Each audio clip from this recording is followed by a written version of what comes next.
Okay, we should be good. Can you tell me, just real quick, if the audio levels are alright? Alright, I'm gonna deafen in Discord to make sure I'm not getting overlap and I get clear. Mm-hmm. So, how's it sound? Does it sound all good? Can you hear me? Can you see me? We grooving? We vibing? Everything sounds good.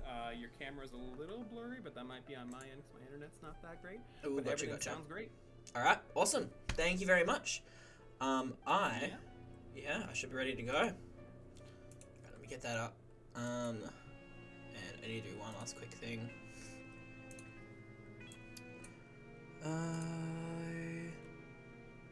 Where is this? Here. Awesome.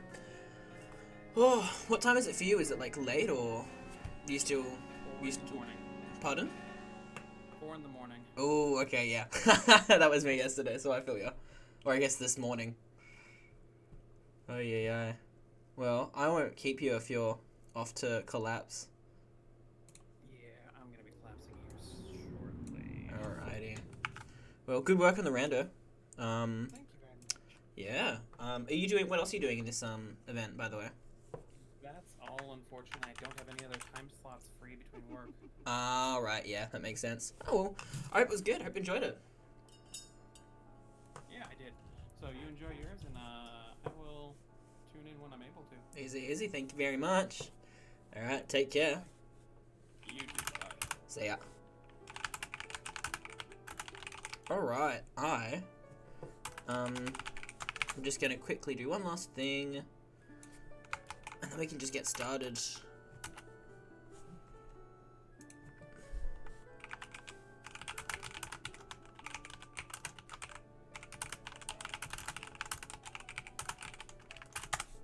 Alright. I think I'm good. I should be good. Groovy. Welcome back, everyone. Hello. Hope everyone's doing good. Everyone has had a good time with the other events so far. As far as I'm aware, I'm all set up. I wish... Hang on, I'm going to try something. I've been having issues with the lighting in my... at my stream setup. So let's see if that keeps going. Usually, I have a lot of luck with the lighting setup I have, but recently it's been making me very pink. But this is actually alright. Hang on, let me just quickly.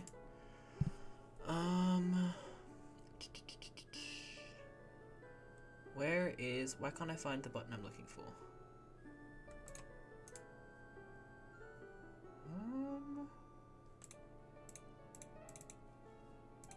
That's very strange. Oh, I froze for a second.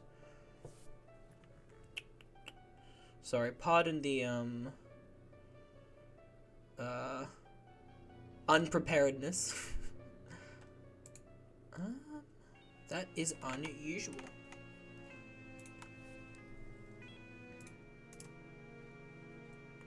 Yeah, why can't I change the filters on this? Do I have to... hang on. I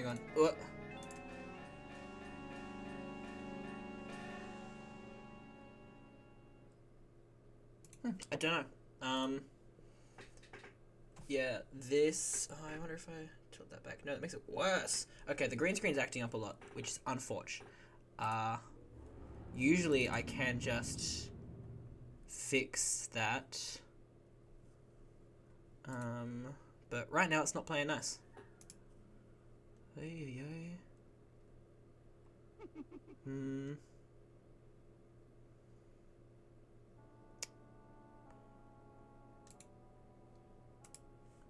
Why won't it let me sort out the filters? That's really annoying. Alright, well I might just have to turn this light off, which means the lighting will be a bit less appealing, but at least it won't be any of that fuzzy green screen stuff.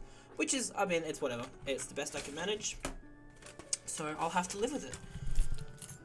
But, otherwise, welcome to the Majora's Mask casual playthrough. So I unfortunately wasn't able to catch much of the 100% playthrough thus far. So I'm not sure what kind of focus is going on there, whether it's a speedrun 100% or whether it's, taking a deep dive on everything.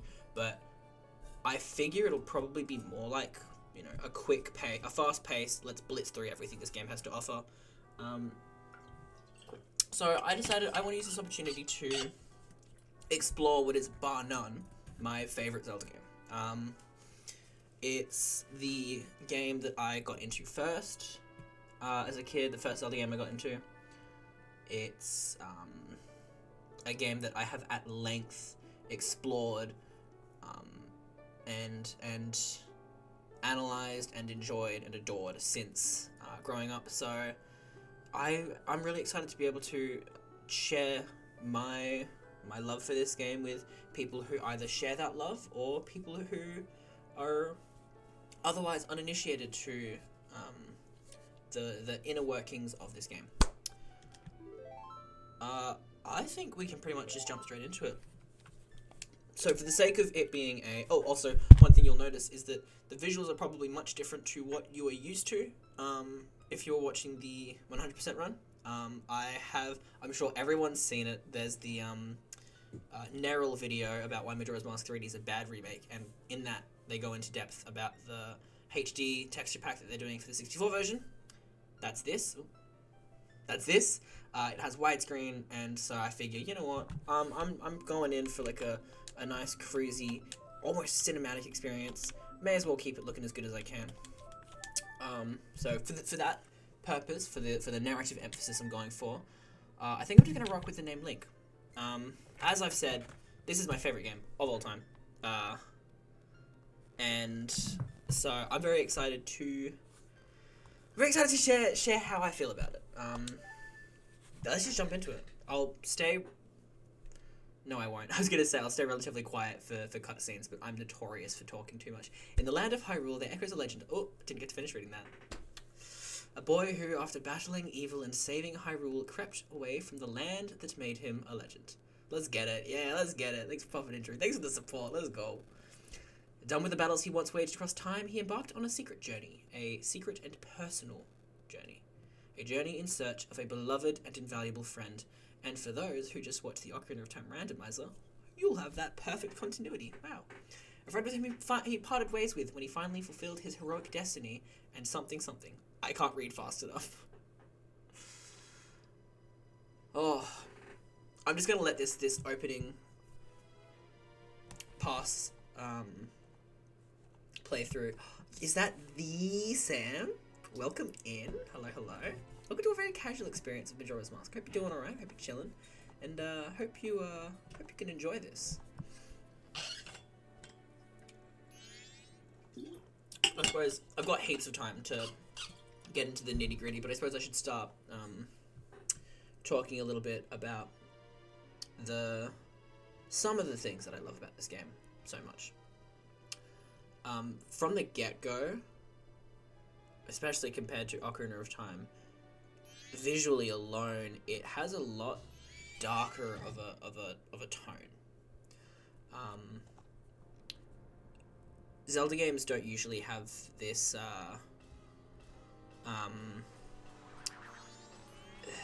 this dull, or I guess beyond Twilight Princess, they don't have this dull color scheme very typically. And the way that this game uses it is very well. Did I catch the missing link? I caught a portion of the first Missing Link stream. I'm not sure if the second one's happened yet, but it looks really good, and I really, really want to try it.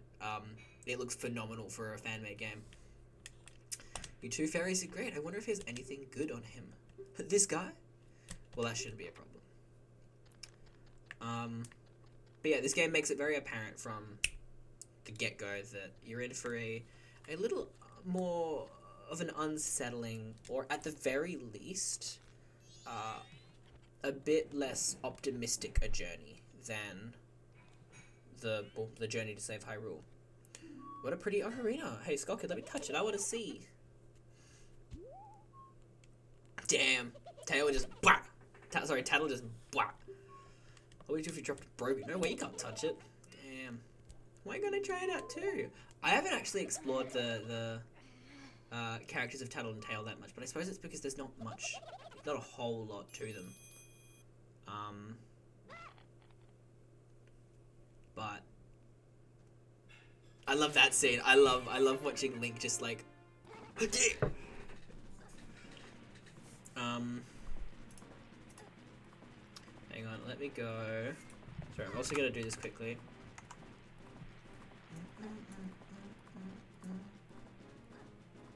Cool.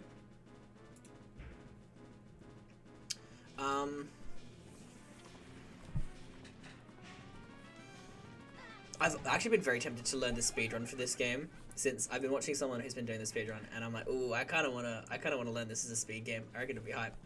But at the same time, there's a certain quality about this game that means if I learned to speedrun it, I don't think I'd be able to enjoy it casually anymore, and that makes me really sad to think about.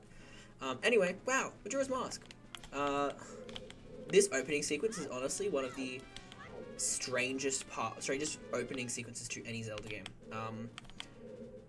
There's not a lot of like, I feel like every Zelda game opens in a very similar fashion of it's either here you are, here's the world, or it's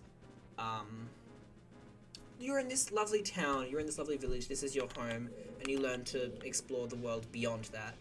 This game throws you in a strangely linear just path where sure, it's made to feel adjacent to the Lost Woods from Ocarina of Time, but otherwise, you know, this area never shows up again. This never becomes a significant or notable area for the rest of the adventure, so it's such a strange, like, I don't know. I've always thought this place was really cool just because you only see it once, but it's like, it's not uniquely special or anything, so, but yeah. Ooh, probably the best feature of this game ever. Not that. Hang on, let me try again. Ready? Link does cool flips! Look at him! Look at this guy! Look at him go! I love doing cool flips as Link. It's so hype. But yeah, this is as I was saying, the strangest opening to a Zelda game. God, okay. I have a lot of thoughts, a lot of things that I do want to say as I play this game, and they're all like bombarding me at once, and so it's very hard to get any of the thoughts out because I'm like, I want to say this, but I interrupt myself by thinking about something else. But I'll gradually get there. The devs were flexing. They honestly were. They saw the opportunity to say, hey, look at what we could do with our game, and did it. That's exactly what the Navi opening in Ocarina of Time 64 is. It's like, look what we could do with the camera. Whoa. What's that stupid horse who doesn't listen to a word that's said to it? Damn, rude. I did you a favor and got rid of it. I'm sure everyone was convinced when they read that he meant he killed Epona, right? I'm not the only one who thought that. Why the sad face? I just thought I'd have a little fun with you. Come now, do you really think you can beat me? Maybe. I don't know. Oh, I don't know. God, I love the facial expression in this game and the cutscenes. Okay, this cutscene is the start of a trend that I really like, which is the blur effect and the facial zoom-ins, because it really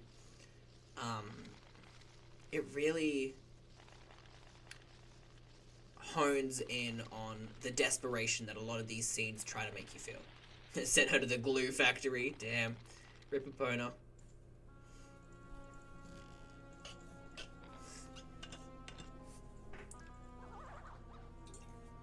And I was talking about this with someone who was playing the Missing Link event. Talking about Dekus. Dekus are really cool. I think Deku Link is awesome, and I think we need more Deku scrubs in Zelda. I miss them. I think they're cool. Why did she make a bee noise? Sis. Bye bye.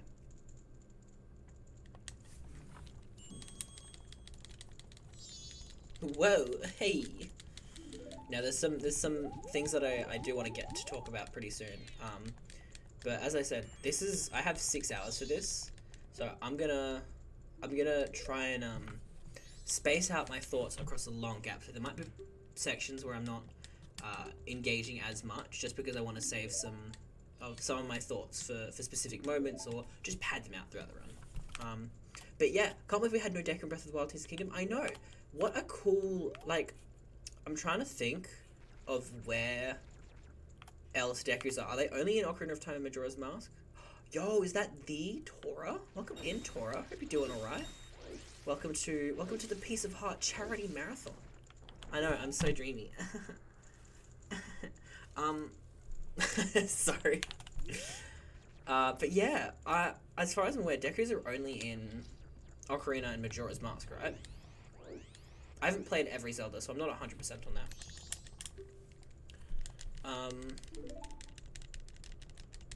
But yeah. Hi, Tattle. So it's settled. No, we've got all that straightened out. We can stop messing around and get moving.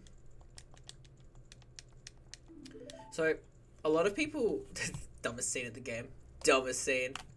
A lot of people really like Tattle, as compared to Navi. A lot of people think Navi from Ocarina is super annoying, and that Tattle is, by comparison, way more engaging because they have a lot more personality, and I think there's good merit to that. Tattle is a lot more... Well, by virtue of having a personality in, like, the way that they deliver tips and stuff, I think that makes for a way more interesting character than someone who is just, well, for all intents and purposes, they're just a book, you know? They just tell you what you need to know, and they don't add any flavor to it. So yeah. Okay. I'm trying to think of how I want to do this segment. Because I want it to be casual, but at the same time, I'm gonna get to places like this, and I'm gonna be like, I want to show a cool trick. Ready? I think this works. Oh, it doesn't. Maybe it's a 3DS thing. I think it's a 3D version thing. I played a lot of that game. Pretty sure in the 3D version you can side hop there to, just get over without having to use the Deku Flower. Wow, I can't believe I'm a failed gamer, washed up gamer.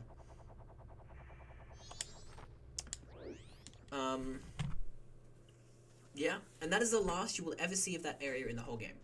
Ever. Done. That's it. No more.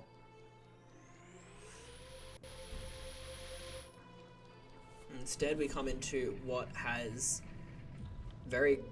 what very quickly cemented itself as one of the most unique locations in probably all of Zelda. It's not a place you get to explore because, again, there's no real reason to coming to these areas, but there's no location that has music as influential as this, with a time... how do I put this? It's the only place, or one of the only places in this game where time doesn't flow.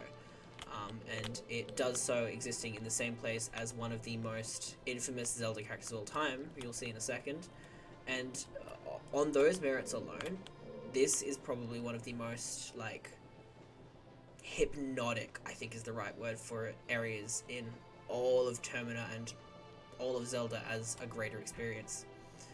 It also has Zelda's most unsettling character of all time.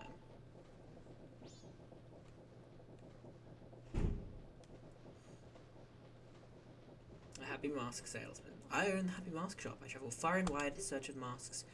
During my travels, a very important mask was stolen from me by an imp in the woods.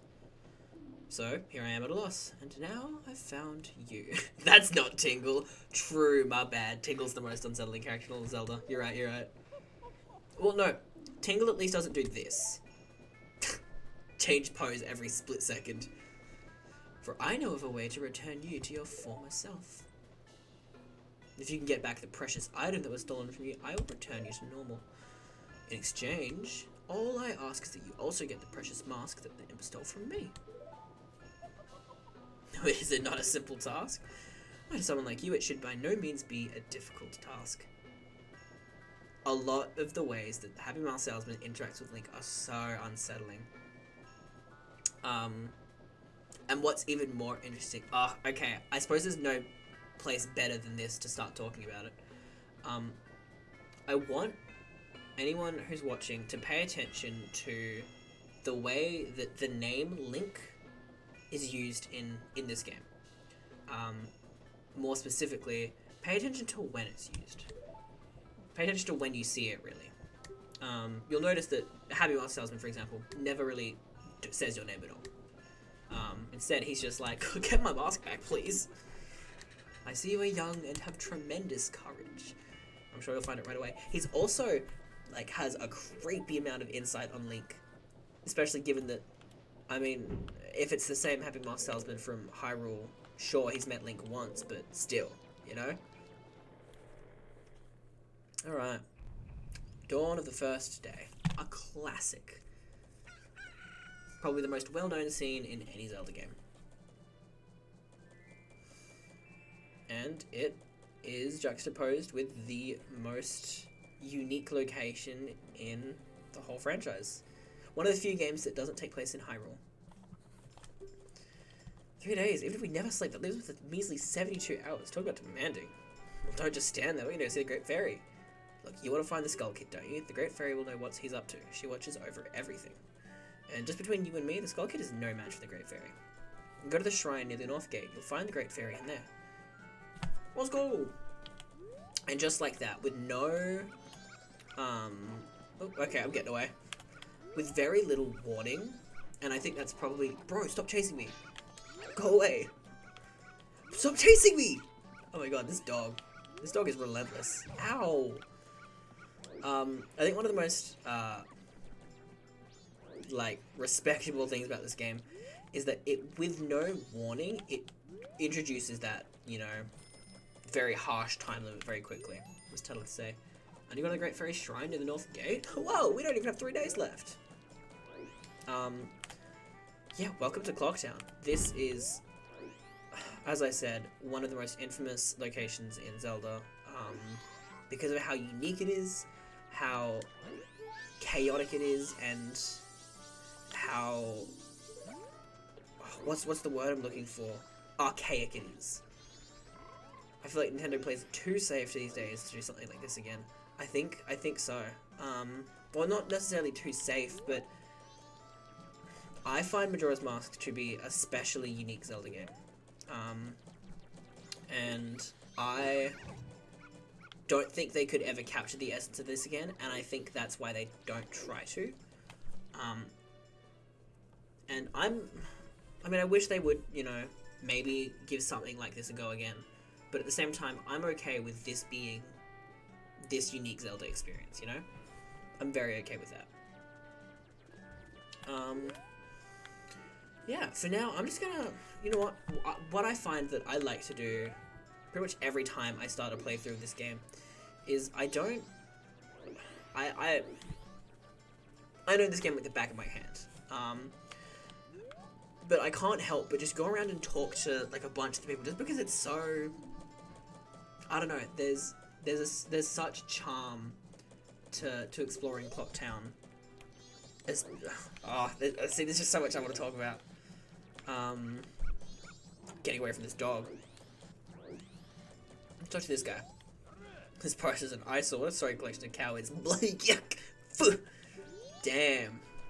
Bro hit him with the bloody yuck foo. That's crazy.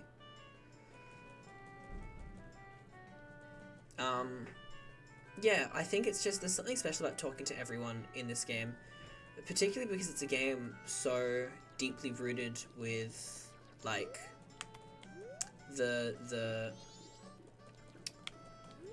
I guess I'll say it now, it's very rooted in memory. You know, a lot of this game is about how nothing that you do is remembered. And so talking to everyone for the first time and knowing that, you know, those engagements don't mean anything long in the grand scheme of things is super, super strange. Oh, this guy. You're telling me the rumors about the swamp to the south? Did you hear about the kidnapping? The kidnapping? But then the kid woke up. Hilarious. Hilarious. Absolute king of jokes. But yeah, oh my god, I've never seen him run that fast. Are you seeing this guy? Bro, look at him. I can barely keep up. Man's is nutty. Yeah, at this point, I'm just gonna take the first cycle, you know, pretty chill. I'm not gonna try and rush to get anything done. I just kinda wanna... yeah, go around and explore. I'll obviously do the things that I have to do, you know, at a relatively respectable pace, but yeah. Oh yeah, Tingle stars it down if you don't have magic yet. Hello, Tingle. Oh, I skipped all of his text? How did I do that? I sell maps to help out my father. Will you buy a map? Yeah, I will. Let's get the Clock Town map. Are you ready to say the magic words together? Dingle dingle cool limpa. I love this guy. I love this little dude. Alright, I'm gonna get some money. Yeah, I'm still trying to figure out how I want to approach this this casual playthrough. Oh, I'm not trying to talk to you. Back off. Alright. Let's go see the Great Fairy.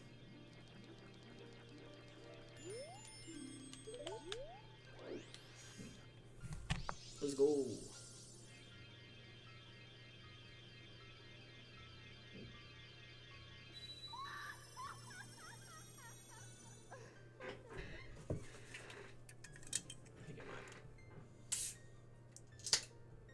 Oi. Tattle, and you, young one of the altered shape. Thank you for returning my broken and shattered body to normal. I'm the Great Fairy of Magic. I thought that masked child was helping me, and I grew careless. All I can offer you now is this. I shall grant you magic power as a sign of my gratitude.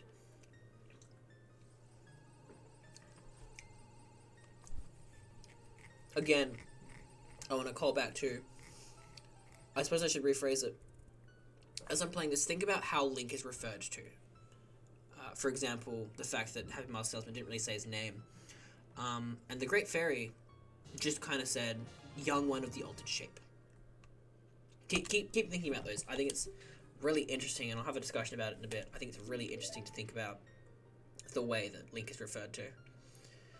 The man who lives in the observatory outside of the town may know of the Skull Kid's whereabouts, but be careful, you must not underestimate that child's power. Kind young one.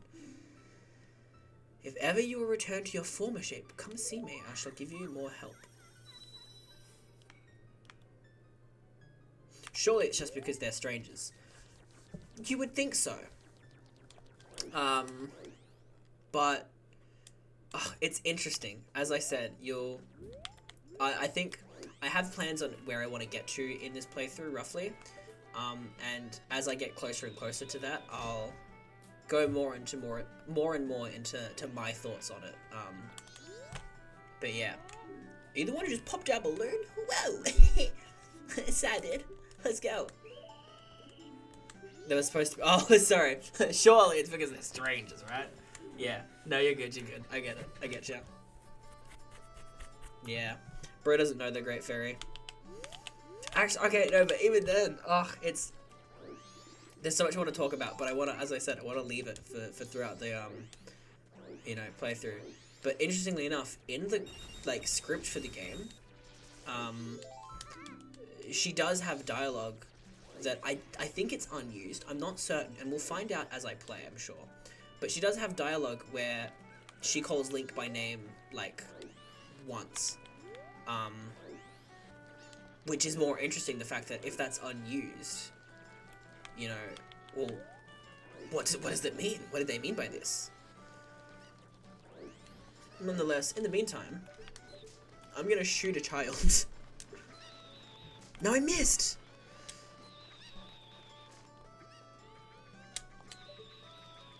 No! Get wrecked, kid. Ready? Ready? Ready?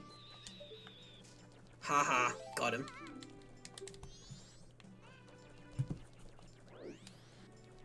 Alright, let's get this kid down. There he is.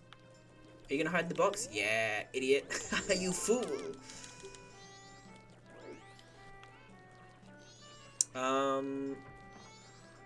No, I can't, never mind.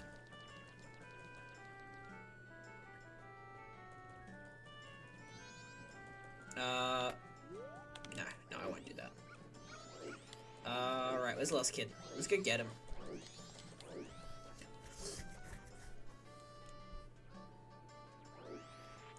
over this way. Nope, I do not want to talk to you. I don't care about saving money. Child! Kablam! You finally got me! Yeah, I did. Deal with it. Oh, I don't know how I keep skipping text. I'm not trying to. I think I'm just pressing the B button and it's skipping through all the text for some of these characters. 31542. I can remember that. 31542. Done. In the old noggin. 31542. Right? Did I already forget it? No, that was it. But because I'm so cool, I'm oh, you can't do it as a Deku, of course. I was gonna say I'm gonna do this anyway, even though I know the code. But I don't think Deku Link can actually jump past him. Oh, I'll show it later when I'm at regular Link. 31542. Yeah.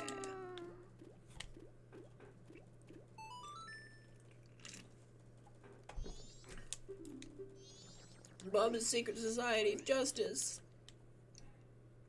Let's go. I've always kind of liked the sewers. I think I know why it is. Why I like this place, and it's probably not because of what the place is, but rather what it's adjacent to.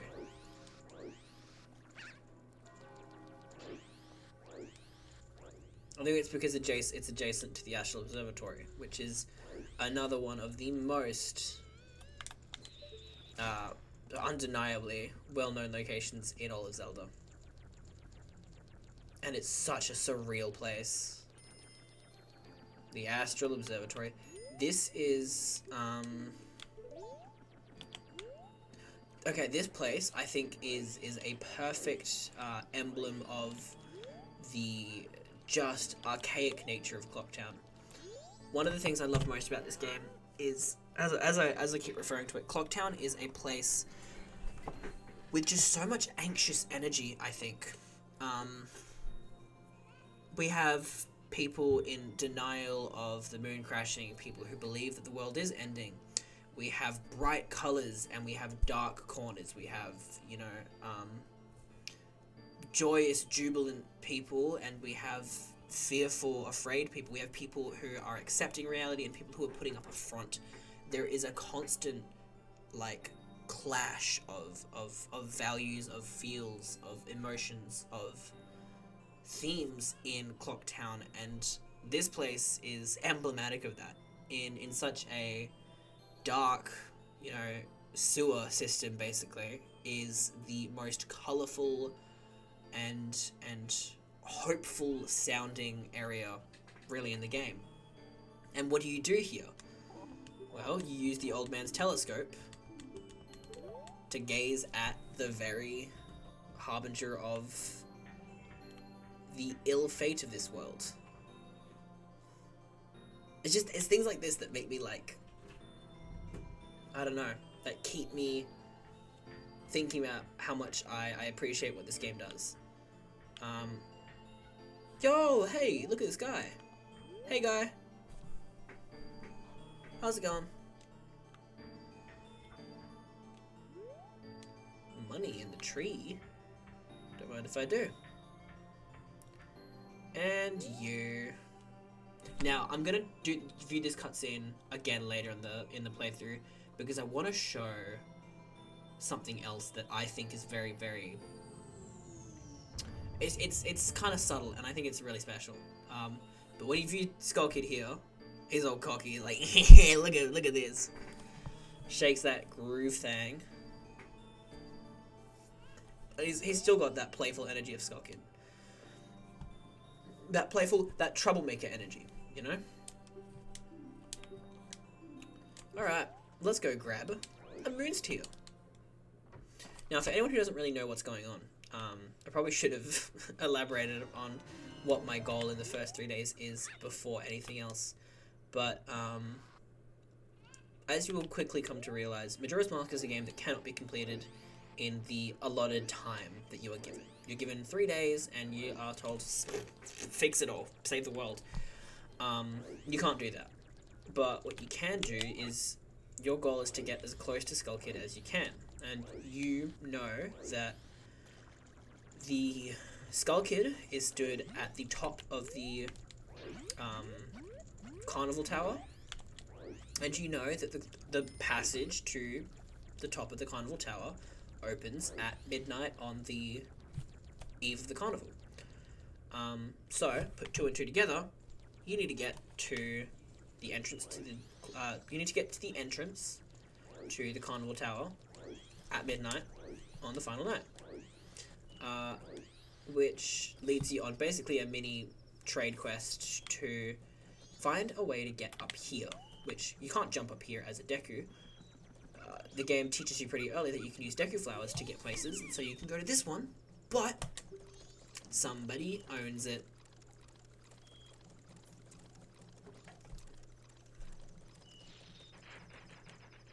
Hello, sir. Look how fancy this guy is. We need more of them. We need more Deku scrubs. We need more business scrubs. Give them back.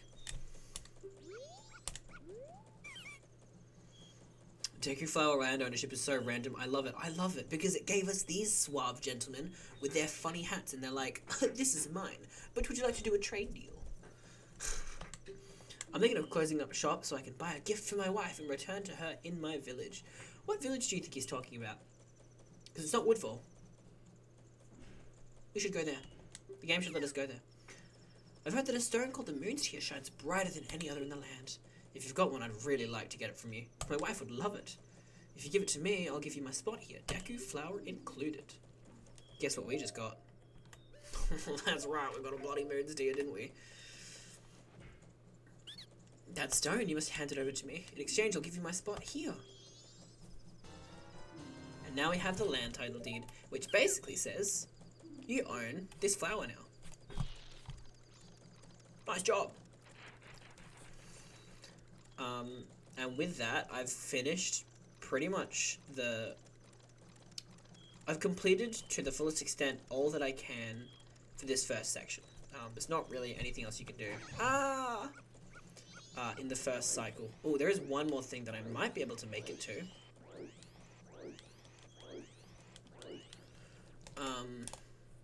But, you know, either way, I still want to explore and get talking to some people. I'm not going to make it, am I? Yeah, I'm not going to make it. The Deku Scrub Playground is a mini-game that you can participate in, I'm pretty sure, every day, as long as you come before 11:30. It's time to change the setup. Go home. Yeah, I'm pretty sure the time ticks over 11:30. Oh well, I was gonna do it, but alas. Yeah. Okay, I'm gonna... This is a casual playthrough, so I'm not gonna do, like, glitches and stuff, but I will show some of the movement things that I will probably do, every now and then. Oh, I forgot about this. We're just in time. To watch a helpless lady get robbed and not be able to do anything about it. Thief, get the old lady her luggage back. Hang on, I'm doing, wait, old lady, I'm doing a speedrun trick. Oh, fine. Oh my god, he is so fast. You're a Deku, why don't you try using this Deku flower?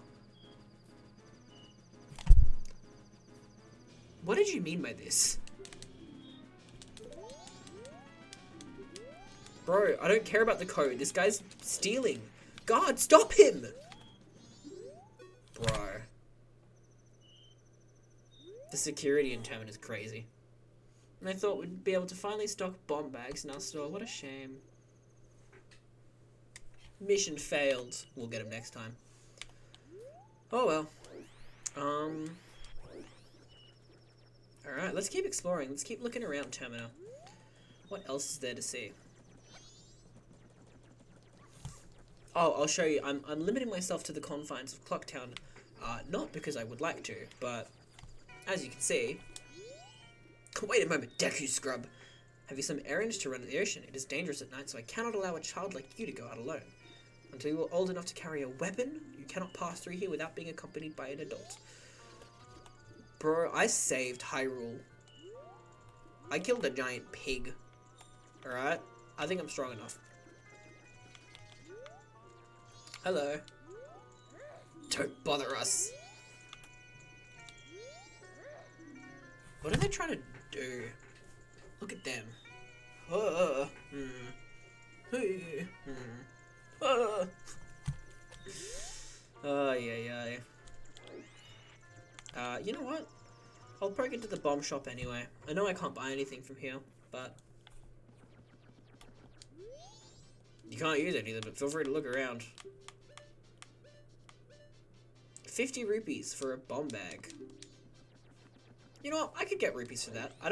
I normally don't buy that in the first cycle, but I suppose there's nothing stopping me from doing it. What does the general store sell? I genuinely have no clue. Potion, fairy. Shield. And then other things I can't use. Yo!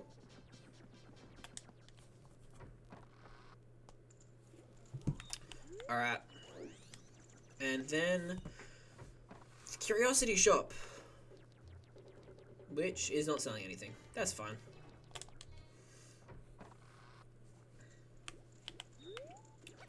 Yeah, you know what? I'm trying to think honestly of where else there is left to explore in... Oh, you know what? We haven't been here yet, have we? Let's check out this area here. The laundry pool. Where you find... Okay, something I haven't even commented on yet. They said I was too loud when I practiced in my room. They got mad. Now I'm sad. And you are a child, so you must go to bed. Yeah, alright, buddy. Something I like to think about. You know what? I'll sit next to this guy while I talk about it.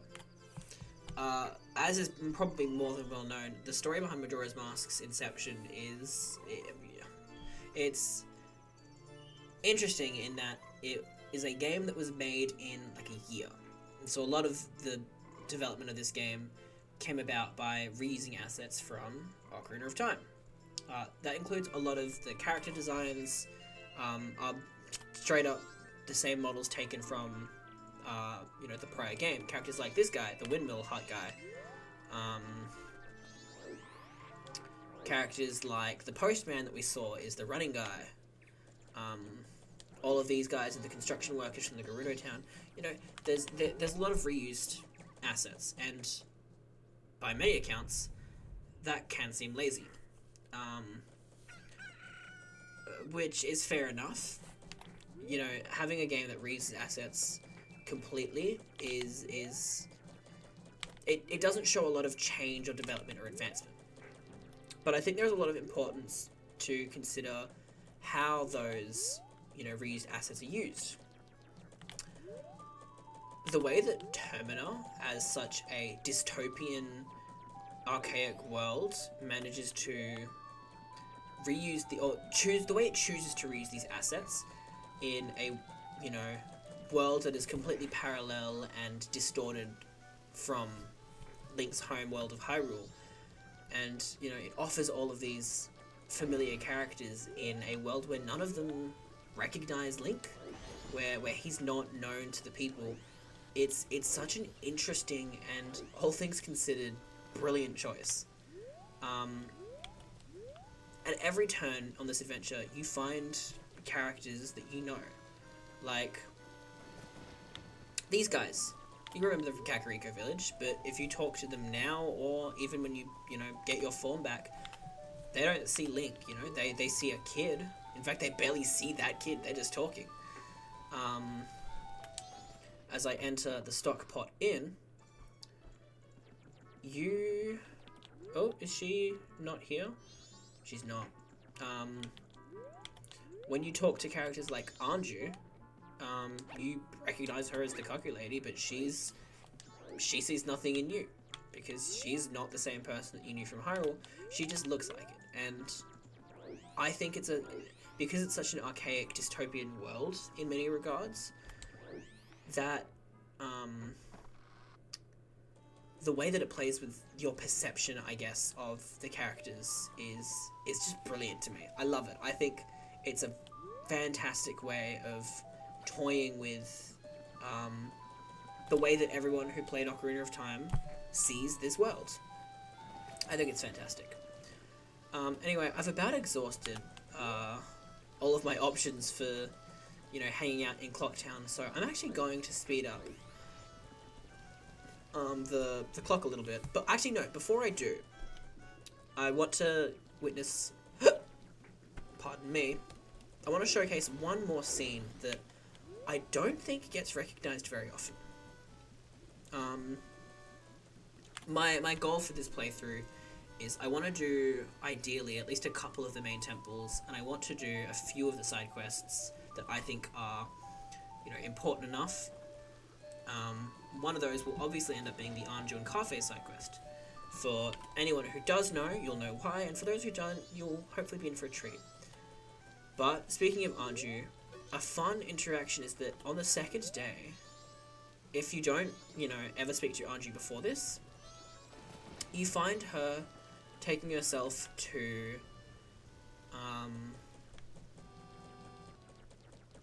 the laundry pool, you know, where we were before. And she walks all by herself, little umbrella in hand, just all the way down here. Oh, I don't want to talk to you. And she takes herself to sit at the very same bench that we were just talking to the windmill guy at, you know. Also, hello, frog. How are you today? Yeah? Damn. Respect it. But yeah, she's gonna come down in a second and make herself comfortable right here. Now, this, it's not like a special scene on its own. You know, this doesn't have any special, unique, cinematic value. It's not like it's like a powerful, it's not like it leads to a powerful monologue or speech or, you know, shows her emotions in a way that aren't otherwise explored. But hello, Mr. Scrub. How about this rain? Do you Scrubs feel sad on rainy days too? But Deku Scrubs are supposed to like rain. At least one of us has reason to be happy. She's very clearly upset. Again, for those who know this game, for those who know the Anju and Cafe side quest, I think you can see why this scene, just this visual of Anju sat here in the lowest point she seems to have ever been, of all places, on the second day in a fit of rain. I'm sure you can understand why that's so tragic for those who haven't done the Anju and the Cafe side quest, or don't know about this game too well. We'll touch on that more later, but it's worth remembering.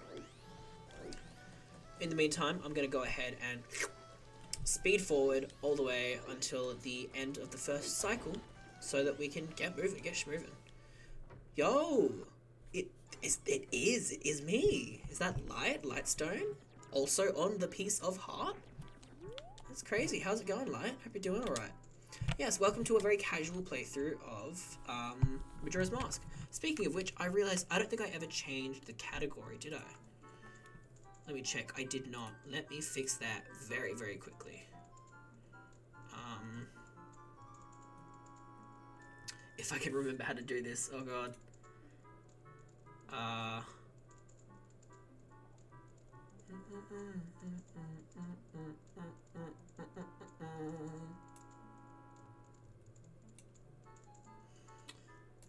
Do I go here? I think I can go here.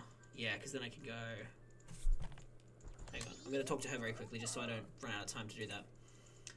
I'm going to quickly...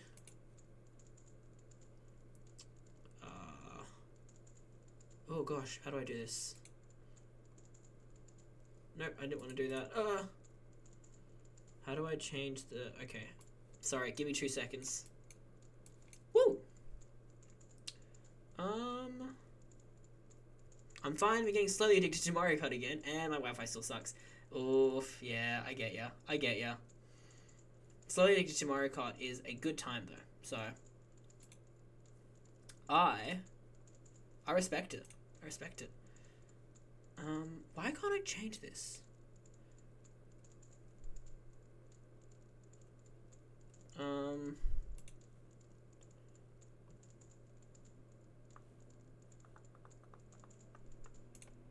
this one. Oh yeah, here it is. Doi. I found it.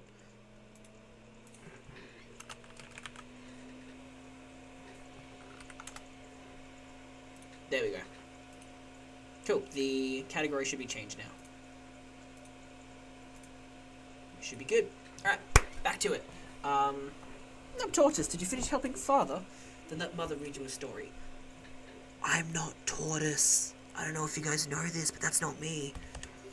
I'm going to use this chance to listen to the Four Giants story, because I want to skip as much time as I can. This is the fast way to do it.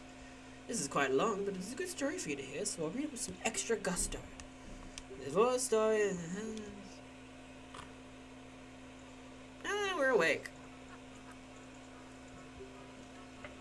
I guess that story was a little hard for Tortoise. But don't give up. Try again later. Okay. Yeah, even that interaction is such a weird one. Talking with a grandma, having her be like, oh, I know who you are. Not knowing who you are.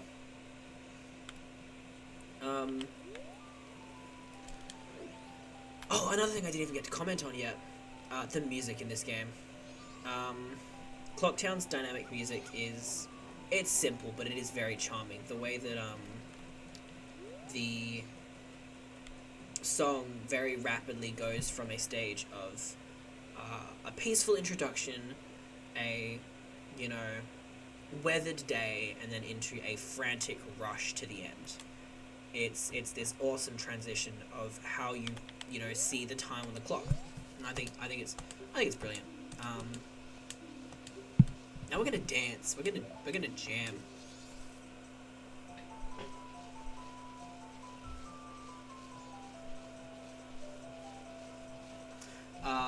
But yeah. And now we're at the final night, so now I can get into the actual game in a sec.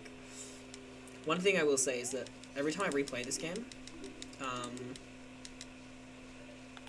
I don't know, I still find myself charmed by the intro, but it is a bit long, and by that notion, it is sometimes hard to get fully into replaying this game. Oh, I forgot, I was going to go buy bombs. Let's do that together quickly.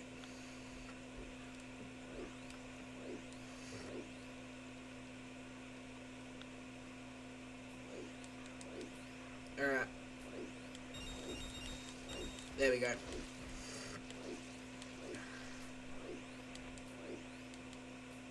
Alright. Time is ticking, and we are getting closer and closer to the end of the world.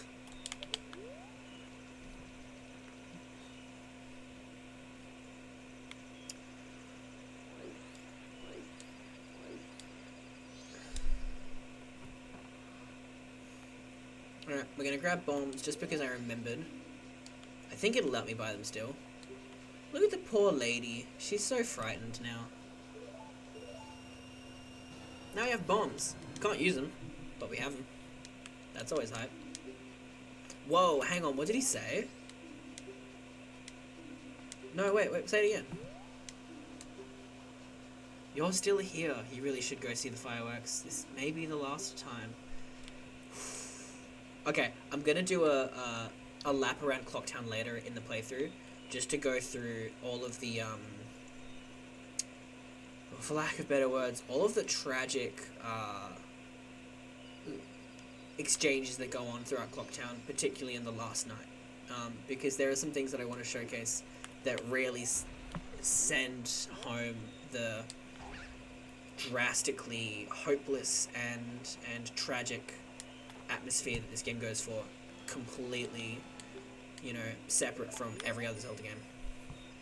The door to the clock tower opens only once a year, at midnight on the eve of the carnival. We're almost there. Alright. I'm just gonna wait. There's not much I can do right now. You know, I'll take this opportunity actually to start talking about one of the big things that I really want to talk about. About this game, and one of the recent, I guess, discussions I have about this game.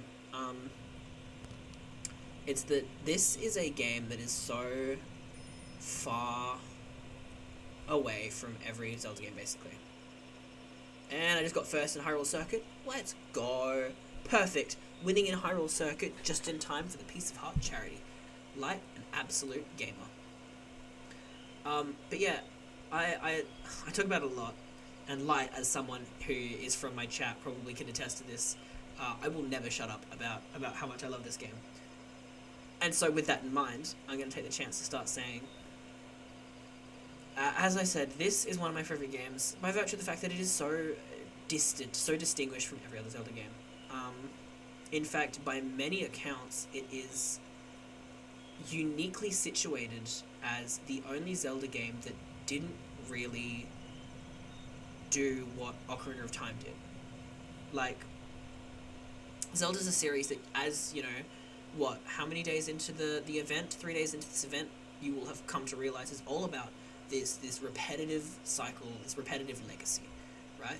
It's all about the Links, the Zeldas, and the Ganondorfs, or the Links, the Zeldas, and the Ganons, or the Links, the Zeldas, and all of these manifestations of demise. Hart hates Majora's Mask, always talks about how bad it is. Yeah, this game sucks, I actually hate it. But no, it's... This game exists uniquely in a franchise all about legacy, right? It's all about the Triforce. It's about Link, Zelda, and Ganondorf and their constant rebirth as manifestations of courage, wisdom, and power. And even the Happy Mask Salesman himself brought it up very briefly, Link as a manifestation of courage. But this game doesn't concern itself with that. This is a game that decides, no, we're not going to do the Triforce. We're not going to do Zelda, Link, and Ganondorf. We're not going to do this world that celebrates a hero to save them, you know, that rises from the ashes and brings peace to the world. No, we're going to do something different. By many accounts, it is a game that directly opposes the principles of traditional Zelda. And in that uniqueness, it really establishes its own feel for itself, and I think that's just, you know, it's something that is super, super special in this franchise. Swamp, mountain, ocean, canyon. Hurry, the four who are there, bring them here. Stupid fairy. Rude. Do you still get your friend arrow after that? Well, whatever. Even if they were to come now, they wouldn't be able to handle me. Just look above you. If it's something that can be stopped, then just try to stop it. This scream, without fail, is still the most uncomfortable thing to listen to. I know. Okay, like. Anyway, we're gonna let the moon crash into us now. How awful is that, huh? Alright. Bonk! Let's get our ocarina back.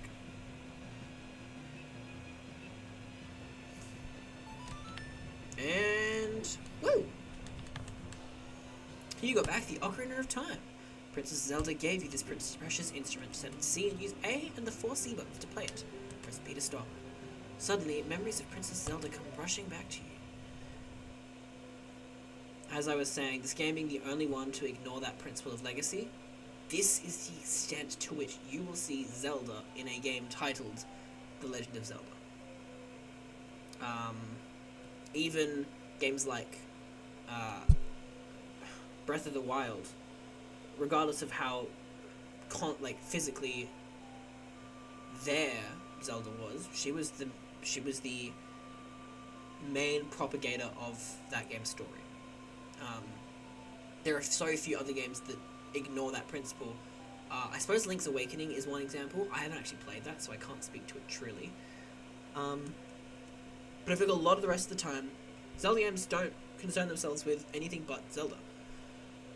So the fact that this is as far as you get with Zelda in your game, in a game called Zelda,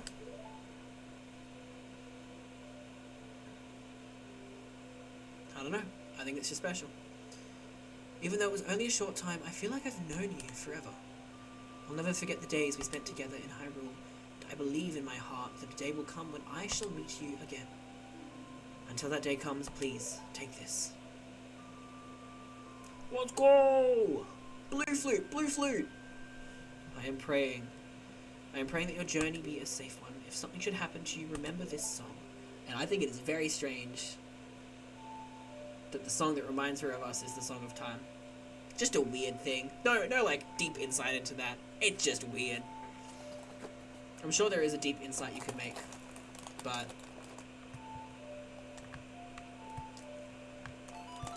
yeah. Also, apologies in advance if you see me snacking. I am a little hungry guy. So I have some snacks to just chomp on.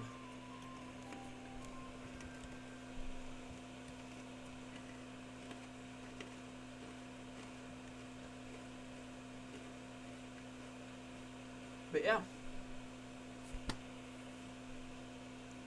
Cool. That's it. No more Zelda. Don't expect to ever see her again. Snap out of it. Get yourself together. Isn't gonna help us. No, that's what you think. Goddess of Time, help us please. We need more time. Well, do I have the solution for you? Bombs, baby! We're gonna drop bombs everywhere! No, okay. Let's do it. And there's a ocarina. Did you see that? Did you see that? Did you see that Tail was down there with me? That was so strange. Why was Tail there? That was weird. Bombs are always the solution. Yeah, you get it. You understand. Return to the first day. And thus begins the thesis of this game's design. Though it's not concerned with the legacy of the hero, the princess, and Ganondorf, it is still concerned with cycles. Namely, a cycle of 3 days that you are destined to repeat over and over until you can muster all the tools you need to save Termina. And so, with all of these events having taken place as per normal, by playing the Song of Time, we find ourselves returned to the moment we first stepped foot into this archaic, dystopian world of Termina. Everything is...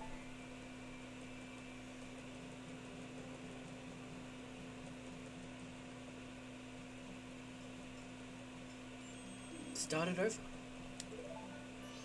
The delivery of that... I know it's hard to like talk about delivery of lines in games that don't have like spoken delivery, but there are some times where text boxes are done just right that you can understand the delivery of those lines, and when, you know, conjoined with just the way that other principles like the camera and facial expressions and all that stuff are used captures the essence perfectly. That is one of those instances, I think. That instrument. The mask salesman said that if you got back the precious thing that was stolen from you, he could return you to normal. Did you completely forget or what? Actually, I didn't. Just didn't give me any time to figure it out. And now, we're back here.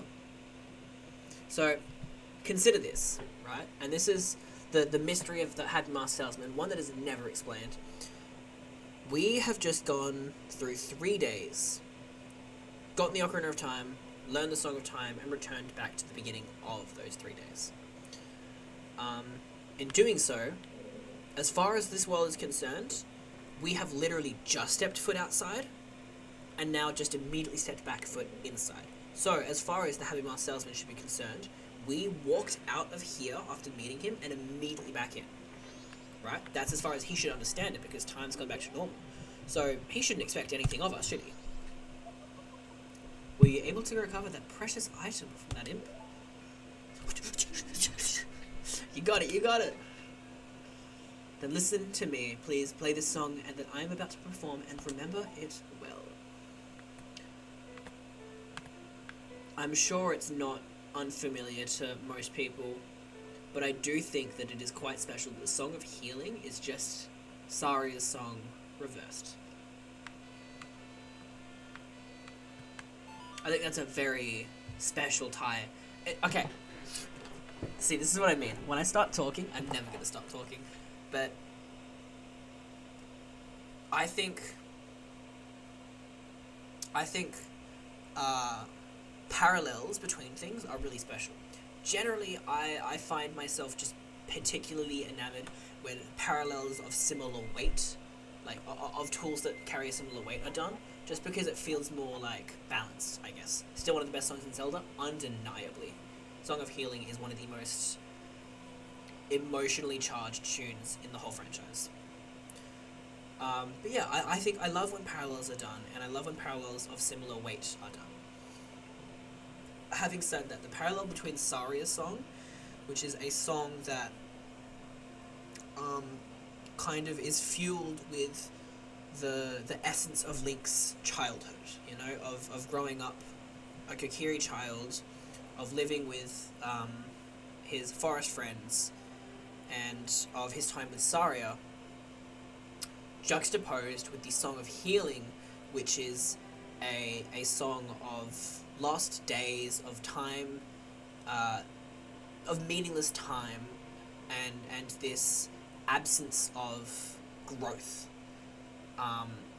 The juxtaposition of those two songs and those two themes, even though within their own games they carry such different weight, the way that they're juxtaposed nonetheless is to me, or the way that they're paralleled nonetheless is to me, just so, like, it has, that sentiment carries a lot of weight. This is a melody that heals evil magic and troubled spirits, turning them into masks. I'm sure it will be of assistance to you in the future. Let's go! I give this mask in commemoration of this day. Fear not, for the magic has been sealed inside the mask. When you wear it, you will transform into the shape you just wear. When you remove it, you will return to normal. Let's go! I think I love this turn because the Deku mask has that hole, so every time it turns, you get to just see a tiny bit of the Heavy Mask Salesman's face, and that's just creepy. Again, no deep analysis of that, I just think it's funny. Now I have fulfilled my promise to you. So please, give me that which you promised to me. Keeping in mind, according to him, it has probably been a matter of like 3 minutes since I left.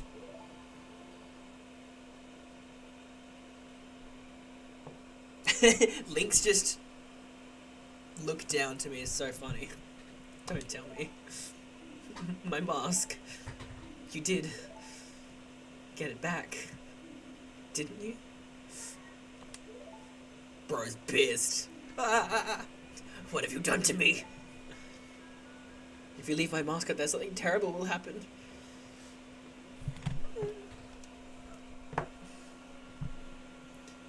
The mask that was stolen from me, it is called Majora's Mask. It is an accursed item from legend that is said to have been used by an ancient tribe in its hexing rituals.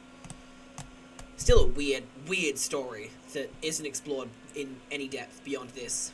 It is said that an evil and wicked power is bestowed upon the one who wears that mask. According to legend, the troubles caused by Majora's Mask were so great.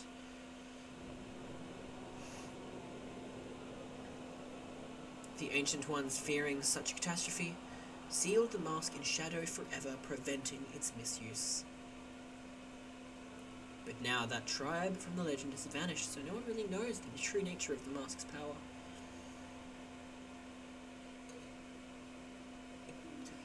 But I feel it. I went to great lengths to get that legendary mask. When I finally had it, I could sense the doom of a dark omen brewing. It was that unwelcome feeling that makes your hair stand on end. And now that Imp has it,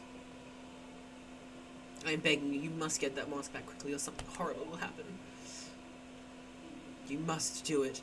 Something I want to show in a second. I got redded at the finish line and finished second. No! This is so sad, Light. Really? You'll do it for me? I was certain you would tell me that. You'll be fine. Surely you can do it. Believe in your strengths. Believe. Now, something really interesting about that line is that the Happy Mask Salesman in Ocarina of Time talks to you in a very similar way about believing in yourself. Believe in your abilities. Oh my god, Link's knee is not in a comfortable position there. But yeah, it's really cool seeing the iterations of characters here with the iterations of characters from Hyrule. It's just, oh, I don't know. I could talk about it forever. Skull Kid uses the mask to do bad things. Alright, let's do something about it. There's one in each compass direction, but what do you suppose he meant by the 4 who are there? I have no idea. He always skips important stuff. I guess we should just go and find out. If we go through that gate straight ahead, we'll be heading in the direction of the swamp. And I'm immediately going to slow down time. Because I want to do as much as I can in every cycle. Now, I'm going to probably speed through the 4 dungeons pretty quickly, because I don't think there's as much in those sections that I want to explore, you know? The stuff that I want to explore is more the side story content, the themes, all that stuff.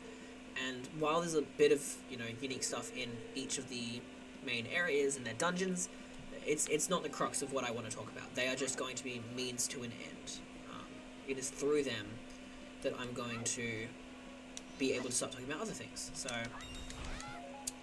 this next little stretch...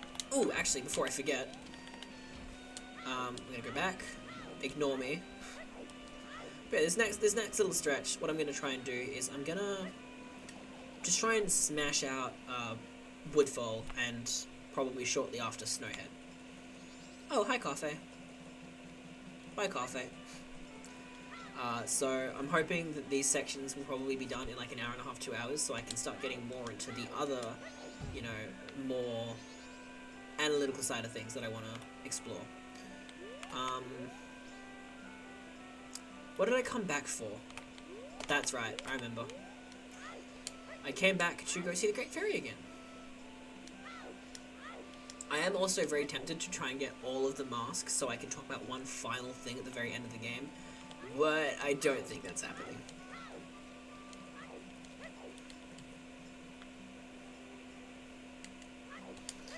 For now, let's scoop up this fairy.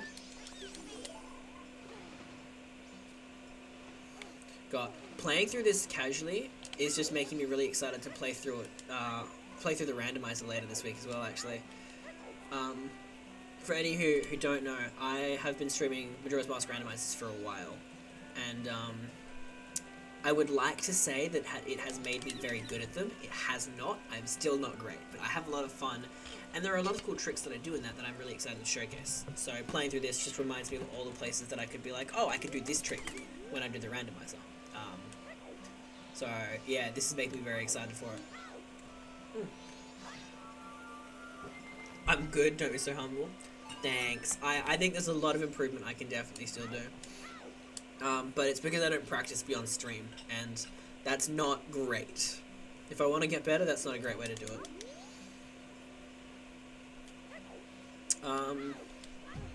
But I'm gonna showcase one trick in a second. Just one cheeky little trick. But for now, the Great Fairy said, return when I return to my original form. And so here I am. No one is perfect? Oh, absolutely not. I am only ever doing my best and getting better, and that's pretty cool too. Oh, you Tattle, and you kind young one, thank you for returning my broken and shattered body. For now, this is all I can offer you. Allow me to ease your weariness and offer you my gratitude. Again, with the kind young one. I'm going to come back to this eventually, but think about when Link's name is used or how often he's referred to, or what he's referred to as. Kind young one. Scattered throughout the 4 temples of this land are broken stray fairies like me. Please find a way to save them and return them to their fountains. Surely they will need your strength. I'm going to grant you something good so that the stray fairies will not fear you. Let's go! You got the Great Fairy Mask. You'll know you're close to a fairy who's lost in a temple if if the mask's hair begins to shimmer.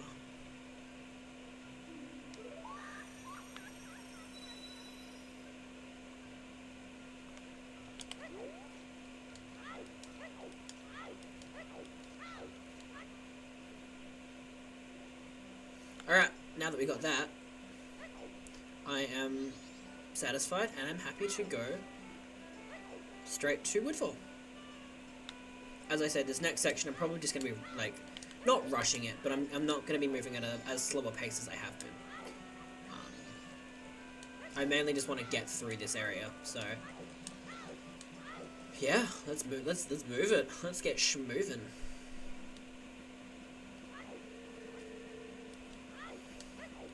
One thing I'm also going to try and do is build rupees. I don't need rupees exactly throughout this game, but I do want to get enough rupees so that I can get a bigger wallet, so that I can get some of the things that I'll want with that extra wallet size.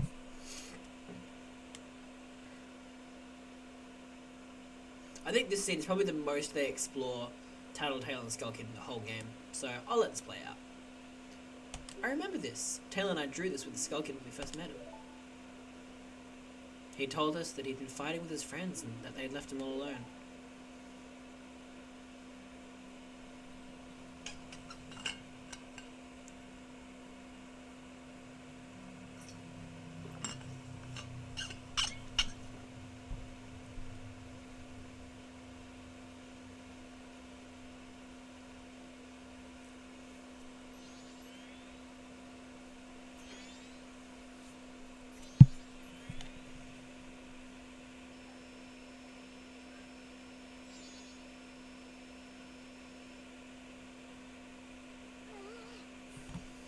Bro's chilly. He's a little bit cold there, isn't he? This is a very cute scene, though. Look at them all huddled for warmth. As unsettling as the Skull Kid is, just design-wise, it's a bit sweet.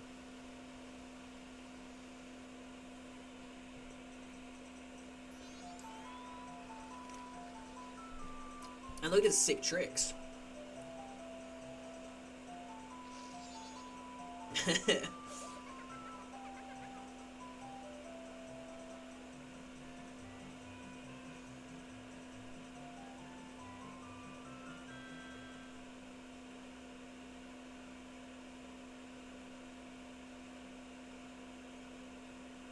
I'm sure it was because he was always playing tricks, so nobody wanted to play with him. But to do what he did just because of that. This is a pretty messed up scene. Just seeing the Happy Bar salesman. God, was he T-posing? Was he in a T-pose on the floor? And once he got his power... Man, I just had 3 shocks, 2 blue shells in one race. That's insane. That's crazy. Oh. I feel like I never get more than like 1 shock, and more often than not, I don't get a blue shell in most races I do in Mario Kart. And step. Alright. I actually, you know what? I'm so used to going into these grottos for randomizers that I genuinely don't know what items they give you in vanilla.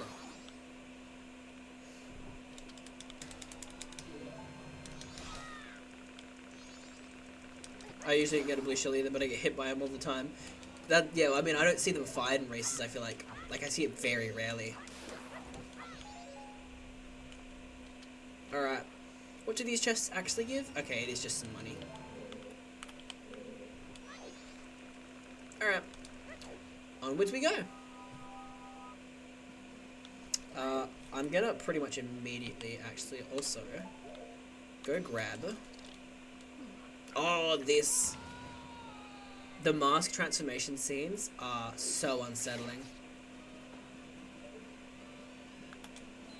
Had too much of a lead, the game did 2 blues, yeah.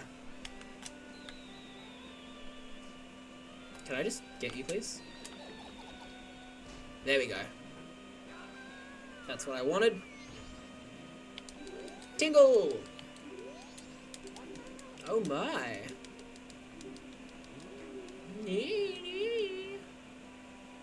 Thank you for the woodfall map, please.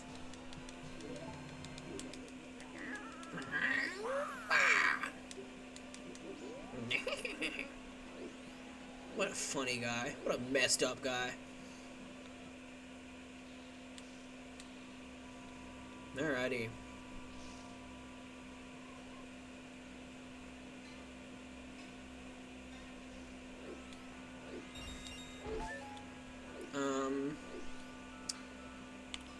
Yeah, let's just go straight to where I need to go. I'm a man on a mission. So, Southern Swamp is the first of the 4 areas in the game. They all have pretty similar design sentimentalities, where, generally speaking, in each compass direction, there is a path to the important location, and then the important location. So, there's the path to Swamp, and then there's the Swamp. Path to the mountain, the path to... Actually, there isn't a path to the beach, there's just the beach. And then there's the path to Ikana, and... a path to the canyon, and then the canyon. First objective of the Swamp is you know what, I'll show it a little bit. As a Deku, you can bounce on the water, so we can get across this, path pretty well, pretty comfortably. We're trying to find the first thing that Tail told us about, so that's going to see us kind of explore the swamp as much as we can. Very quickly, we're going to realise, though, even though we can carve our way through this stretch of swamp, we are kind of blocked here. A big Octo in the way, and if we try to get past it, well, that happens. So, we need to find a different way through here. While I didn't go in, so I can't really show you, at the Swamp Hut way back at the beginning of this path, there is a currently unavailable boat program. The reason it's currently unavailable is because the person who runs the boat program is missing. So, let's go find him. Let's go see what's going on.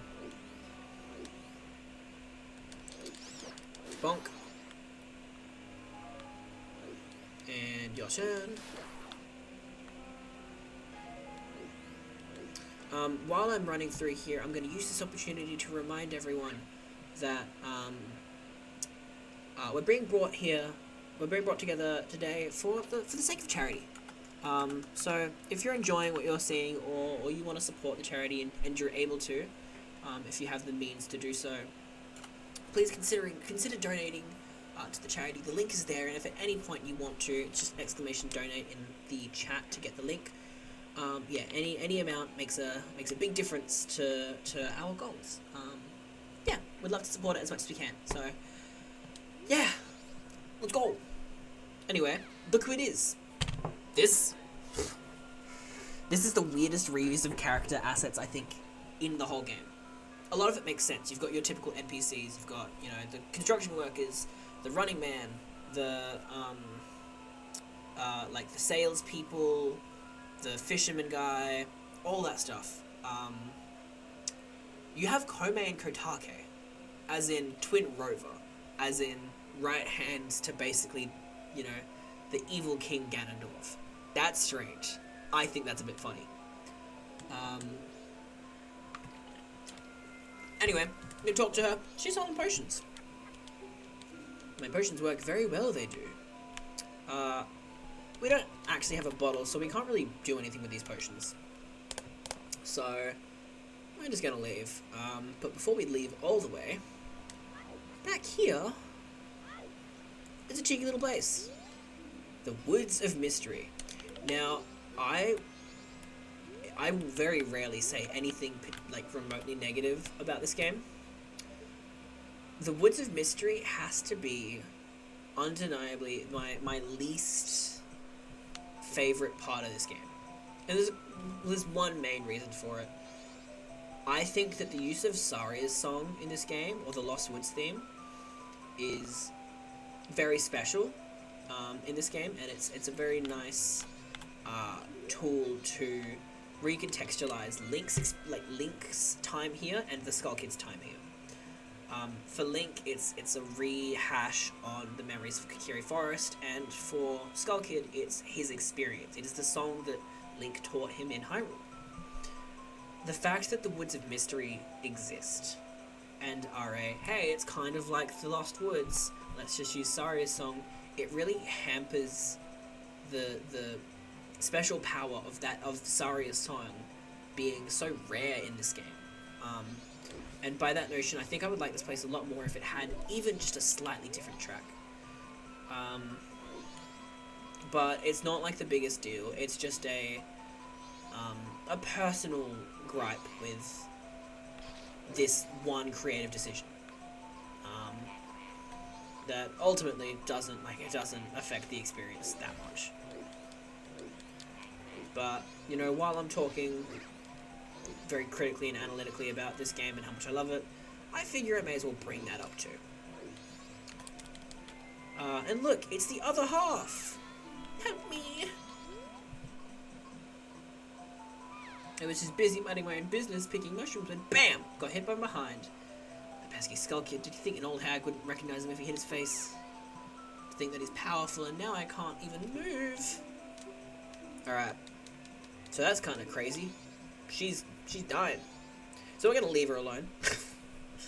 No. One of the things about this game that I always struggled with as a kid is there's a lot of go to this place to learn something, figure out what it was that you learnt, and then once you figured that out, you have to go back to that first place and get the tool that you need to progress. So in this case, it's learn that, you know, her sister's missing, go find the sister who's missing, and return back here to tell her, hey, found your sister, she needs a potion.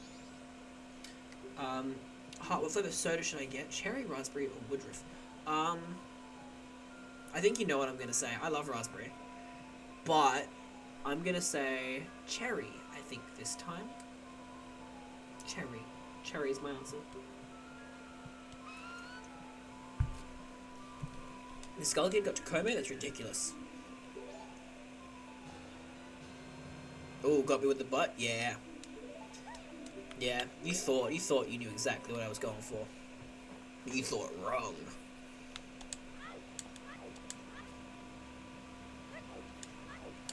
Alright, now we've got some potion. Let's go take it back to her. You know what? I'm going to ignore this monkey. I'm going to see if I remember the path. It was left, right. Was it right again? I think it might have been. Yeah. Right. And then it was straight. And then left. Oh god, there's still another direction. Left again? Yes! Oh, I remembered it. I'm so good. Yeah. I'm a gamer. Alright, let's give her some potion. There you go. That colour, that smell, that's definitely Kotake's. I love the way she's like, are you watching me? Look. It's like if every time I took a drink, I'm like, duh, duh. It's wild. It's just a weird behavior. Kome is revived. You saved me. I'm the swamp tour guide. For some reason, by the way. Like, what a strange way to use Kome's character. Bye. Alright. Cool. So, I'm gonna make my way back there. And, we're gonna go knock out... Oh, sorry, monkeys. They're saying, help, our brother is missing. Maybe I've got to go find him. A lot of people missing so far in this game. Yeah, we're gonna go take a ride to I don't know, wherever's past that big octo, right?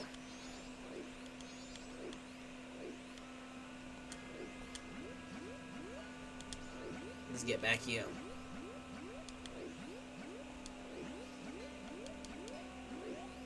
No! This is cringe. Alright. Oh. While I'm here, just as I'm remembering, these owl statues are all over the place. and they're your fast travel in this game, basically. Eventually, we'll gain the ability to basically fly to these statues, and so I kind of want to activate them as I see them, and I always forget that one. So while I'm here, while I'm thinking about it, I'm going to go for it.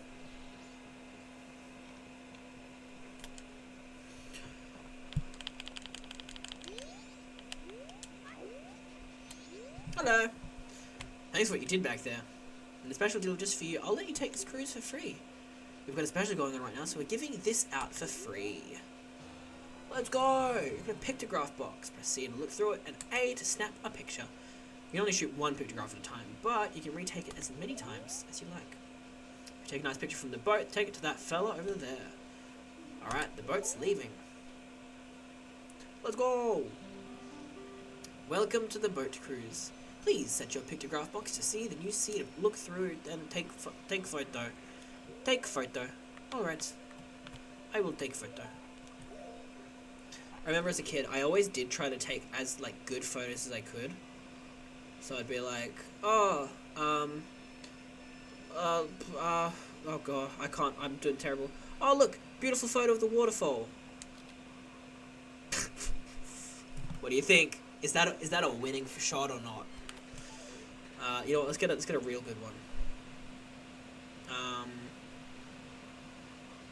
Gonna get one of the cave.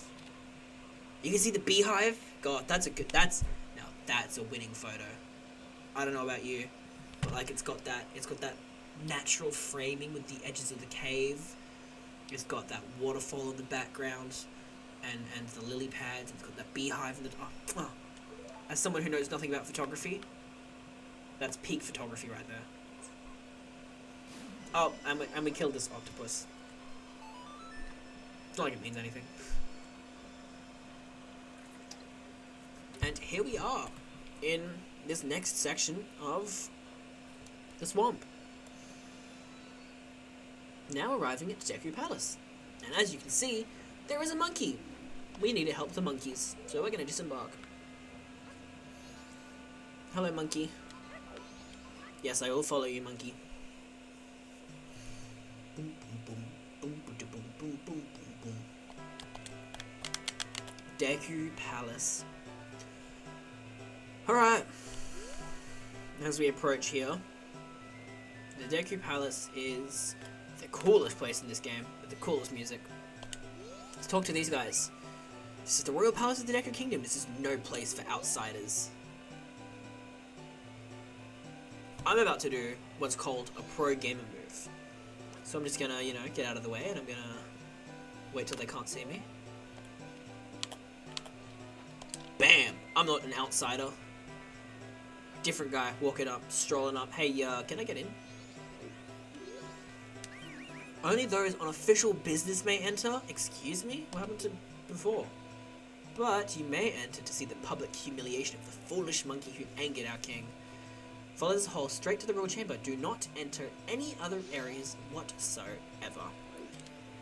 Alright, sure, let's do it. Look at this dude. Alright, you know what? I'm scrapping my photo. No. I'm gonna get a photo of this guy partying. Look at that guy! What a hype photo. Hello, sir. What do you have to say? Now that our beloved princess is missing, the king has been unable to keep his cool. I fear the princess may be caught up in some kind of trouble, just as that monkey claims, but in his current state, the king can't even send troops out to look for her. What are we to do? I haven't seen your face before. Are you visiting? Usually I don't know the likes of you, excuse me? But today is different. We're about to punish the foolish monkey who kidnapped the Deku princess. He has insulted the royal family. I'll show him what happens when you do that. That foolish monkey's up in the cage. Take a good look at his face. Alright. Hey bro, how's it going? Hey guys. They keep saying that I kidnapped her. No matter how many times they say it, it's not going to bring the princess back. If not careful, the princess will fall victim to a monster. Please believe my words. What a tragic situation. Anyway, I'm gonna fix it. So, I've been saying I'm not going to do too many tricks. Oh, hello. Was my brother alright? Did you see? Entrance to cage. We know a secret route there. Enter secret route from outer garden entrance, but entrance in tall place. No can reach it. Need bean from bean cellar. Live beneath palace garden. Understand my meaning? I get you, buddy. Be smart. Plant bean in soft place by outer garden. You figure out the rest. Now, I'm gonna keep it real. I cannot be bothered going to buy that bean. So, despite the fact that this is just supposed to be a very casual playthrough, I am going to do a single glitch. I don't know what I did. Skip it, do it. Yeah, that's the plan. I can't be bothered doing this bean man, so what I'm gonna do, you'll see what it is. I'm gonna do a fun little trick.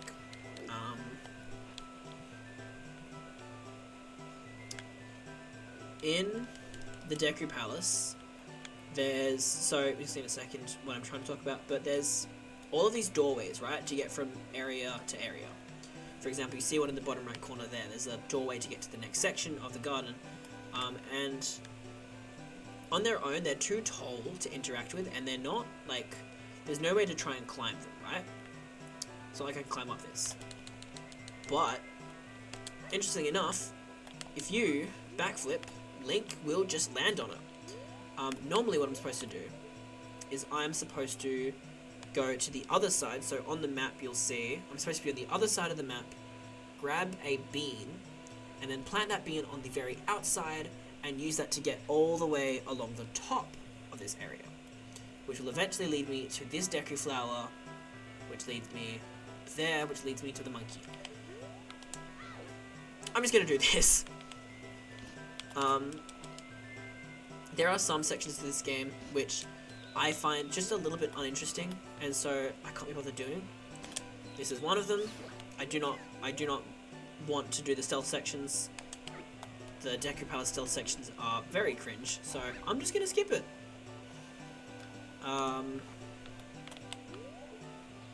Yeah. While we're waiting for this flower, get a nice good view of how big that moon is. God, it's uncomfortable to look at. That moon did terrify me as a kid. Like, I'm sure it was the same with everyone, but that was scary as a kid. That thing was spooky. Alright. Alrighty.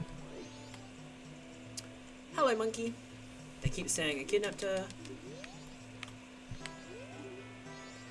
I think I have to talk to him as a human, right? How did you get here? I'm cool. If they see you, they'll capture you. What? My brother's asked for your help? I'm terribly sorry. Just try to cut my rope. We'll talk after that. Alright, bro. You know, I always try to actually cut it, knowing full well that you can't. So I'd always get on, like, these platforms and try and do a jump slash. No good after all.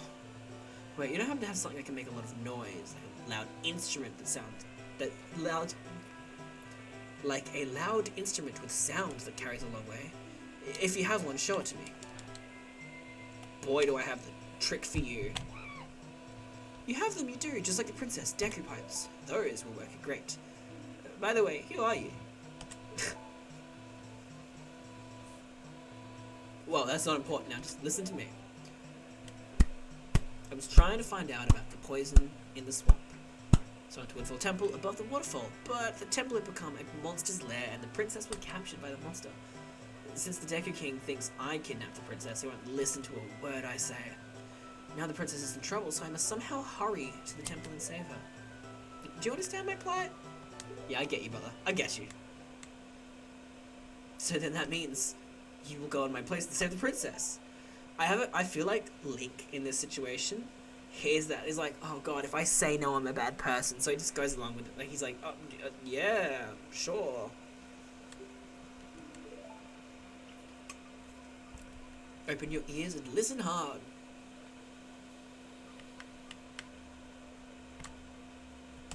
Alright, let's play it.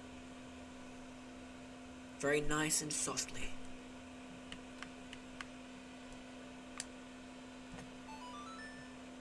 Time to announce to the whole Deku Palace that I'm here.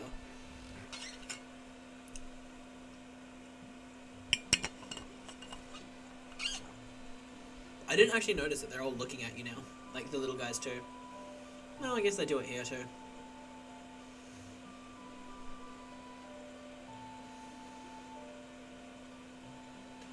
I look at those Deku guys, and the dark wood that protrudes up here and over the over here above their eyes looks like eyebrows to me, or like eye ridges, and so they just look like I don't know, they just look like stoic, angry dudes. Like, do you see it? Or it looks like a monobrow. They've got like, you know what? It looks like what's his name? The main character of Cloudy with a Chance of Meatballs' dad's monobrow. That's what it looks like. This melody, which only the Deku royal family knows. It proves the foolish monkey deceived the princess. Everyone let the monkey's punishment commence. I love the visual of Link just falling over. You better take the shortcut the Deku people use to get to Woodfall Temple, but you must hurry. I bet. Let's go. I did say that I was going to try and do this section quite quickly, but I've gotten pretty absorbed in it. I don't know. I just have fun with this game. Alright. Let's speed up. Let's pick up the pace a little bit. I'm already almost 2 hours into this, and I've not even scratched the surface of what I want to talk about.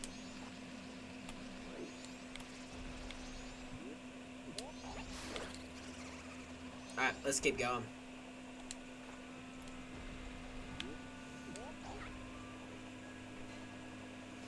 So, one thing about Majora's Mask that is often cited as like a negative for the experience. Oh, pardon me, I have funny owl man to talk to. What business might you have in this poison swamp? If you dare not venture further, I shall pass no judgment. It is better that you hurry back to town. This swamp you're in has lost its guardian deity, but it was destined to fade anyway. And that destiny is not solely limited to this swamp. If you have the courage and determination to proceed in the face of destiny, then I shall teach you something useful. Before coming here, had you not seen any of the statues that bear close resemblances to me? I have placed those throughout the land to aid the one with the power to change the destiny of this land, wherever he may appear. Okay, had a big lag, but I'm back. Welcome back. I hope the lag fixes itself for you. If you have left proof of your encounter on any of those statues, then the song carved at my feet will certainly be. I cannot read right now. Missed the entirety of Deku Palace? No, it's alright. Nothing much happens in Deku Palace. At least you get to be here for Woodfall Temple.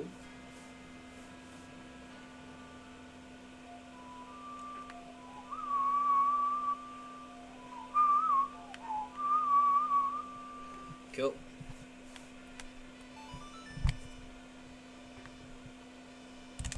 Now, I'm actually going to do something very silly. I've decided. I'm going to get through Woodfall Temple, just as normal, but I am going to make an effort to get the stray fairies from Woodfall Temple. I don't know if I'll do that for the rest of the temples that I do, which I don't know how many I'll get to do. But specifically, I'm going to make an effort to do it for this one so that I can get the stray fairies. Before I do the boss fight, I'm going to leave the temple and give the stray fairies in. If only because I want to use the unlock from that against the boss of the temple. And you'll see why when I get there. In the meantime, I'm going to grab this chest real quick. Money. I like money.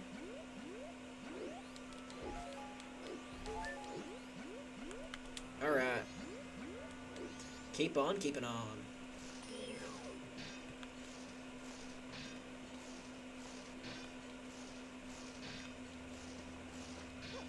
No, that was so clean. I've never thought to do that. I've always struggled with these guys, and I don't know why I never thought to just bounce them back. Is this how you're supposed to fight them? Because I've never done that before. And honestly, it would make a lot of sense if that's what you're supposed to do. Because I always just end up glitching myself behind them.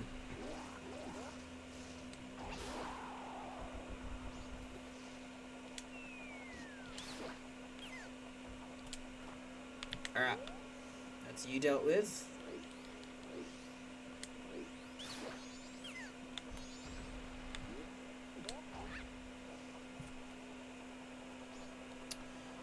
Time to leave my mark on this statue. As was said by our good owl friend. And where we see the mark of the Deku royal family. Oh, I screwed it up. The Sonata of Awakening. Let's go. Oh, my green screen's popping away. I don't know why I feel like I'm having a lot more issues with my green screen right now. You know what? I'm gonna test this again. Yeah, I don't know why it's so...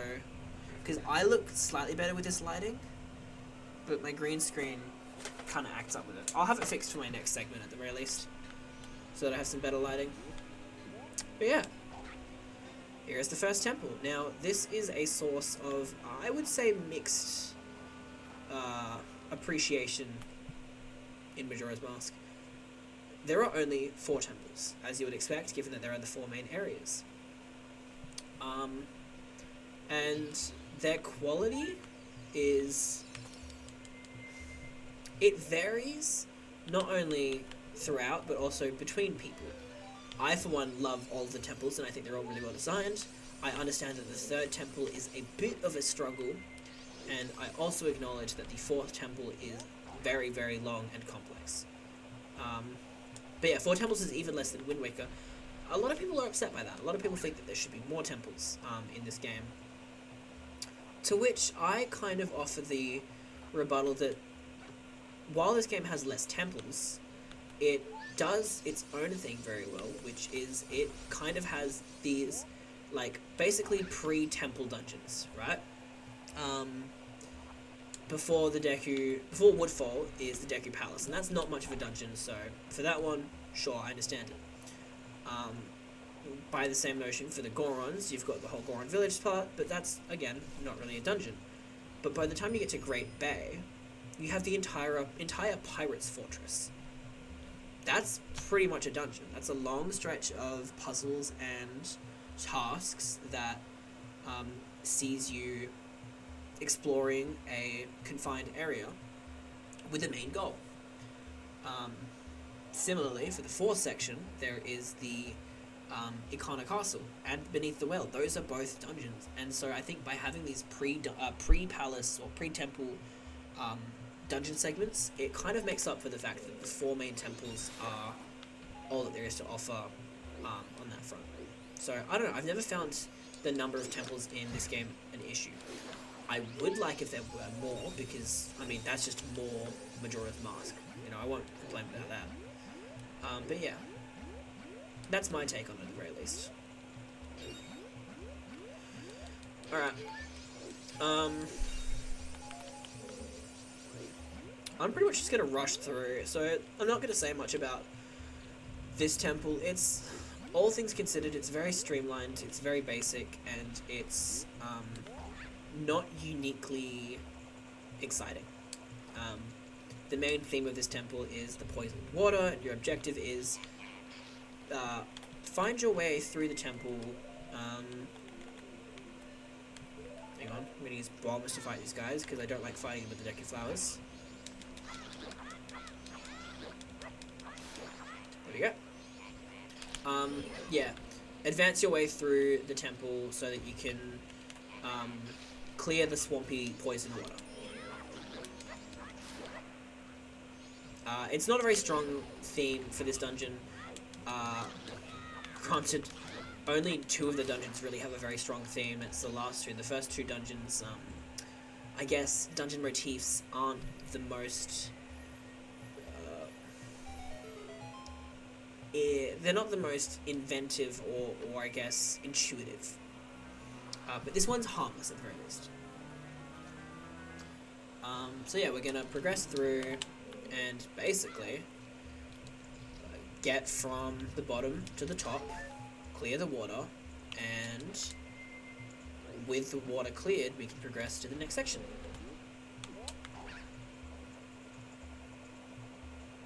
I do know pretty much all of these dungeons by heart.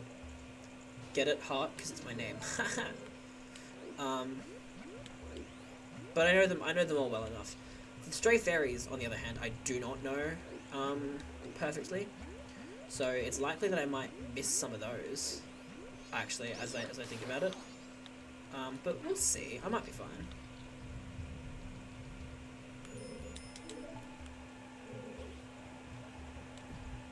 Alright. Oh, speaking of Stray Fairies. There's one right there. How do I actually get that Stray Fairy? Do I need to swim in the poisoned water to get it? Is that what it wants me to do? No, I can just do this, right? Yeah, it worked! Don't know if that's what it wanted me to do, but I did it. I believe this Sculpture has a Stray Fairy in it. Could be wrong, but we'll find out in a second. Ow.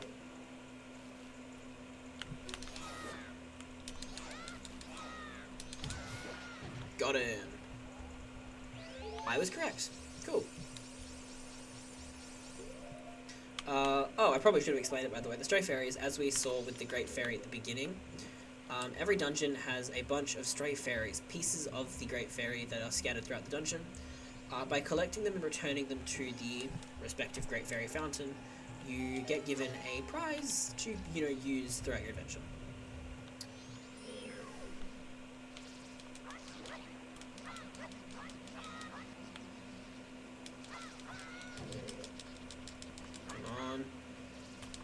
Some of my least favorite enemies in the whole game are these guys.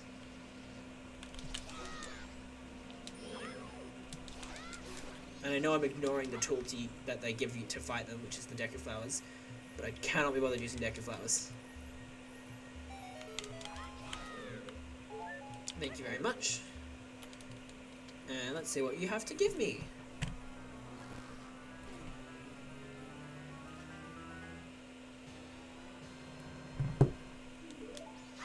Alright.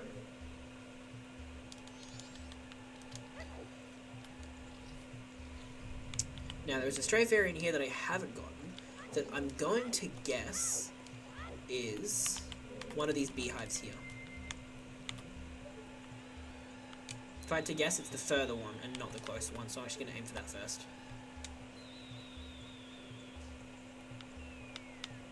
It was not the further one.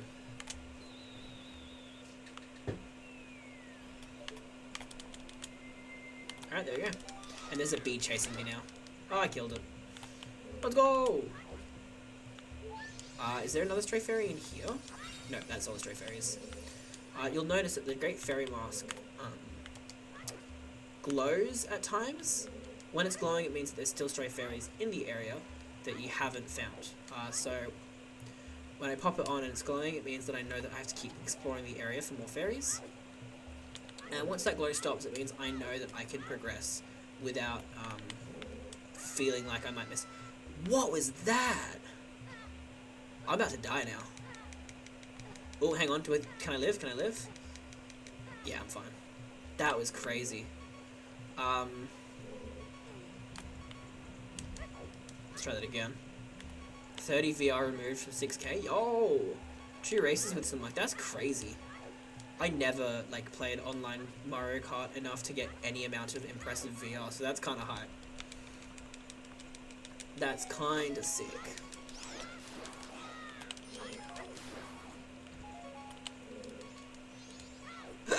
Ooh, pardon me.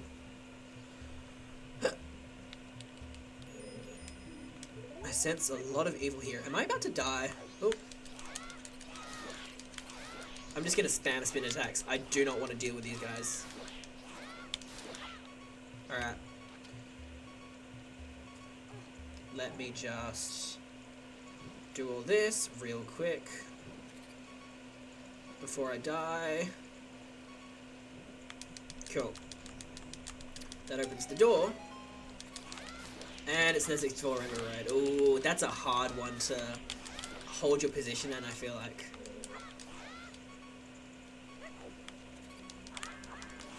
Or rather, it's the opposite. It's a hard one to advance your position, is what I meant to say. Alright, let's grab this chest. And because we know that the Great Fairy Mask is sparkling, we can assume, wow, stray fairy. Crazy. Crazy how that works. Oh, there's no stray fairies in this room. I actually thought there was. That's a relief, because this is my least favorite room in the dungeon.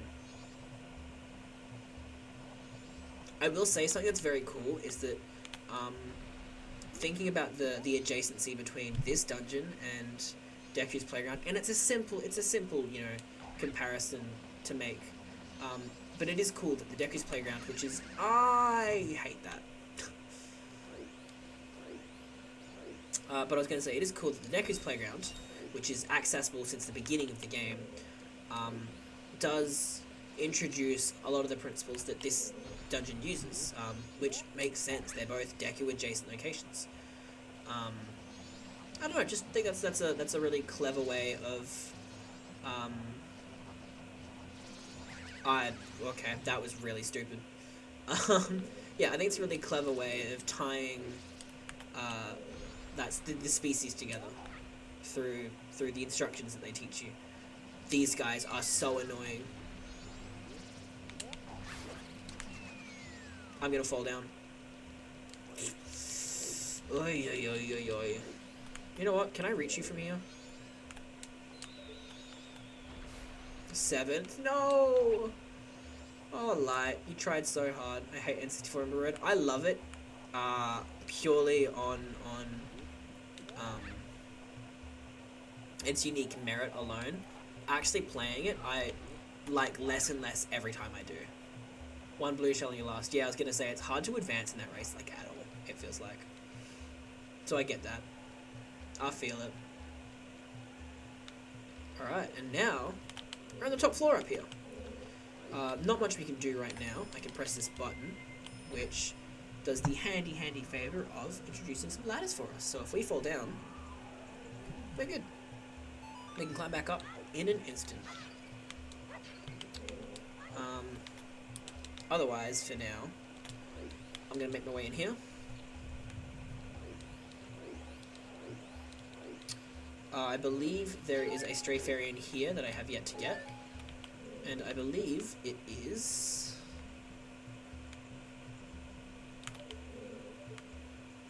I believe there's a beehive somewhere, but I actually can't see it. It's fine, I'll address that in a moment. Optimal's trying to be second, but then you're also vulnerable. It's definitely a front-running track, though, yeah. Yeah, I feel like it. Alright, let's tear this guy to shreds.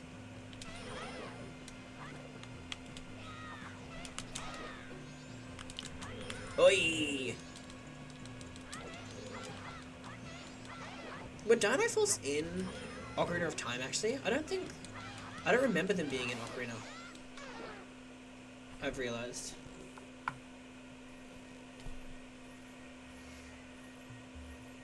I love the lizard guys in this game. Legend of Zelda lizard enemies are always fun.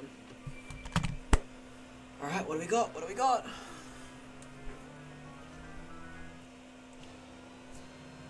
Let's go.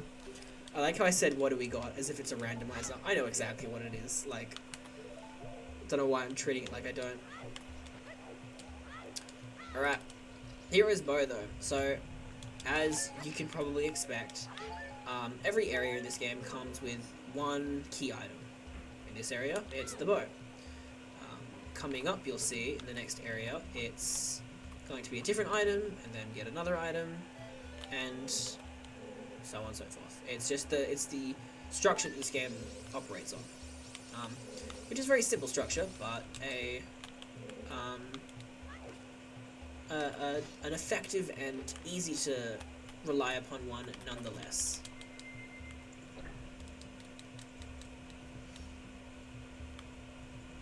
Now with the bow we can shoot all those eye targets, which let us activate certain things, such as this lifting flower, so I can go over here. There we go. Which lets me fight this guy.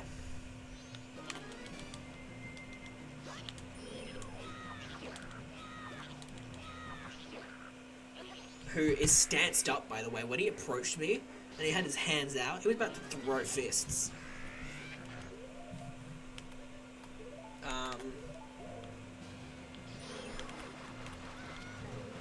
Alright.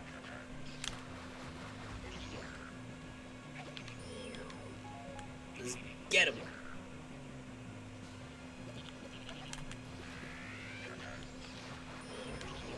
There we go.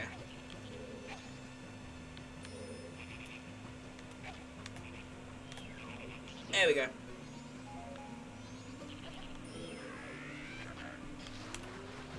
Boom. I've never come to this dungeon with bombs already in tow, and it honestly makes this experience, like, very different. I should start bringing bombs to this dungeon every time I do it. I think it's a good idea for the future. Anyway, without getting too caught up in that, by doing this, we get the boss key. I think...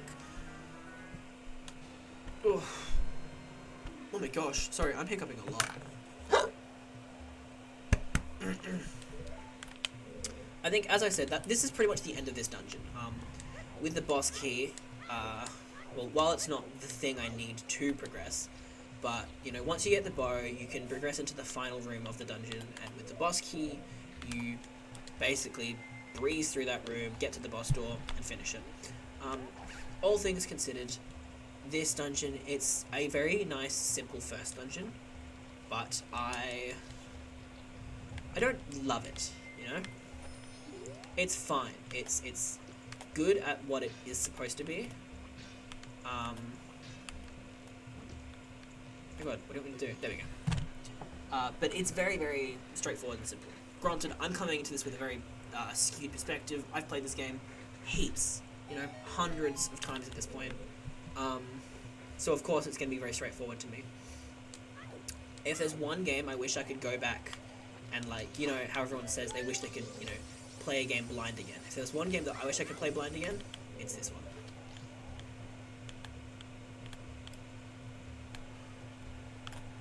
Oh, that was awful. Hang on. I'm going to make this easier on myself.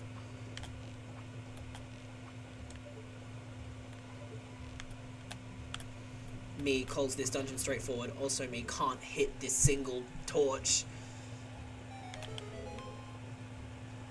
Alright. Now I'm almost certain... Yeah. I was gonna say, I'm almost certain I'm supposed to go up there with, the Deku flower that they used. But I tried to not, and I struggled.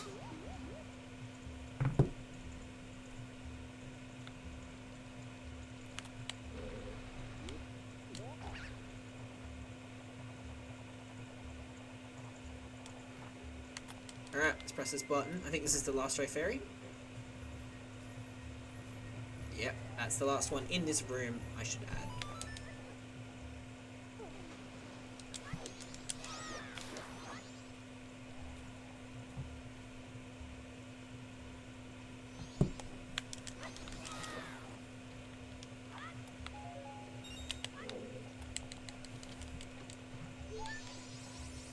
This is your 11th one. Cool.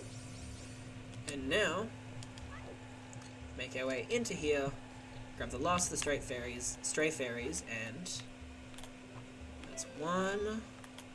Also gonna kill a couple of these enemies that will be annoying if I do not deal with them now. If I can actually hit them. There we go. I believe there's one here. Yep. That's 13, sorry. I apparently can't count.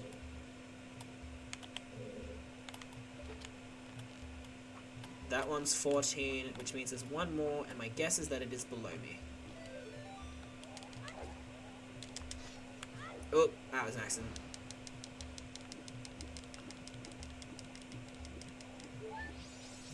It's fine, this gives me an opportunity to see. Yep, there it is.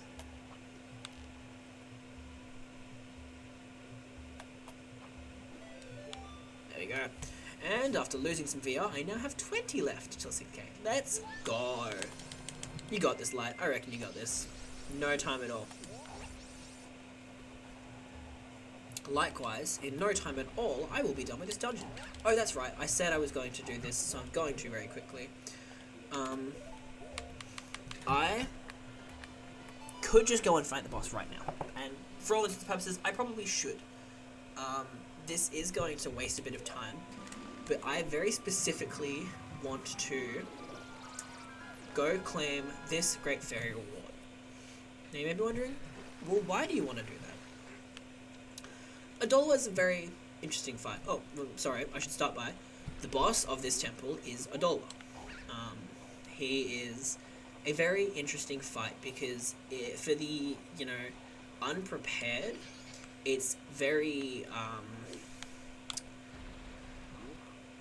it's a very, balanced duel, basically. It is just a, one swordsman against another, He doesn't have much of a puzzle to the fight. It's all about just looking for your openings to strike and fighting with all you have, And by that notion, it's an interesting fight, especially compared to the rest of the fights, which are all mechanically sound and based on a specific principle that you can use. The Goron roll for the second one, the Zora magic attack, and for the last one, the Giant's Mask. Now, the thing is, as interesting as a fight as it is, it does not mean it is difficult for those that do know. Also, again, Great Fairy calling you the strong young one as opposed to anything else. I am the Great Fairy of Power. Thank you for returning my broken and shattered body to normal. I grant you prowess with a new sword technique. So this is why I've come here. Great Fairy here, for your reward, gives you the spin attack. And by that, I mean, I know we've had the spin attack because we've had magic this whole time. But this Great Fairy gives you the power to have stronger spin attacks, basically. You'll see what I mean in a second. You have mastered the spin attack. Press and hold B to power your weapon with magic. Your sword will unleash a whirlwind of energy as you spin around. Now, as you've seen, again, I've been spin attacking a lot already, right? So why is this special? Because it's not just the spin attack. It is a powered up spin attack. So normally I would only get blue. Now I have the orange spin attack, and just by quickly, doing that, I have a very large, window of attack. That's just, pretty useful inherently, it's whatever.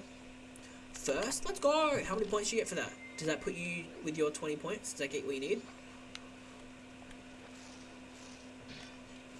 Hang on. Oh! 5999! You're so close! It's alright. One more race. You got this, Light. Don't back down.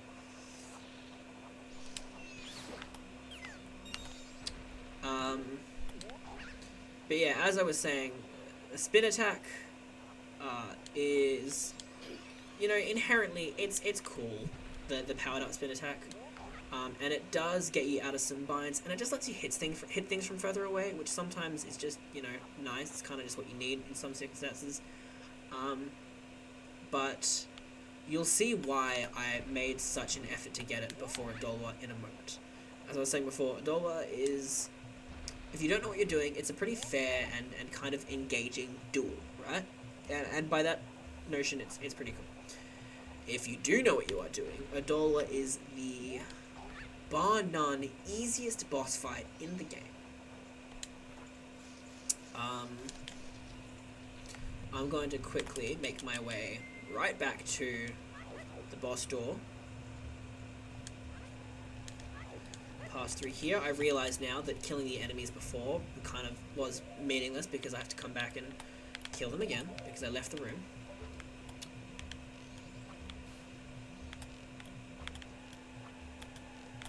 Hang on. There we go.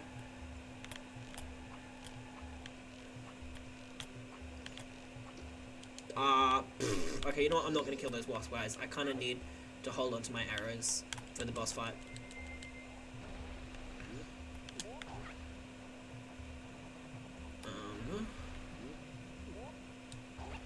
I think I'm supposed to...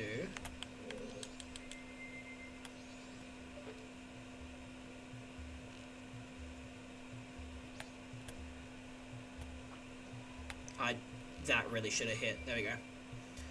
Cool. Let's get through this room.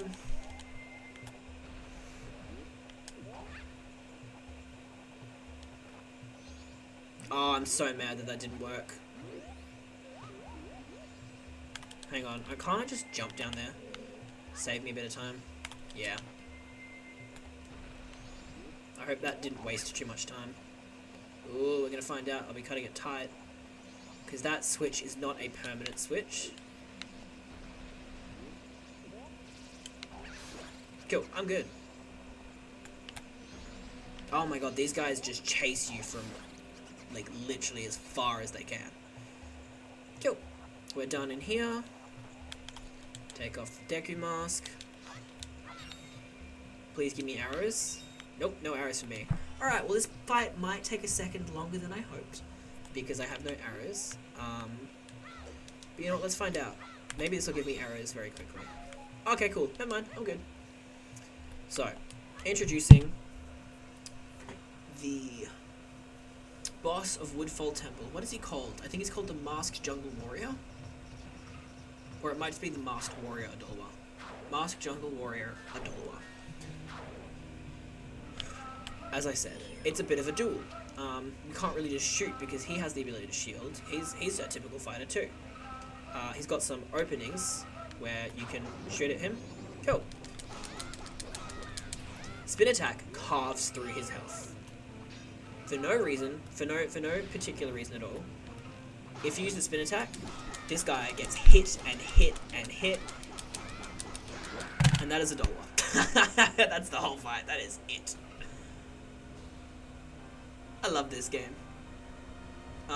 Spin attack, its hitbox is perpetual and it kind of pierces.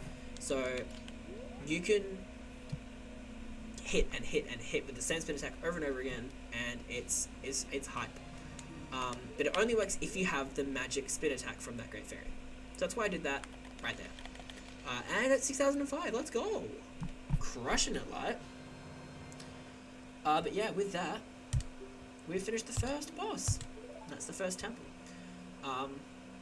Did take, again, a little bit longer than I'd hoped, but I think I'll still have plenty of time to get through what it is I want to explore in this play session.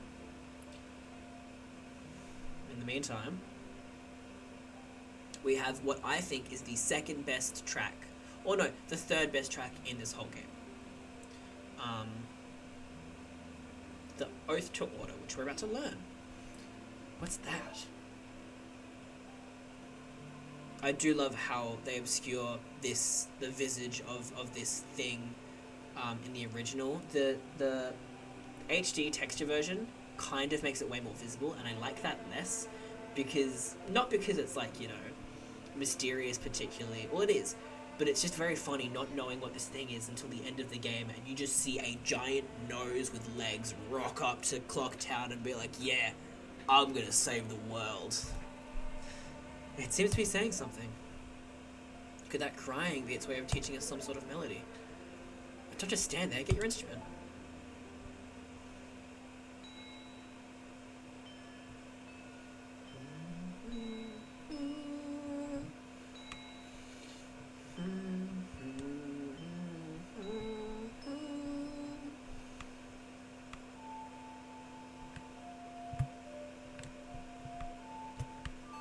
I'm sure I'm not the only person. When I learn a song in these games, I have to play it in the timing that you are shown to it. Like, I can't play the song quickly when I'm learning it. I can't do, you know, bit. I have to play it at the same pace that I'm supposed to learn it. It just feels right.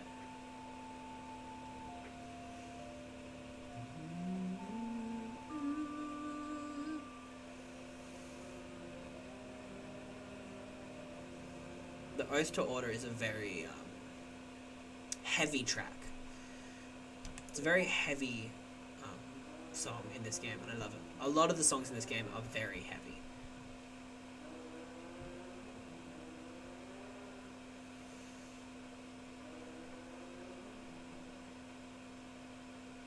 Call us. That's what it's saying. As a kid playing Ocarina of Time, I used to believe that if you played it another timing, it wouldn't work, so I always played them in the timing. Yeah, see, you get it. just has to. It's just right.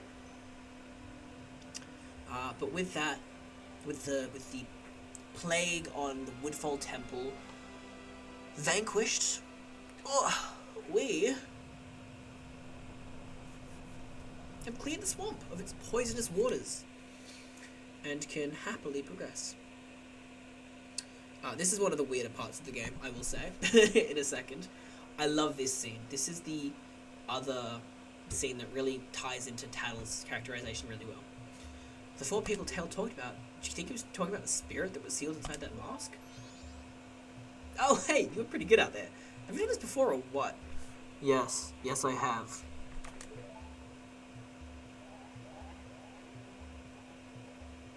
Now, just keep up that pace and save the other 3. Hey,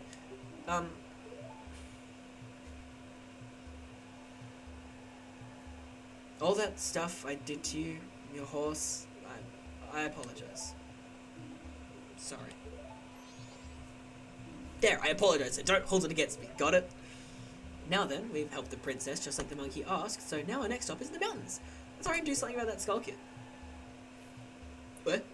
What?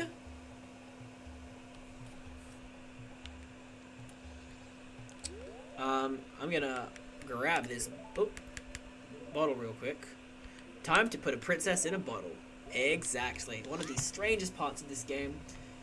When you find the princess here, she's all like, "Oh, thank you for saving me." Who are you? Link. Pleased to meet you. I am the Deku Princess. This is the first time in the game, so far, that the name Link has even been used. Think about that. Think about that. Remember that for now. Remember that for now. She's at least 5 times the size of the bottle. She is. Were you by chance asked by that monkey to come save me? Aha! Just as I suspected. You see, your body smells a little bit like a monkey. I like that Link's like, oh yeah, that makes sense. So the monkey made it back fine after all. That's good.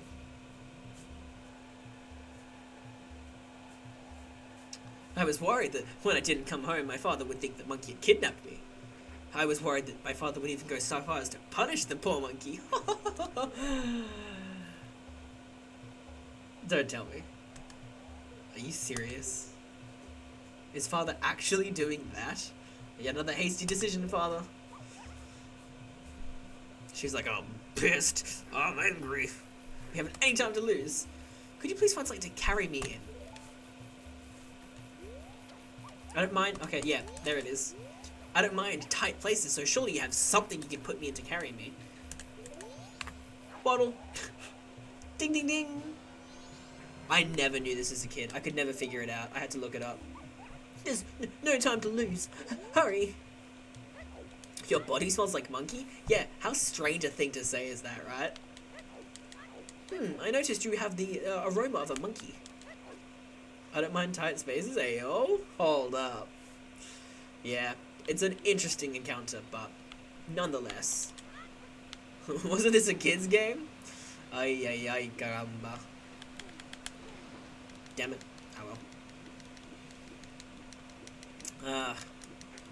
Nonetheless, we will bring the Deku Princess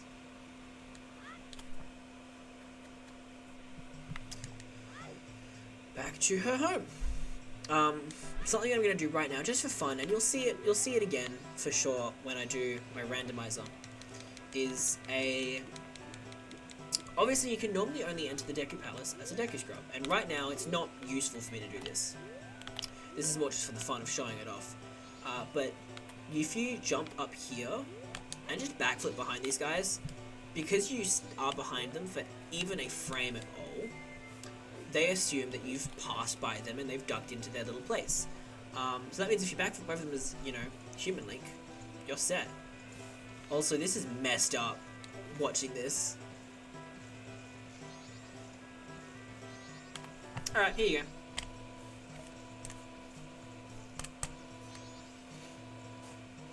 go. My princess. Oh, you are alright, I was so worried. You... Why, Ayana? I like how she bounces on him, because it makes him look like a trampoline, and I think that's funny. What are you doing? Imagine thinking your kid is kidnapped, and then a boy just pours her out of a bottle. Yeah, literally. This guy just rocks up and is like, just goes, here you go. Princess. I'm truly sorry. His father does such rash things when he's worried about me. This monkey is about to say, forget about that. He was dipped into scalding hot water several times from the head down. And he's willing to just say, pshaw, it was nothing. What a guy. I am very, truly grateful. So you're called Link, are you? Thank you for keeping your promise to me. He was into it. I don't think he was. I saw the look of that monkey. He was not having a good time. As a symbol of our gratitude, Butler has prepared something for you. Cool. So we're going to go do that real quick. And that will be the last thing I do before just a very quick intermission. Yeah, let's go check out the Butler real quick.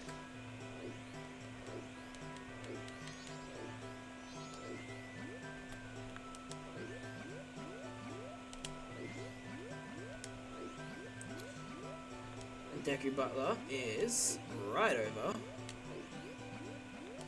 this way.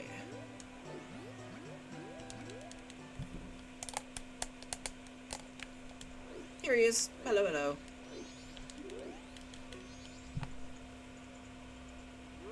Link, I am truly thankful for what you have done for the princess.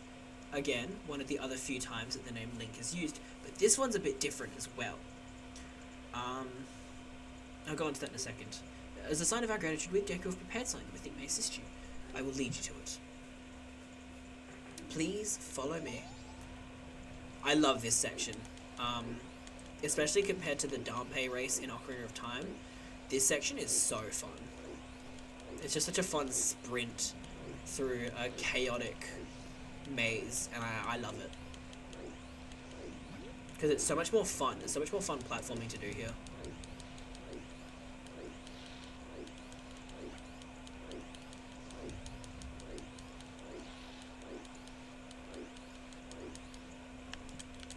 Alright, I don't think I've ever once actually taken the long route around here. I think I always go for the shortcut.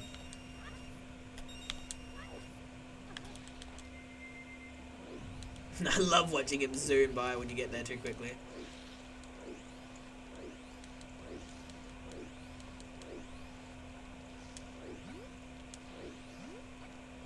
And he doesn't drop fire. This is just a better Dampé race. It is, exactly. The fire dropping is the worst part of that race.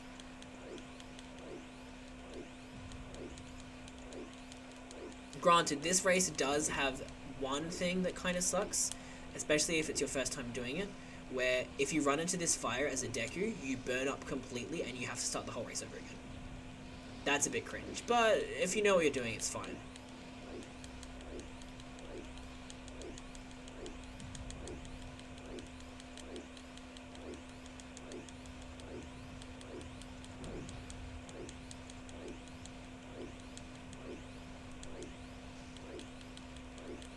Wait. There we go.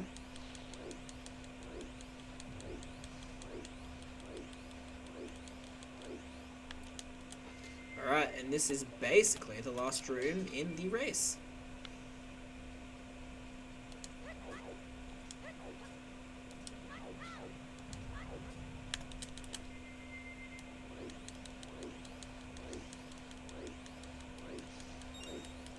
Quickly make our way down this final hallway, this final stretch.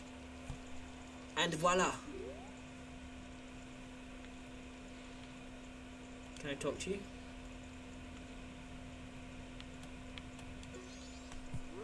Well done, Link. Now here's the item I promised. Please accept it. We got the big mask! Let's go! The Mask of Sense. To sharpen your olfactory perception. Here's the caveat I was talking about. Actually, when I see you, I'm reminded of my son who left home long ago. Somehow I feel as if I am once again racing with my son. I'm afraid I may have tried too hard to outrun you. As old as I am still a fast competitor, just like when I raced my son. Please forgive my rudeness. The Deku Butler is one of the few characters in this game who calls Link by name. And as I've been, pointing out, that's very common. It's very, very common that Link is not referred to by name throughout this game. And it's something that I've explored in an essay I've written that I thought was super interesting. Going through the script of this whole game, there are less than a dozen characters in a game filled with a riot cast of characters. There are less than a dozen characters who call Link by name, and for a couple cases, I'm pretty sure their reference to Link by name is cut from the final game. It's unused dialogue. And then, of those that do still call him by name, there are a lot of caveats. For instance, as you just saw, the Deku Butler calls Link by name, but very quickly flips and talks about how you remind him of his son. By that notion, he's not recognizing Link as Link. He's not saying, "Oh, I know you to be Link." He's saying, "I know your name is Link, but you remind me of my kid." And it makes sense that you do. Something that you learn throughout this game is it's a game all about the passing of the torch of the lives of those who have departed for each of the areas, the Goron, the Zora, and the Deku. And while you actively help the spirits of the Deku, of the Goron and Zora people move on, the Deku is an exception because you have this form thrust upon you by Skull Kid at the beginning. But you'll remember that there is a little Deku tree, a sad Deku scrub, seemingly wilting and dying at the very beginning of the game, that at the end of the game, through the credits, spoilers, you find the Deku Butler weeping in front of. It's very heavily implied that your form as the Deku is torn from that Deku child, and so when he thinks that he is racing his son, it is because you are taking the form of his son.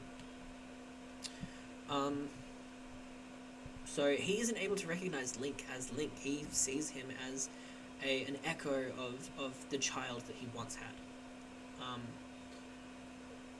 This all leads heavily into what I want to talk about throughout this gameplay, or throughout this casual playthrough a lot, which is the implications of identity throughout this experience.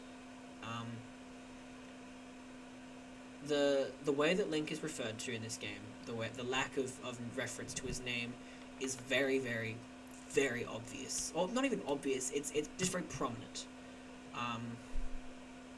Something that became apparent to me as I was studying this game, and it really ties into how unique this game is, how uniquely detached it is from the rest of the Zelda franchise, because it's the only game where Link isn't ever seen to be Link. The Deku Butler, as I said, sees him as, someone who reminds him of his son. The Great Fairy calls him the kind young one. The other characters in the game just see him and shrug him off, don't even acknowledge his name. Very, very, very few people, in fact, arguably no one in this whole world, sees Link to be Link. And in a series that is obsessed with the reincarnation of Link as this hero, as this figure that everyone looks to, as this manifestation of courage, seeing him in a world where no one knows his name, or cares for his name, or cares for who he is such a distant departure from that notion, and it's so interesting, and it's so, I don't know, I think it's really special. It's really special to see this character, this Link, someone that we all know as the manifestation of courage, as the boy in green who, goes to save kingdoms, to save the world, and to protect the Triforce from the evil forces that try to claim it. Seeing him in a world where none of that matters, and where his title as Hero of Hyrule, as the Hero of Time, as, the Hero of Twilight, the Hero of the Sea, any of that is stripped from him completely, and he's just a kid. He's just a boy in green. It's honestly, it's kind of magical. I think it's kind of a beautiful connection to a character, to see them at their most vulnerable in a state that you never really see them. I'll continue to allude to that as it becomes obvious. But yeah, that's just something that I wanted to share that really makes this game stand out to me. It's a very almost harrowing but cathartic expression of Link as just another kid, you know? Especially given that this is the timeline where he returns to his child self to live out his youth again. This is a world where he is just that. He is just a kid. And it's really touching to see Link, someone we never get to see like that, in that way. But we're going to save an old lady. Earlier you saw this cutscene, and when you did, you saw that I failed to save her because I couldn't stop the thief. Done. I saved it. I saved her. All you need is a sword. Once you get a sword, you can return to this event and stop the thief from getting away with her goods. So now that I've done that, we're set. We're good. We are chilling. Oh. Thank you, since he didn't make off. I can finally stock bomb bags at our shop. Maybe I'll put them out tomorrow. I must thank you. It's a dangerous mask, but maybe you could use it to throw your own festival fireworks show. How messed up do you have to be to give a child a explosive face accessory and to say, light some fireworks, brother. Have a good time. She is killing him. She is endorsing the death of this child. How rude. That's not very cash money of you, old lady. But yeah, with that done, I'm going to take this as an opportunity for our first intermission. I'm going to quickly use the bathroom, get some things sorted, and then I'll return with the next part of this casual playthrough.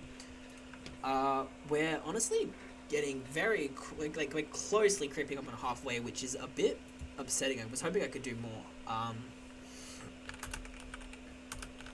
but I'll do what I can anyway. But I'm gonna be right back up. When I get back, we'll be going to the second area, and doing a bit more of that, and hopefully getting closer and closer to some of the other stuff that I want to discuss.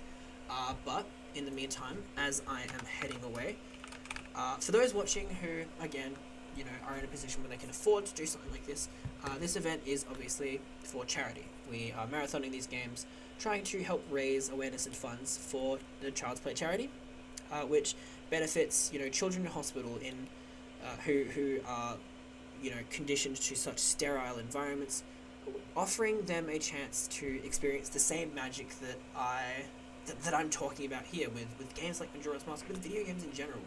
I'm a firm believer in games as tools for not only entertainment but education, expression of the self, conduits for rich, engaging storytelling, and representation of complex ideas and issues from reality. And so offering those, valuable experiences to people who live in or who have to endure such, sterile and ill environments, I think is a huge deal. It's very important to me. So for those who can, and would be happy to donate using the link in the chat, it would mean a lot. Any amount makes a difference. We're trying to reach our initial goal of 500. We're getting close to halfway. So yeah, hoping we can see that go up. But yeah, in the meantime, I will be back shortly. Don't you go anywhere if you're enjoying this. And yeah, we'll be back with more Majora's Mask very, very soon. Be back very soon.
Welcome in, Sly. I'm back.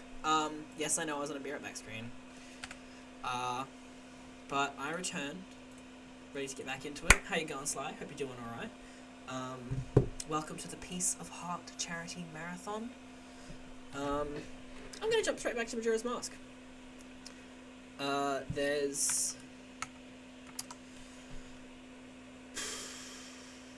Okay, so I'm thinking about how I want to go about this.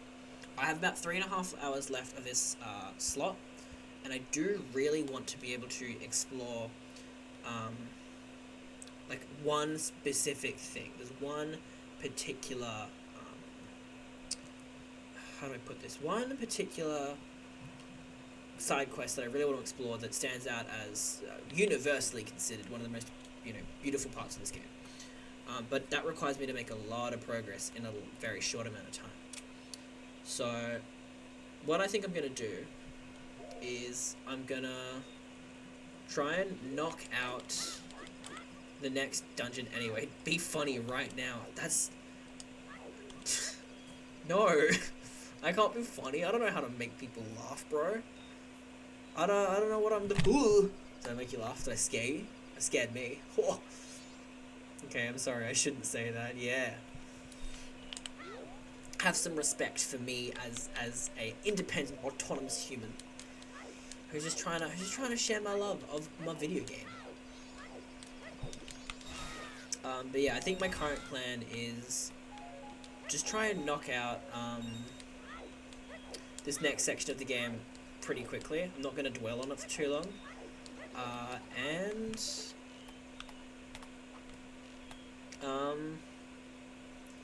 get that much closer to the part of the game that I do want to focus on. I wouldn't use that term to describe you. That's a bit rude, Sly. That hurts my feelings a little bit. Alright, I see how it is. Alright, where am I headed? How am I headed, rather? How long do I think this will take? I'm hoping it's not going to take too long. Started about 40 minutes late, yes. I don't believe so. I believe I started about 10 minutes early. Unless I misread my time slot. Hang on, let me double check quickly.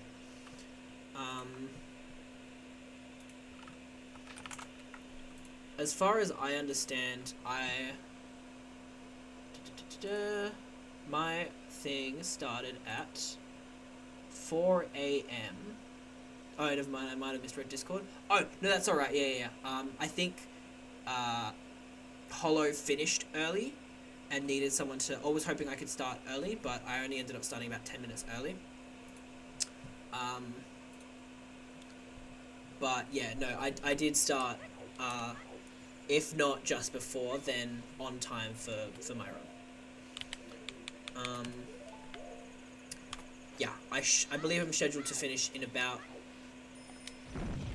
3.5 hours, as far as I'm aware. But yeah, let me know if anything changes, and I will accommodate. Oh, did it link Discord link add to the channel page? Awesome. I was going to ask if you wanted your time extended.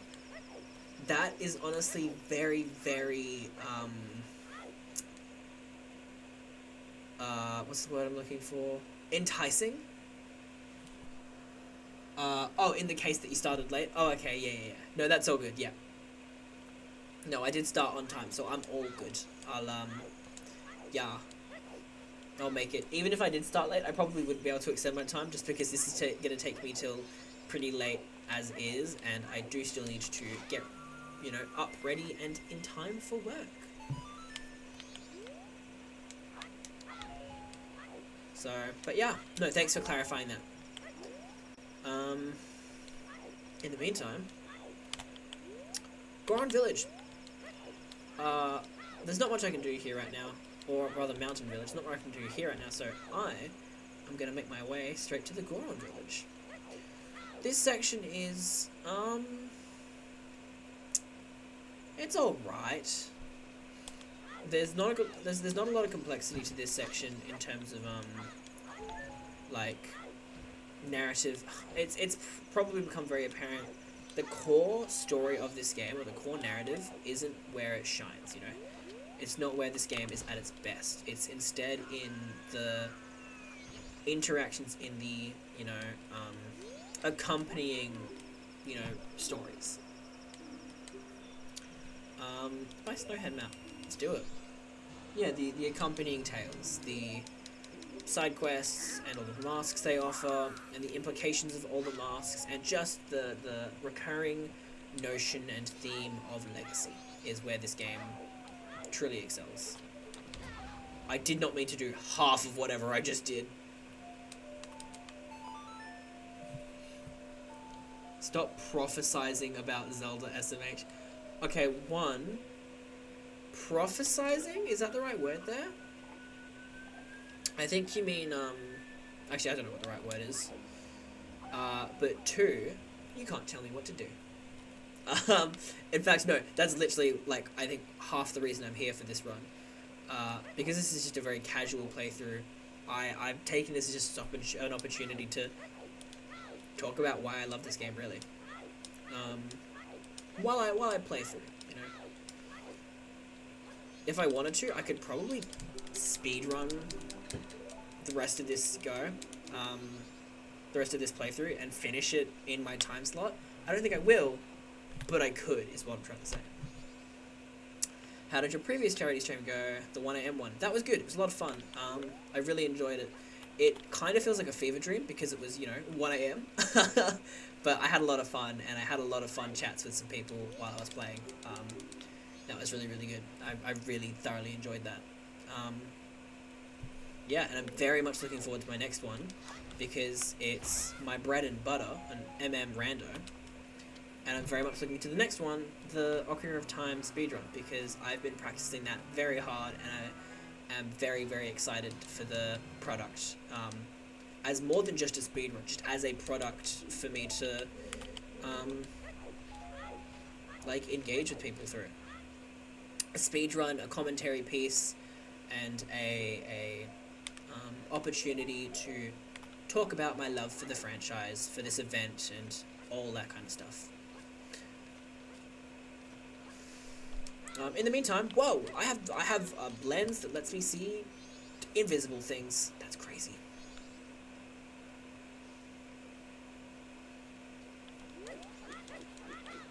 Ah.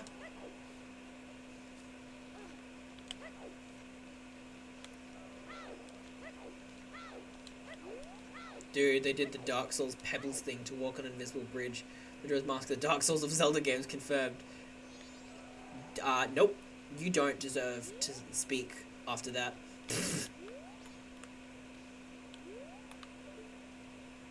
Bro is taking his sweet time.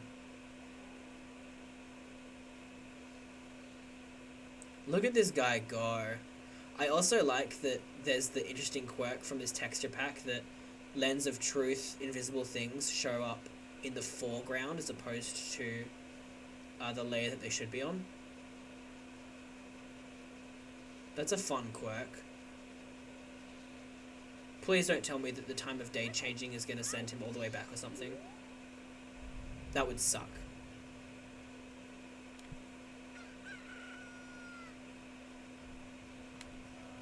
It did! Are you kidding me?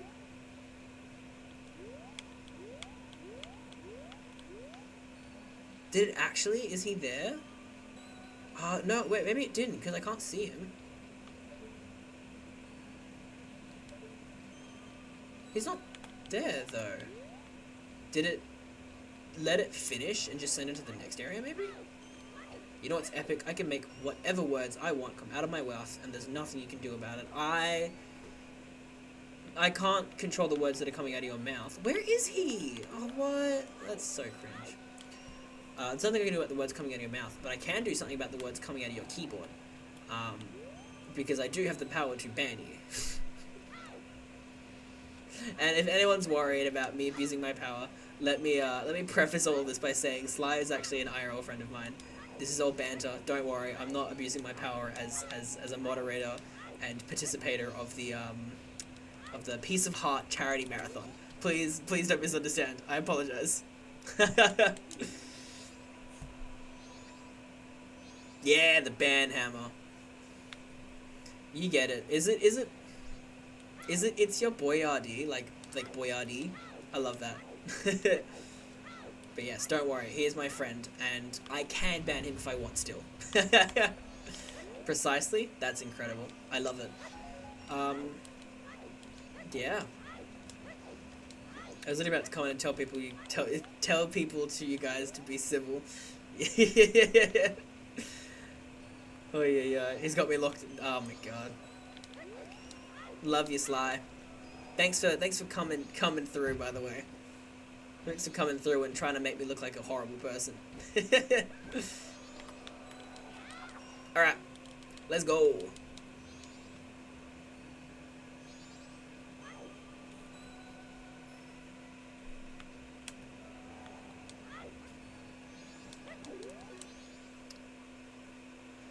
Yeah, this section's a bit slow. I'm not a huge fan of it. I don't love the Goron section of this game. But what's gotta be done's gotta be done. What can I say? It's what I do best. Yeah. Love you, buddy. Fortnite dances, then bows. You need to Fortnite dance. I haven't seen you Fortnite dance, Sly. I think that would be awesome. I think you need to do that for me. Give me a quick Fortnite dance. Give me a quick. You know, give me a quick.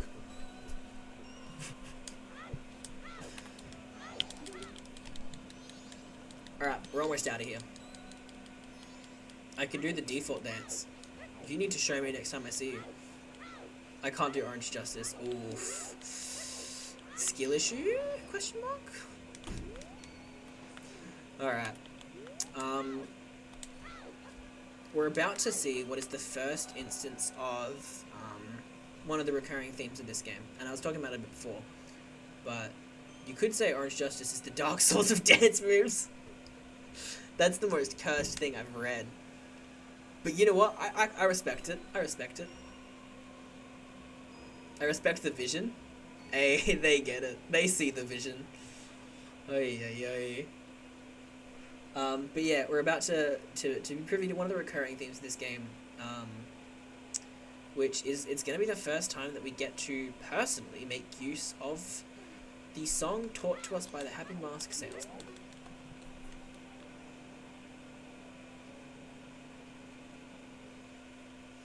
In we go.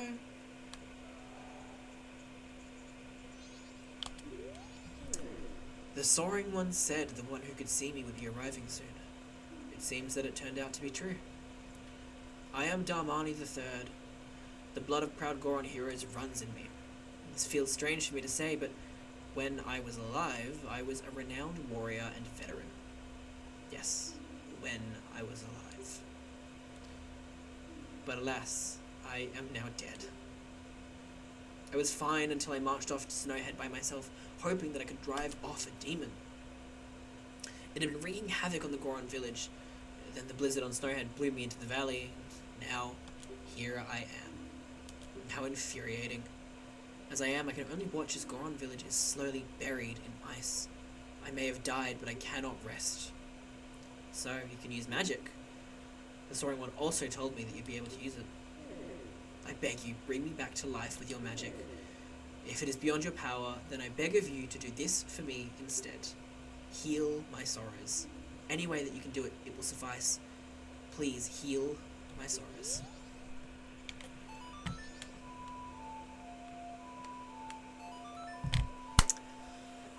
The recurring notion of healing sorrows, of letting people pass from this life to the next, it's a simple one, and it's not unique to this game in the Zelda franchise or, greater gaming, but it's a, well done one nonetheless.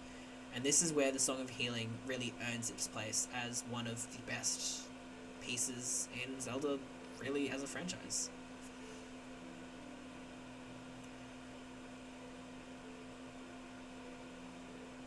It also offers, starts to introduce another key facet to my love for this game, and that whole recurring theme of identity that I was talking about, which I'll get into in a second. Also, Sly, I switched to my laptop so I can torment you in real time instead of on like a 5 to 10 second delay. Awesome. I'm so excited. I leave my undying feelings with you. The deeds I accomplished while living on Kara are carved on my grave. You should read it. Let's go! Now we have his face. You got the Goron mask. The mask contains the spirit of a proud Goron hero. Where the mask is seen to inhabit the body of a Goron. Press C again to return to normal. For the Goron village, I have asked your assistance. Kill. Let's chuck this bad boy on and witness the most terrifying scene. Oh, his face, that scream, I love it. Alright, let's do as it said. Let's read the grave. The Goron hero Darmani III rests here in honor of a great hero. This memorial is inscribed with the knowledge of a great hero. Techniques for action. Oh, chosen Goron hero, your power to lift objects without effort is mightier than the strength of any other. Yeah. Goron heroes press A and curl up into a ball. Yes, I know.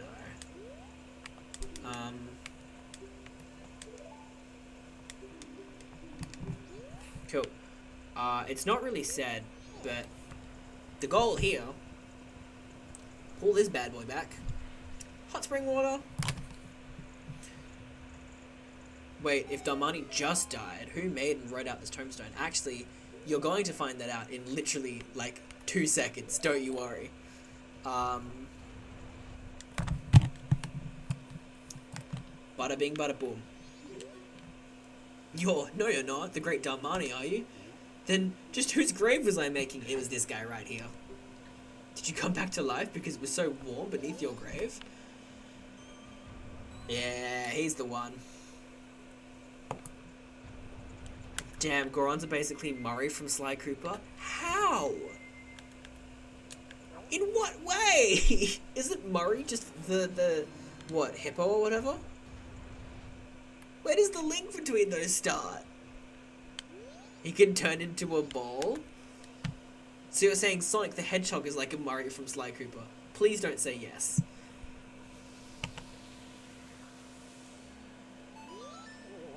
What have I been doing? You were right, brother. You were frozen, but the great Darmani saved you. Wow, I should make more tombstones. I can make an army. So true. Hang on. Is that the real Majora's Mask endgame? This Goron's just like, yeah, I'm gonna bury a bunch of people. I'm gonna make a bunch of tombstones, and then they're all gonna come back to life, and they're gonna be my army. Did you hear this guy? The great Darmani died a long time ago and is lying in his grave. Darmani! I was shocked too, but somehow it seems the great Darmani isn't dead. With this, a star of hope appears in Goron Village. Great Darmani, please do something about the blizzard blowing in from Snowhead. This is the start of this arc's, I guess, portrayal of that whole identity thing I was talking about, the whole identity crisis. For it's one thing to note, Sonic is the Dark Souls of characters that turn into balls. No! Oh, Lord. Yeah. That sure was a sentence that I had to read. But yeah, on that notion of identity, this is the start of this arc's portrayal of that identity crisis. You'll find it's very common in, honestly, a lot of this game, not even just their sections, but wherever the use of one of the transformation masks is required, it makes sense, of course, but Link's identity is completely muddied and lost to the form of the one he takes the form of, you know? So, none of the things that you do in here, none of them are attributed to the hero of Hyrule, Link. They're instead attributed to people like Darmani. People see Darmani return from his grave and they say Darmani is alive and he will save us, you know? He's gonna end the blizzard, he's gonna save everyone's problems. It's never Link's alive. Well, Link's the one who's doing all this. Link is giving us a hand, you know? What a good guy. It's Darmani. Darmani's our hero. And that's like a very, I wouldn't say tragic, I would say it's a very, it's an interesting thing to think about in the context of this game, and in the context of Link as a character who is typically renowned for his actions as a hero. You know how a square is actually a type of rectangle, but also a type of trapezoid, but also a type of rhombus? It's kind of like that. Squares are the Dark Souls of shapes, if you really think about it. I'm not going to ask you to expand, and I'm just going to believe you. Yeah, please don't elaborate, in fact. I don't want you to. I wanna live blind to the gymnastics, the mental gymnastics that went into that thought. Yeah, I learned that from Vsauce. That's not a real thing, is it? Vsauce didn't say that squares are the Dark Souls of shapes, did he?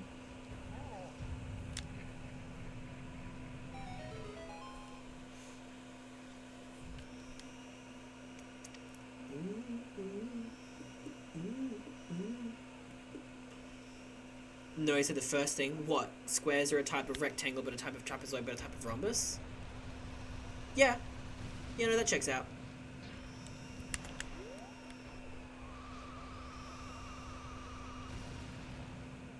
I don't know why I tried to do that. Hang on. Welcome to Goron Village, by the way. The same place where, or the one place that you can hear a baby scream endlessly and want nothing more than to end that baby's awful, awful, awful cry. I don't know, circles are kind of tough. You have to utilize pi to make them. So they're probably more like the Dark Souls of shapes. I respect that rationale so much more than anything that Sly could have said for squares.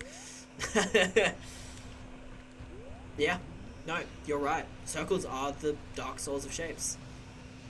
Definitive proof right there. Shut up, child. Oh, holy! Hang on, I think there's a way I can see that. Oh, it's behind. I've got to fix that. But thank you very much, Sly. Oh, what a Chad. What a champion. Thank you, Sly, for the, 40, was it 40? $40 donation to the Child's Play charity.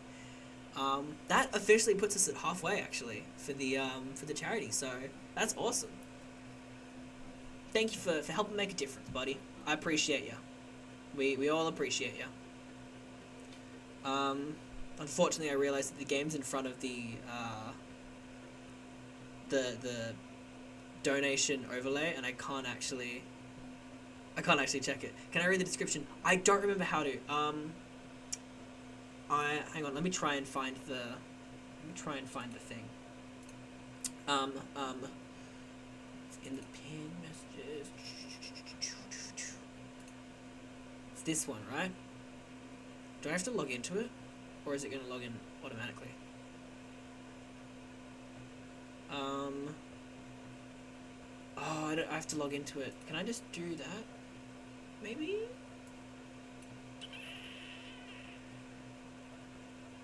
I don't know.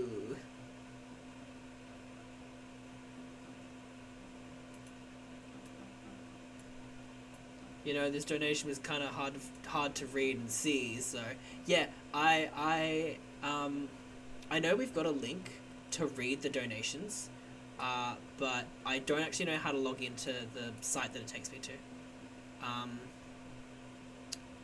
Is there a... Hang on, do I go here? This was the Dark Souls of donations! It's all coming full circle. Is anyone in chat able to help me with that at all? I don't know how many people are chilling. I don't know how many people are big chilling in here that can help. But if anyone is, let me know, because I wanna read that dono for Sly. For Sly.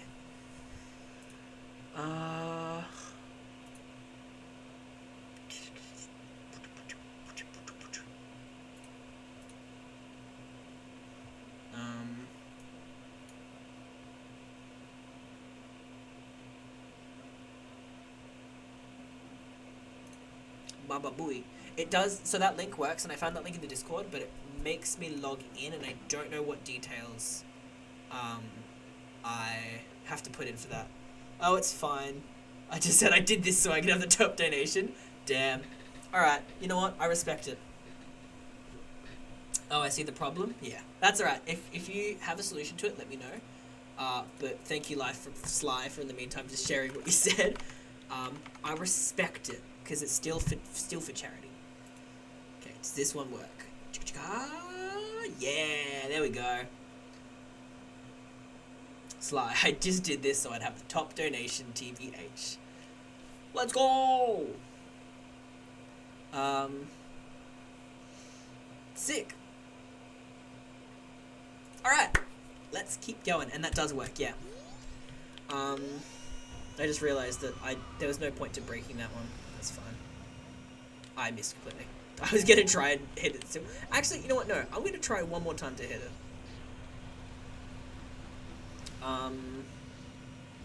Doi doi.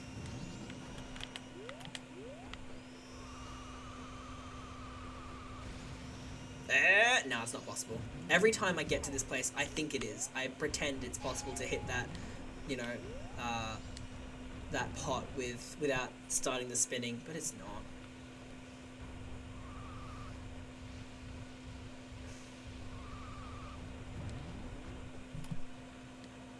Alright.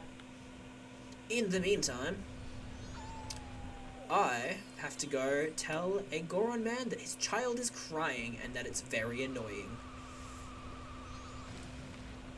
Look, I donated and then more people joined the stream, man. I'm kind of carrying this stream. Pretty goated with the sauce, I'd say. Damn, Sly a real one, hey. You keeping an eye out for us, brother. We appreciate that. We appreciate that.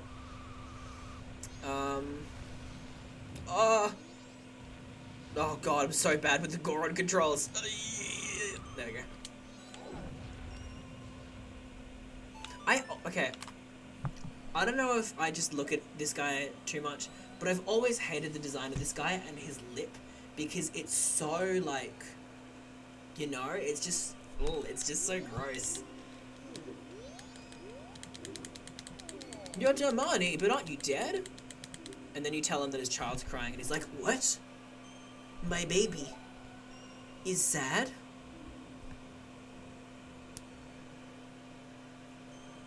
My son is crying because he misses me. I was going to say during my segment that if we reach 300 by the end of my 7 hours, I'll show my cat. But now the gap is even smaller. Let's go. That's a good cause. Show your cat? That's hype.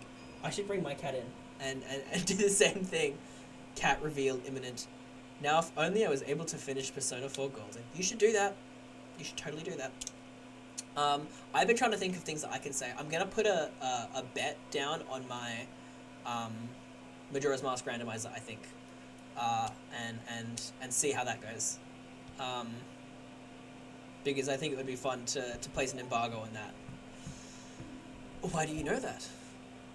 My son misses me. Please forgive me, child. Your father has work to do. Dambani, be you a ghost or a figment of my imagination, I no longer care. If you feel pity for my crying son, then please quietly sing my son to sleep with this song I'm about to play on my drum. It is the very same melody that was often played for you when you were young.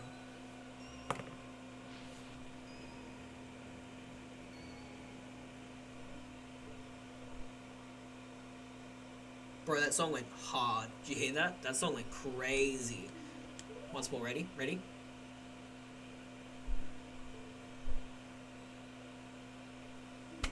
Honestly, goes so hard.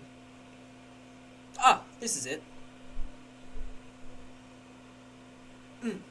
Hits me every time. Right in the feels. I still think this is probably one of the dumbest segments of this game, and I do not like it that much. I think emotionally it does strike a bit of a chord, but like, it's not as immersive or enjoyable to play even as the Zora segment, for example, or Ikana, which Ikana is just the most like, I hate the Beneath the Well, but I love the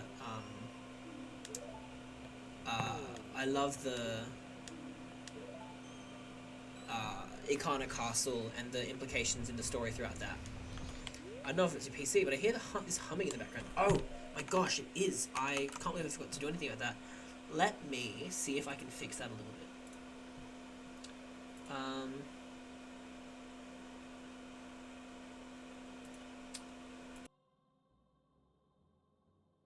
That fix it.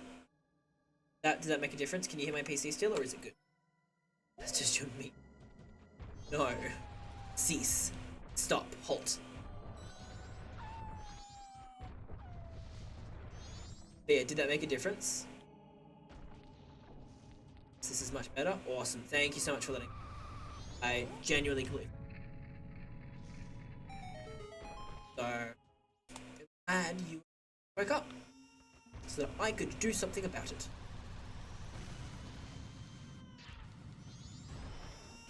Alright, we are going.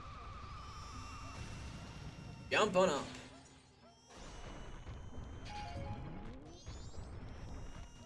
Wait, your voice does cut out random though? Does it? Or is it just me stopping speaking? Let me know how it is. I'm gonna talk, doing some shoutouts of people who played recently. Good call. Yeah, everyone who's in here, enjoying whatever you're watching now. If you want to see more people been a part of this wonderful, follow the shoutouts that are happening in chat. These have all been wonderful.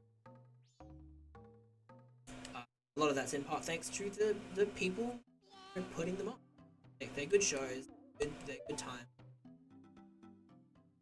Offering them support is super cool. Sly, has the cutting out been obvious this time, like throughout my speaking now?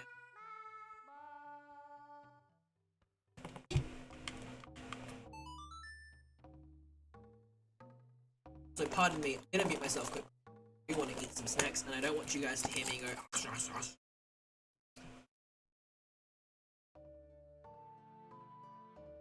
It happens when you stop talking. I think the thing is super sensitive. Let me see if I can fix that.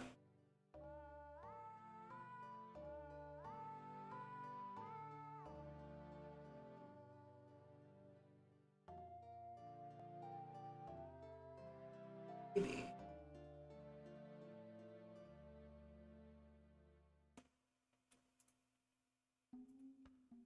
Okay, is that better?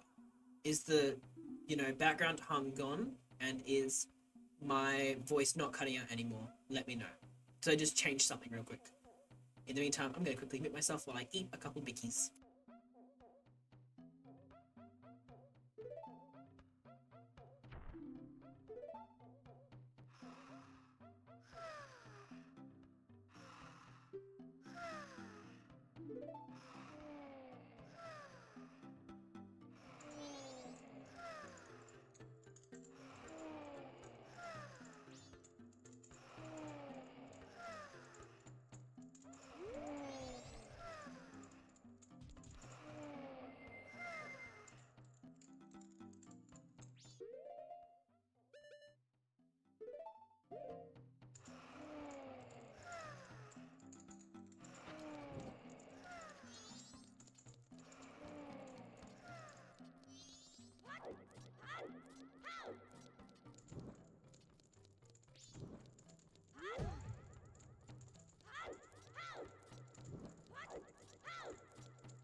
Sorry about that.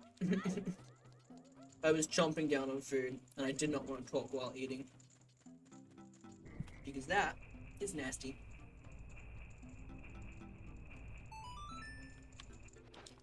I didn't give myself... Never mind. Dude, they're trying to sleep, and you're scarfing down food. Who's trying to sleep? What, the Gorons? They're not trying to sleep. I just accidentally put them to sleep by playing them a lullaby. Let's go, I got it on the first roll.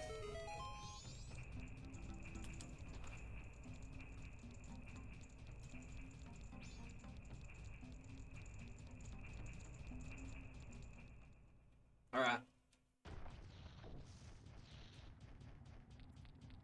Now you may be wondering, what are you doing with that big rock? Well, this rock is actually a rock sirloin. It's a fine delicacy to the Goron people, and there is a guy, I'm not sure if I interacted with him at all. Ah, boulder. But there is a guy in the icy confines of Mountain Village who is stranded without food, and so I'm gonna offer him this tasty sirloin. Today on account of not having a car. Oof. Did you end up getting dropped off at the work so you could get picked up by your family, or what ended up happening with that?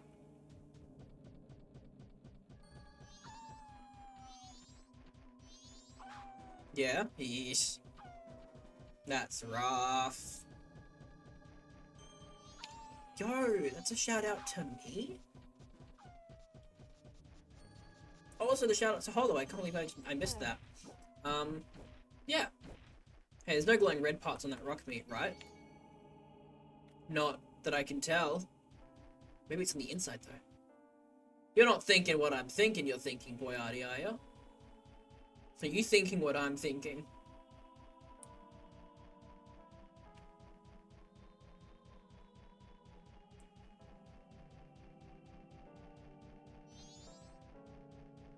This bro's about to go crazy and get possessed.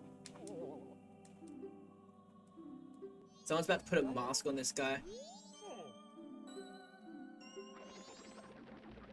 About to put all the Gorons on crack rock. God, that was such a weird segment of Tears of the Kingdom. That was so strange. This dude doesn't need a shout out. He's insufferable enough as is. Appreciate you, buddy. Let's go! Frog mask! Woo! Now I can talk to frogs. That's cool. Right? Or is it just me?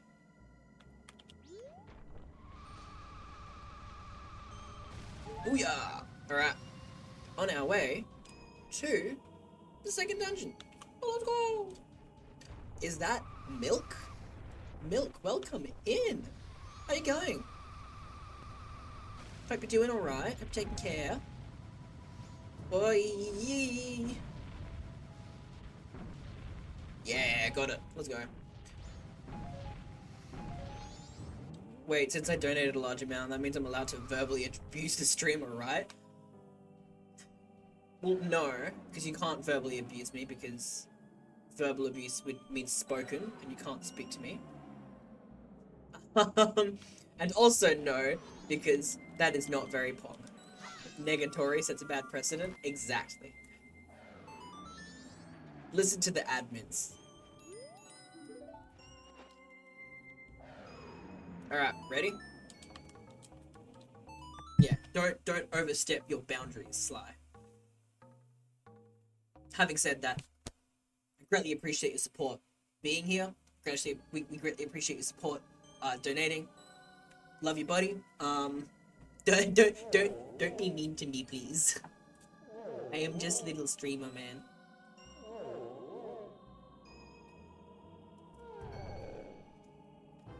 I'm just a little guy. You seem to forget I have your number, and you seem to forget that I don't have to pick up my phone. Alright, let us knock out the second dungeon. And how are we going for time? 2 hours, 50 minutes remaining. You know what? I was gonna not get the Great Fairies of this dungeon, but I might get the Great Fairies in this dungeon. I might just do it. Why not? Snowhead Temple.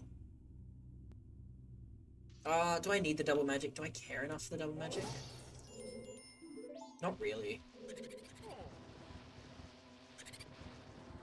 Alright. I'm gonna, you know what, no, I'm gonna speedrun this dungeon. You're gonna watch me destroy this dungeon faster than anyone ever has, I say, as I'm about to fail every single room of it. Yeah, I kind of set myself up for that one, didn't I? Alright, ready? Easy clap! Oh, let's go! Okay, place your votes, chat. Should I get the Stray Fairies and make this dungeon take about 20, 30 minutes longer than it would otherwise? Or should I speed through it? What do we want to see? Do we want to see epic gamer moments? Or do we want to see,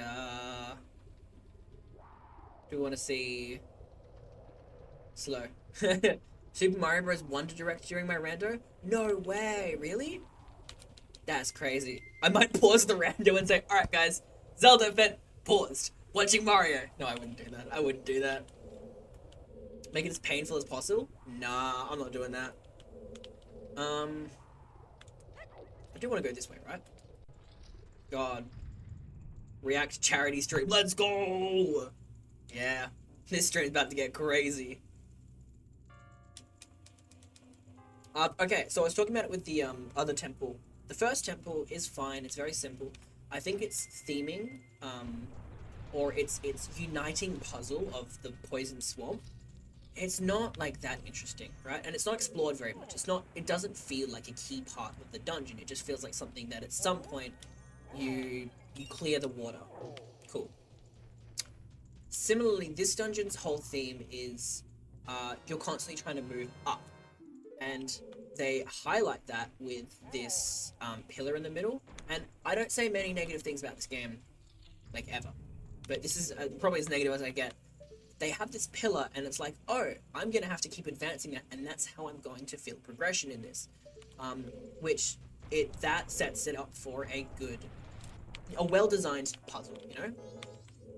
A well-designed puzzle where you can feel yourself progressing, and you can, you know, you can connect with that and yeah, appreciate the design of it. Yet that pillar is relevant maybe twice in the whole dungeon. You move it up once, you punch some blocks, that's it. That's like all you have to do as far as I'm aware. And then you punch a couple more blocks in it, and that's how you finish the dungeon. As far as, you know, uniting elements of the dungeon go, it's remarkably weak. I don't know why I'm opening this chest. It's not a key, and I know it's not a key. In fact, I don't think there's any keys in this room. But yeah, that's just my take. I think that there's a lot better examples of dungeons that have, you know, strong uniting puzzles to keep the player feeling progression. For example, Great Bay Temple, as much as people don't like it, is really good at that. It really does the whole making a player feel like they're progressing really well. But we'll get to that, I'm sure. I hope. Do you reckon I can game the system? I'm trying to not have to take my bow out. Oh, let's go! I did it. I actually didn't know if that was possible. That's awesome. Yeah, I'm a gamer. You know what? No, I'm gonna cheese this dungeon as much as possible. I was gonna, you know, be all vanilla playing this playthrough because, oh, it's a casual playthrough. But I cannot be bothered doing Snowhead Temple. So I'm gonna cheese it. I'm gonna cheese the hell out of it. You ready? The skips glitches in this temple are fun too. They are. I'm not, like, you know, uniquely good at doing skips or glitches in Zelda games. Like, I wouldn't say I'm bad, but the ones I have learned from this game, a lot of them are for this dungeon, just because doing randos, getting through this dungeon as quick as possible is, like, my #1 objective.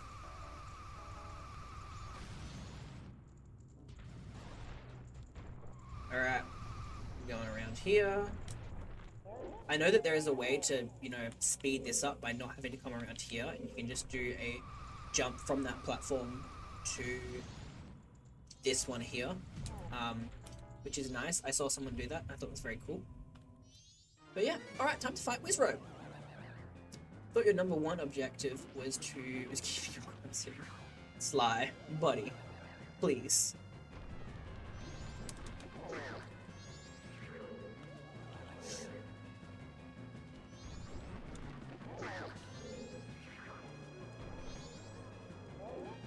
Oh, I mistimed it. I hate Wizrobe. I hate Wizrobe so much. Worst mini boss in the franchise. And you fight him like 6 times in this game.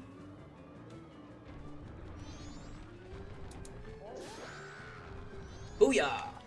Got him. I really do want to learn to speedrun this game, honestly. Which sucks, because um, for anyone who doesn't like know me from my stream at all, one of the things that I've very recently decided is I've been playing a lot of Majora's Mask Rando. Love it to bits. I am getting to the point where I'm ready to move on though. I have a lot of stream ideas that I really want to actually explore fully, but I've been tying myself to Legend of Zelda for a long time. And I'm kind of ready to try something different. And so, do I have to go? I think I'm supposed to go down, but I don't think I have to, right? I think I can skip this. Are you gonna try an OOT MM render? I really want to. I've been meaning to for a while. Unfortunately, the windows in which I can stream, I don't think are long enough that I can finish one. I still might. I'm considering it. I just know it would take a long time, and I'm not sure if I have that much time available to me. Oh, I do have to do it. Okay, that's fine. Yeah, I'm not 100% certain if I have that time available to me for streaming.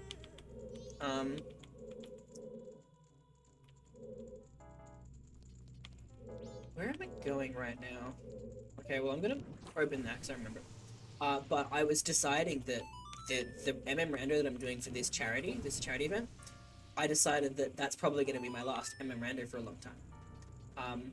Which sucks, because that's me saying, alright, you know, I've played this game a bunch, I've, you know, finally done a video essay on this game, and that was one of my biggest dreams for a long time, you know. Even growing up, I was like, I want to make a video on this game, because I love this game. And I finally did it recently, and so between that and having done so much MMR in my streaming time, I was like, yeah, I can comfortably, you know, make my charity event my send-off to Majora's Mask, you know, and I can start streaming new things. But then I started watching someone speedrun Majora's Mask, and I'm like, oh, but I kind of want to learn that. And Ocarina Rando became a thing, and I was like, oh, I kind of want to learn that. Ugh. It's hard. It's tough. It's tough trying to game. Gamers are repressed. But nah, I don't think I need to press this, do I? No, I'm almost certain I don't. What am I missing? I'm missing a key somewhere. I did not mean to do that. Whoopsies. Gamers, this is so sad. Yeah, I'm missing a key somewhere. I cannot actually remember where it is.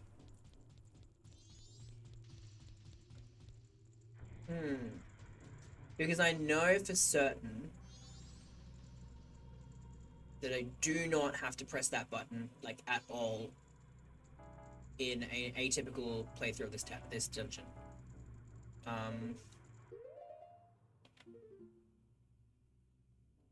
It's not that chest. It's not that chest. It's not that chest. It's that chest. I found it. I remembered. Guys, I remembered. Hang on. Check this out. Boom. Key right here.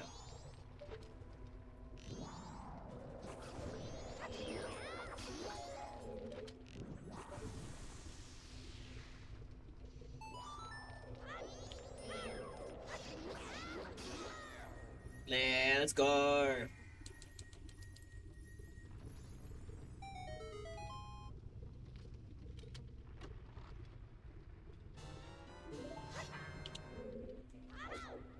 Ah!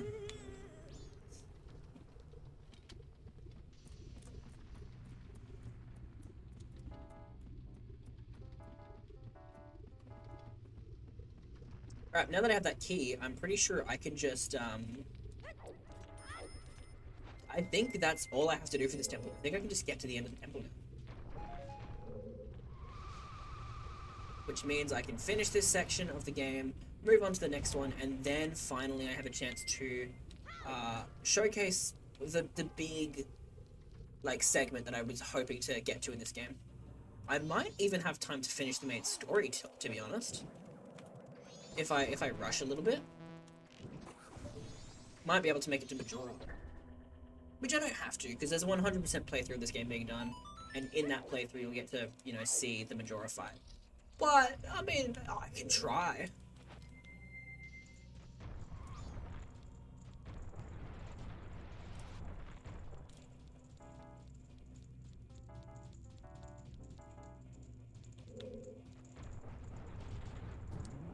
But nonetheless, there is a segment that I really want to highlight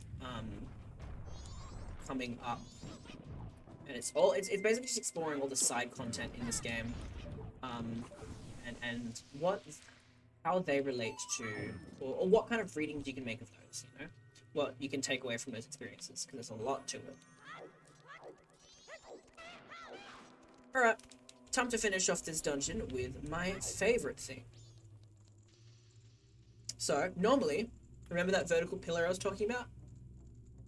Normally you're supposed to raise it so that you can knock out a couple of the loose pieces, and that will make the pillar low enough that you can walk from that path over to this path and get in. However, if you are the epic gamer, you can break one of those snowballs with the fire arrow and just drop in. And voila. Just like that. You too are a gamer. And now for yet another exploit, and I'm sorry that I'm doing so many exploits in what's supposed to be a very casual playthrough, but I want to get this place done.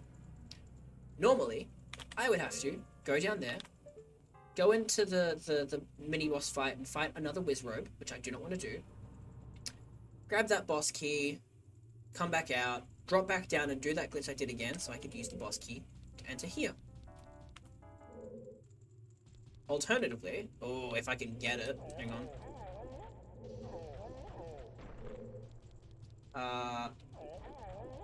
Oh, I am stuck. Hang on, let me fix this. Let me fix this real quick. Oh god.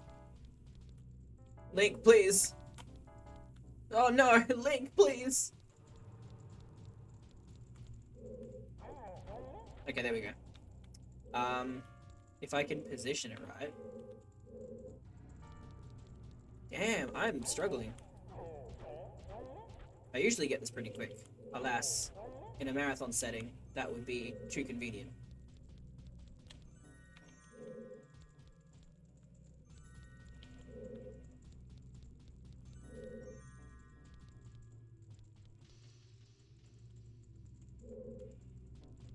There we go. What a good game. What a good time. Honestly, I feel like exploits just make it more fun. It's cool watching them. It is, absolutely. I actually don't know if you will have got to see these in Zoda's 100% playthrough. But if not, here's a good place to see them. You will definitely see them again when I do my rando, because the rando is about finishing as fast as possible. So I'm absolutely gonna be using these exploits. So I guess consider this a little taste of what is yet to come. But yeah, what a gamer. Thank you. Nice. Thank you. And Sly put in a copy pasta. Good old Sly.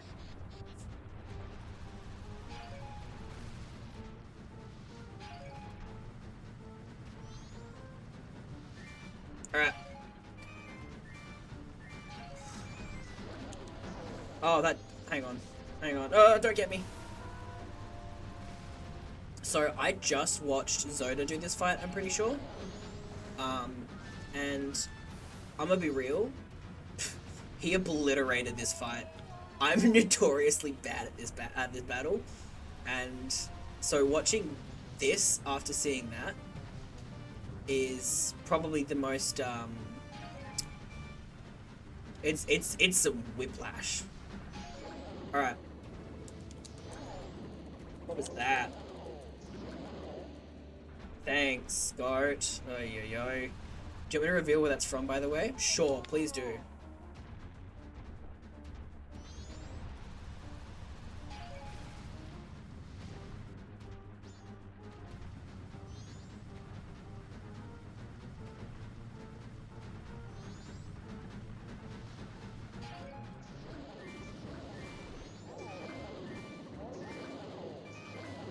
Oh, there we go. That was kind of clean. If it makes you feel better, I didn't see Zoda fight this because I was on another tab. That makes me feel a little bit better because now you can just pretend that I'm totally epic at this game and obliterating this guy. Oh, he's so close. It's from that Flash game called Whack Your Boss. Oh my god, it is! That's why I recognize it. What a graphic game. I hate this fight. I'm gonna explode. Please don't blow me up. This is it. Here we go. I did okay in that fight. I did alright. You know what? I'm proud of myself. I was, you know, talking myself down. I'm kind of a champion, actually. Actually, I'm pretty good. I'm pretty sick, bro. Alrighty. Gonna grab this hot container. And that's the second dungeon done. I will say, when you know what you're doing, this game, very short. Not very long at all. You're our little pog champ. Really? Hated doing that. That was not fun. I'm sorry. I shouldn't have done that. I say that was not fun, as if I don't do that all the time. Guardians of the Galaxy. Bro's about to share his favorite movie of the summer. So, your protective gods. That's why you're in the temples. But why are the protective gods? No, wait, are you listening to me? Damn. Bro was just like, I'm out here promoting my favorite movie, Guardians of the Galaxy Volume 2. Tal's like, what? What do you mean? And then, see ya. Actually, I just realized something I can do. You guys know the GIF of, Oh, also I saved the village. It's no longer a blizzard. I'm so cool. Do you guys know the GIF of the guy who, like, does the piece and then disappears? You know what I'm talking about, right?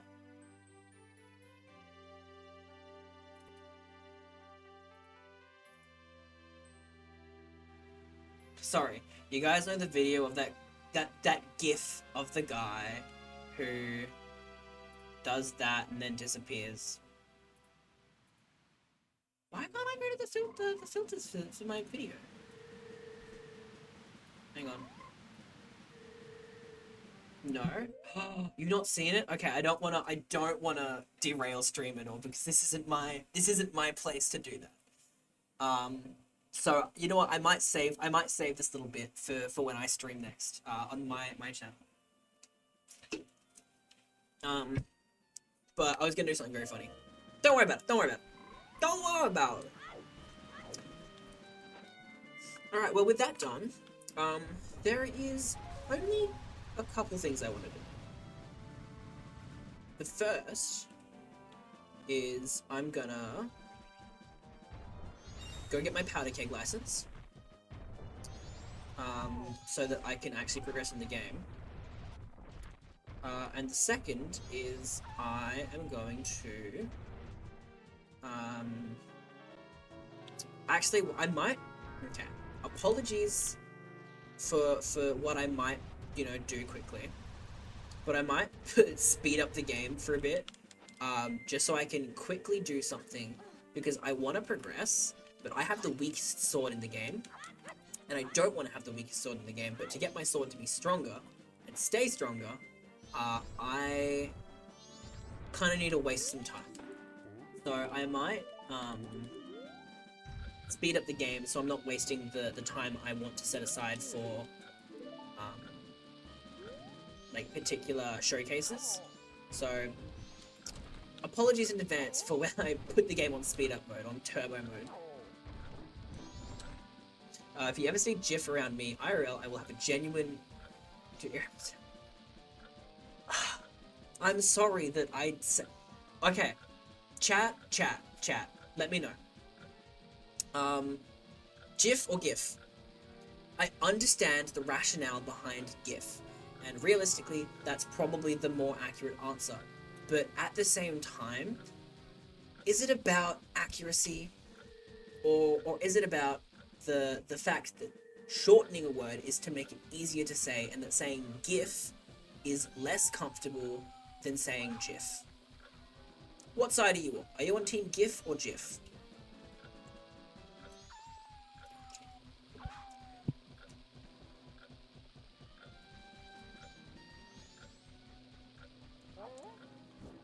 Exact. Oh my god, Sam, you get it. You get it. GIF just feels right. GIF doesn't sound satisfying in a way. Exactly. GIF is and there is like a reason for that with language theory. With what's the study of words called again? Like phrenology? No, phrenology is a different thing entirely. I forgot the study of words. Some men just want to watch the world burn. GIF is the peanut butter. GIF is the moving picture. There is no other answer. Ooh. That's unfortunate. I'm sorry. No, I can't say that. I was gonna say I'm so sorry that you're wrong. But that's mean. I'm not gonna say that. Because you're not. You're probably right and I'm probably very wrong. But you know what? Potato potato.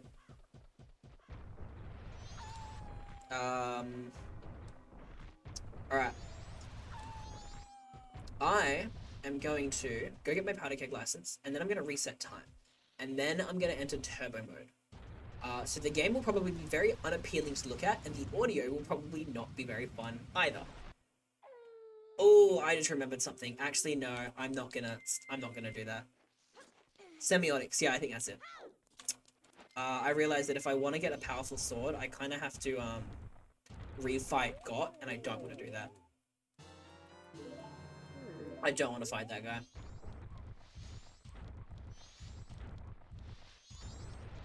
Alright,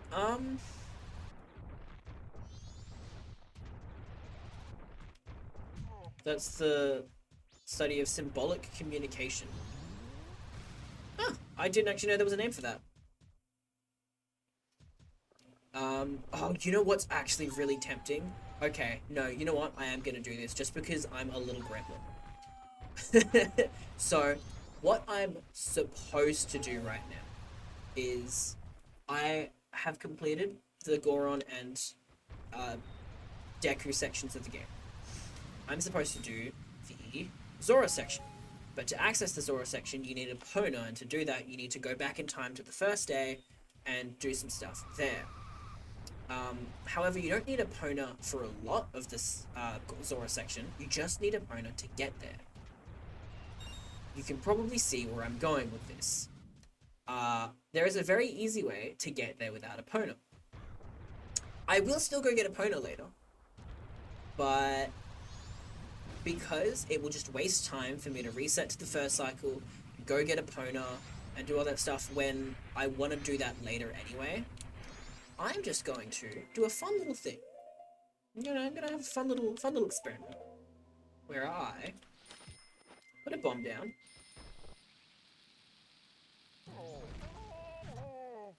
Yay! Welcome to Majora's Mask, a game that is totally foolproof. What a cheeky bastard. Yeah, that's me. Actually, fun fact, I have earned the title of a bougie bastard.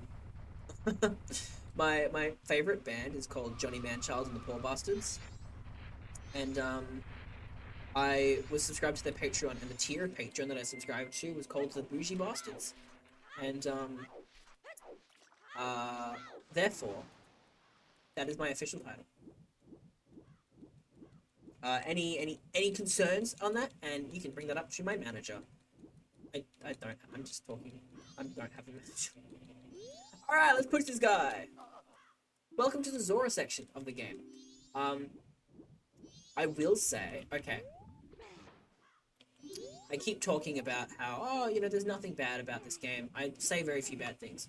I'm about to say another, not bad thing, just not positive thing. The first two sections of this game have very obvious regional dilemmas, right? Um, for the first one, it's the swamp is, you know, the water at the swamp is poisoned.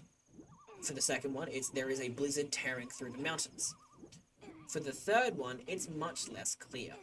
It's kind of just the water is foggy. There's a big cloud. There's the water is causing issues for the band, I guess. And the fourth section, well, the fourth section's a bit different. It's kind of not as apparent, but it's also still quite impactful nonetheless. Also, Sly, I'm the manager. If you want to get a team, you have to go through me. Not true at all, but sure. Let's rock with it. um, that guy's dead. Oh my god, you guys ready for the best part of the Legend of Zelda Majora's Mask? I am Mikau of the Zora people, guitarist in the Zora band. I think this is it for me. My final message. Gamers, let me ask you, if you had a final message, what do you think you would say? How do you think you'd do it? Would it be, my final message is, I love you, to whoever your, you know, loved ones are, and then maybe your final message would be, change the world, my final message, goodbye. You know, these are all valid responses.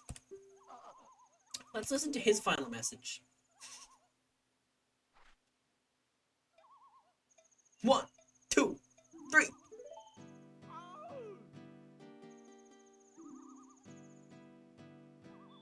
Hey, hey.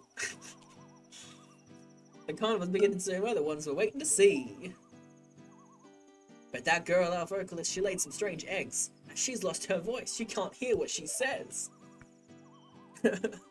In Great Bay now, something is happening, is it now? Baby! I didn't expect that. Right, yeah. Majora's Mask. Baby! Listen to me, I don't want to beg. Gerudo pirates, they stole that girl's eggs. Oh!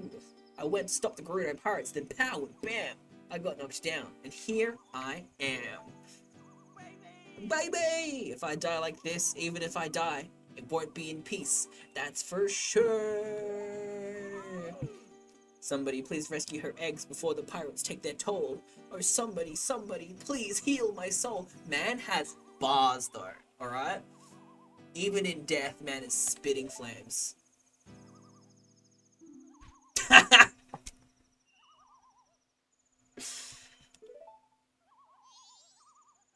Alright, you heard the man.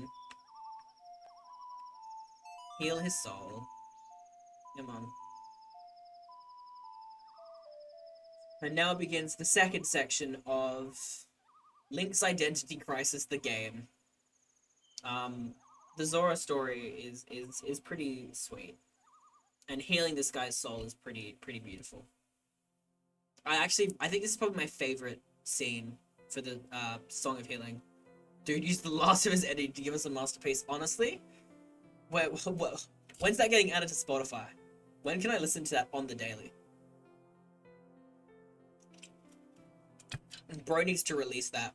Drop that track. But I love the... They don't often... No, they do a lot. I love the cinematography of these scenes. The you know, healing their souls. I think this one is my favorite.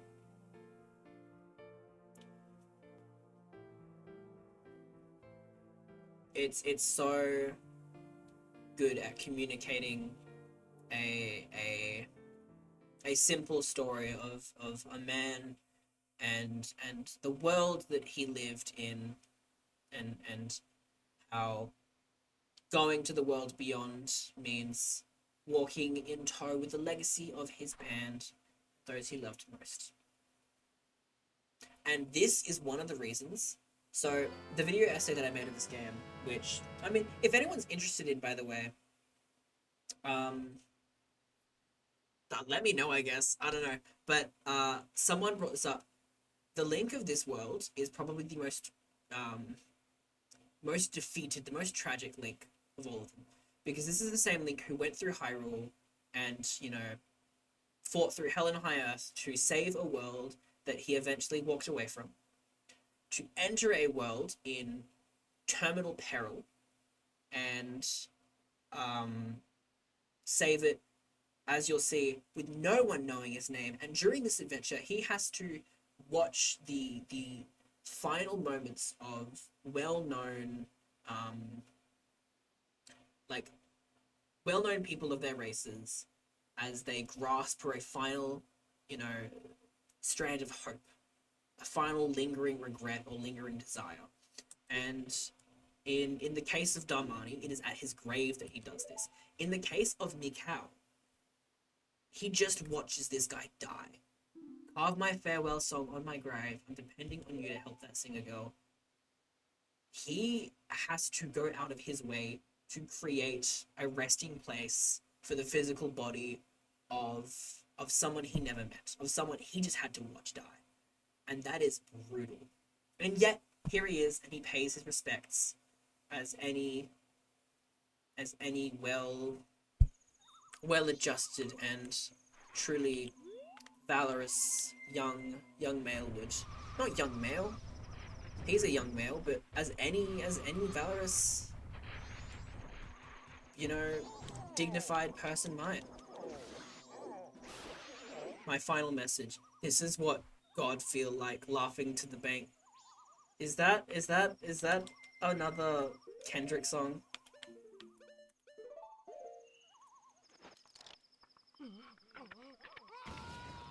Oh, that one's the worst to me because of the fangs. Alright. We're a Zora, baby.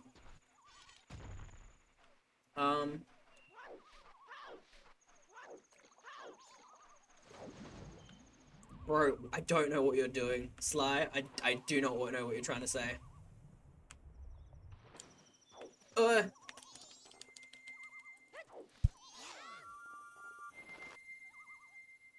Alright, I am going to buy a map for this area real quick.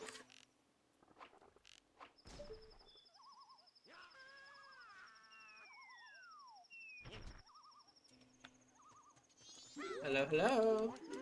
May I kindly buy a Great Bay map?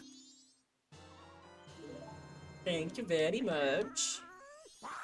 You know what? I actually know what I'm gonna do. I was going to not do the Goron track because I don't need to, because I don't need gold dust. However, I've come to the realization that while I do not need gold dust, I would like another bottle. Because I'm about to start what is the worst stretch of this game. The Zora Egg quest. It's not the worst stretch. Actually, I really like the Pirate's Fortress, but the Zora Eggs isn't. And to do the Zora Eggs, you need bottles. I currently have one bottle. The Zora Egg section uses... There are 4 eggs in one place, and you need to carry them with a bottle each. So that would mean I have to go back into that section.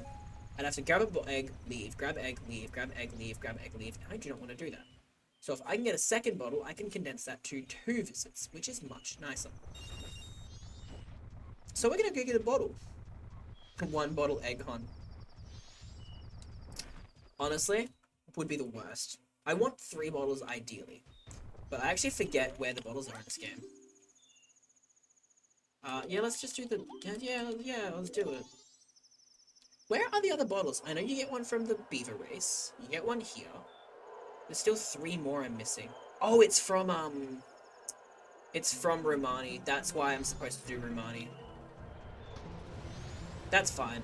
I have a plan anyway.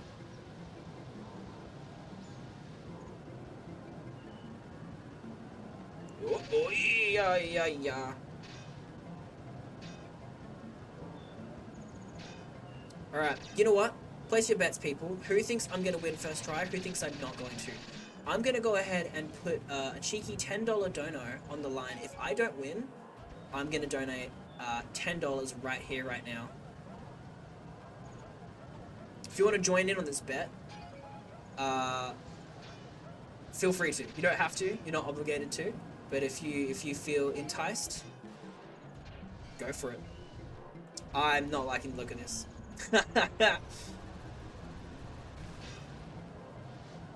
Oi! Come on, I'm right at the end. Do I swing past? Oi! Oh, please don't. Please don't. I don't want to have to do this again. I don't want to have to do this again. No! Oh, come on. I'm gonna make it. I'm gonna make it. Let's go! Yeah. Oh, yeah. I'm a gamer. I'm so swag. I was not expecting to do that first try. You know what? I know I said I'd do it if I didn't get it first try, but I reckon... No, you know what? I have an idea. Rather than donate anyway, I will still definitely donate that money soon, but every time I make a bet, I'm going to increase the price. So, because I won that first one, the next one I bet I'm going to change to 15. And if I win that one, I'll change the next one to 20. And if I win that one, so on and so forth. How does that sound? Does that sound terrifying for me? Yes. Alright, now we have 2 bottles.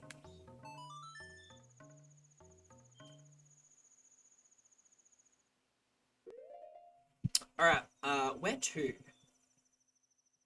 I want to sell this bottle. You know what, this is a good chance to do a few more quests, that I haven't done yet, to get a few more masks. I think.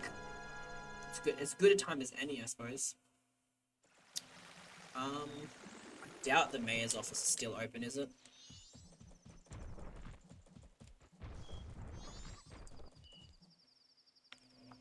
There's a mask in there that I still haven't got. I don't think I'm gonna get all the masks, but I might try. 8 PM. Ooh, I just missed it.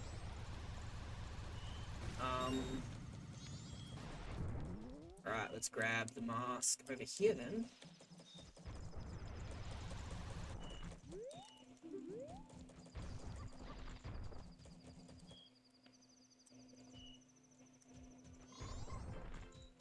Hello, sir.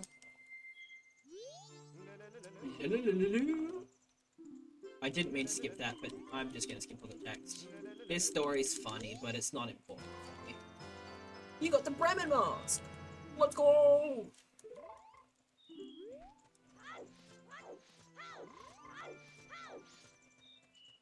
Don't really need it, but I figured why not. Okay, I kind of need to pass the time. Because to make use of this bottle that I have, I need it to be empty. And the only way to empty gold dust is by selling it. So, and the only way to sell it is to the curiosity shop. So I'm going to get on that.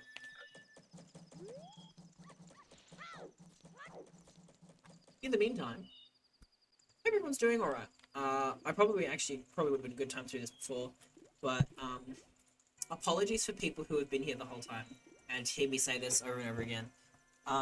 But I hope you can understand why at least.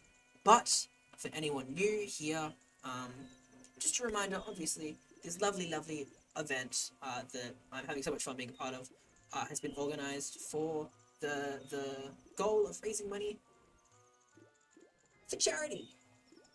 Let's go. So if you're enjoying this and you have the means to and would like to, go ahead. Thank you, Sly.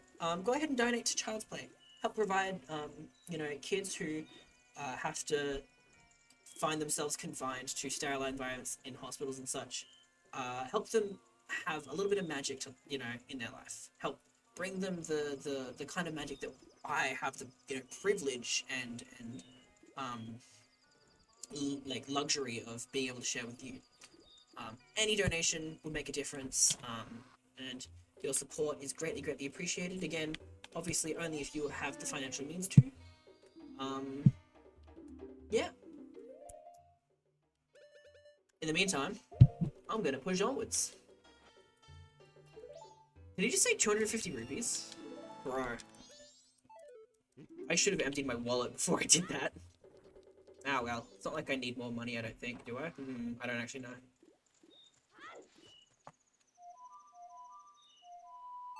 Alright, now I am gonna go help save this girl's eggs, as Mikau put it. So where is that gonna take me? Well, the Zora section is the first of the 4 sections that has a real proper pre-temple dungeon, as I would put it. Pardon me. What I mean by that is, while there are only 4 main temples, 2 of the areas have long-winded sections that are full of puzzles and traps and all sorts of, you know, passages that are really only likenable to a dungeon. And so, despite the shortage in, quote, dungeons through the main temples, this game does make up for it by having very fun, I guess, extra dungeons or mini dungeons. And we're about to, you know, go through the first of them, which I love. I will never not love this place. Yeah, introducing the Pirate's Fortress. For those who have played Ocarina of Time, or at least seen Ocarina of Time, this is this game's equivalent of the Gerudo Fortress. The Gerudo in this world are pirates, which I think is sick. I love that. And they are constantly bothering the Zoras. They want treasure, they want money, and they will, you know, fight anyone who gets in their way. Which includes the Zora people who just want to chill.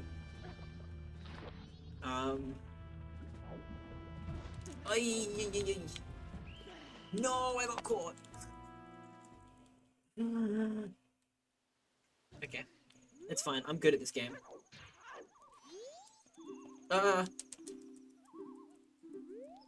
Oh, this is also a very weird part of the game where there's several characters for some reason who are all weird about women. Like there's that Zora who's like, oh, the Pirate's Fortress is dangerous, but I'm safe because I'm just checking out the beautiful pirate women. There's the guy at the fisherman's hut who's like, can you get me a photo of a pirate woman? And is like, if you do, I'll give you this seahorse. And lastly, there's a Zora in the Zora's Hole who will pay you money for a pictograph. Doesn't have to be a good one. A photo of Lulu, the main singer of the band. Oh my god, I'm gonna get caught because I got stuck! Why did I get stuck?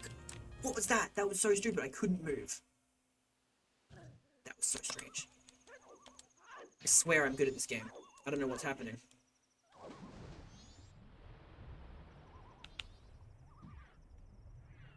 Alright, let's try that again. Crikey. This game is so unrealistic. There's only 3 creeps. I know, right? Ay. This is like the, you know,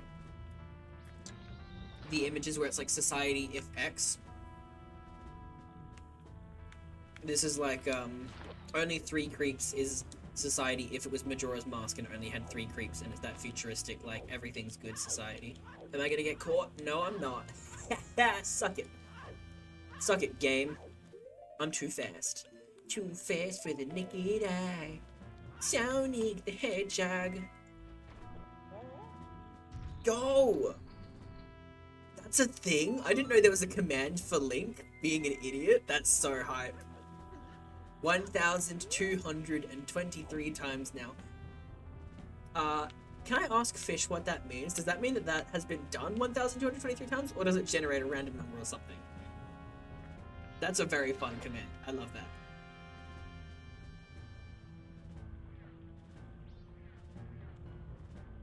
Also, that does check out for, what's just been happening with those pirate, Gerudo pirates. Oy. Alright.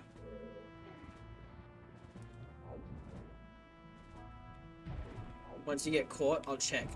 Wow, you have no faith in me. It's not, oh, if you get caught again, I can check. It's when you get caught.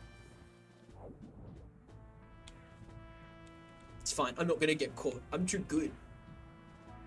Okay, but I will bonk like twice in a row because I am le epic gamer. Oh, that was clean. Did you see how clean that jump was? Damn.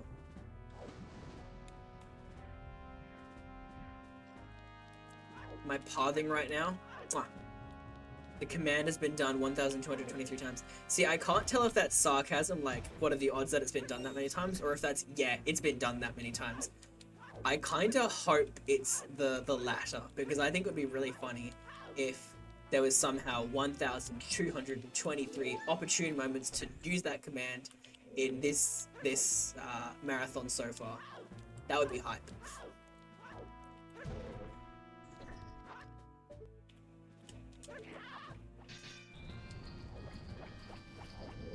I don't know why I've suddenly turned this into like a speedrun attempt now. Like I'm just like zooming. Ow! I got blown up. Ah no! Link, stop!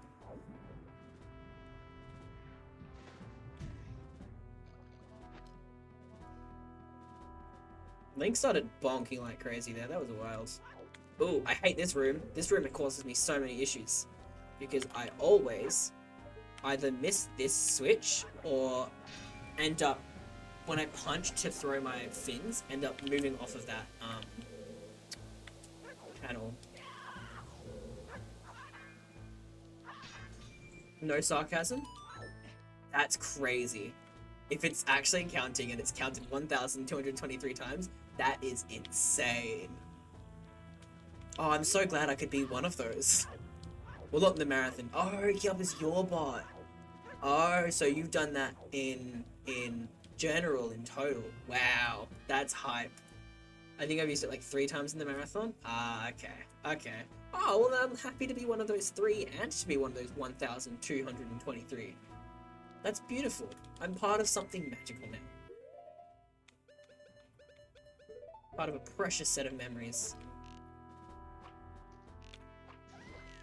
Anyway, as I love and hate saying every time I get to this part of the game, time to shoot women with arrows. Yeah, this game's weird. Oh, I didn't slow down time again. Should I do that? I probably should. No, you know what? We're gonna play a bit risky today. I'm not gonna slow down time again. I'm gonna full send it. See how far I can get without slowing down time. See if I can finish Great Bay Temple like this. Oh, I'm not gonna be able to. Hang on. I need to get all the Zora eggs. Yeah, I'm screwed. Now, I'm pretty sure it wants to show me this cutscene first. But I actually have never tried this. Can I shoot the beehive before watching the cutscene? You can! Let's go! That's actually so high. So normally you walk up there and it plays a cutscene where it's like, it shows the beehive but also has them explaining the stuff that's going on. But I guess you could just skip that. That's kind of nice. God, I'm learning so much by doing this casual playthrough. I'm learning to game like a true gamer. Like no one's ever gamed before.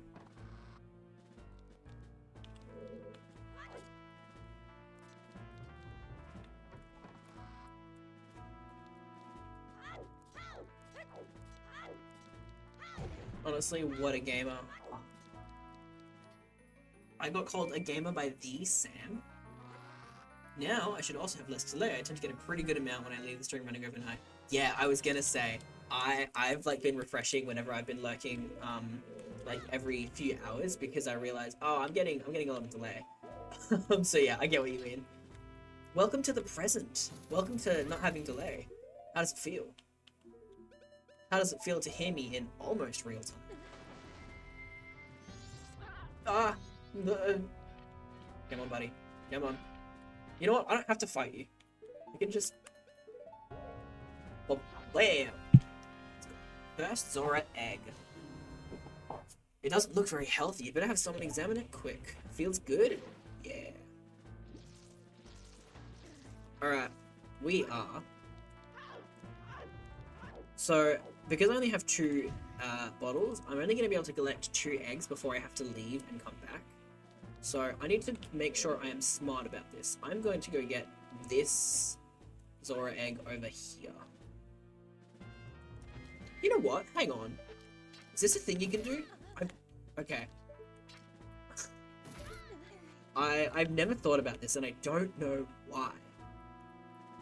But... is it possible to enter this from the back?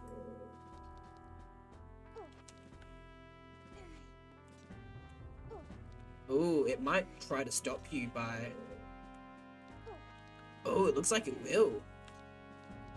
Is there any way around that? I'm trying to enter this little section down here so I don't have to go through the main way. I bet you I can... Oh no, that didn't work. You can totally do something there. I'm so certain of it. Ah, do I keep experimenting and try doing it? I'm gonna keep experimenting. Sorry if this becomes boring now because I'm being a cheeky guy, but...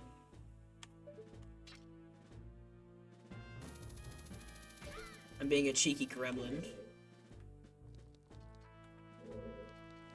I'm gonna have the slightest angle. You know what this reminds me of? Sam, this reminds me of my trick shot attempts. Oh, that's totally possible. If I had hit the if I had jump slashed a little bit sooner, that would have made it. Oh, I need to be stopped. I'm going to let the moon crash at this rate, honestly. It kind of does, but I want to know now too. Yeah. This is what I do to everyone. Bye. Okay, hang on, ready? Oh my god, I was so close. I was so close. I can do this. If this is possible, this will save me so much time in my randos. Not really, it'll save me like 2 minutes, but still, that's 2 minutes that I could use. Ready? Let's go! Yes! Oh, I'm so swag. I don't mean to toot my own horn, but I am tooting my own horn. That's so hype. Isn't it just? Wow. I don't know. I genuinely don't know why I've never thought to do that. Paid off so well. Yeah, you see the vision. I don't know why I've never thought to do that.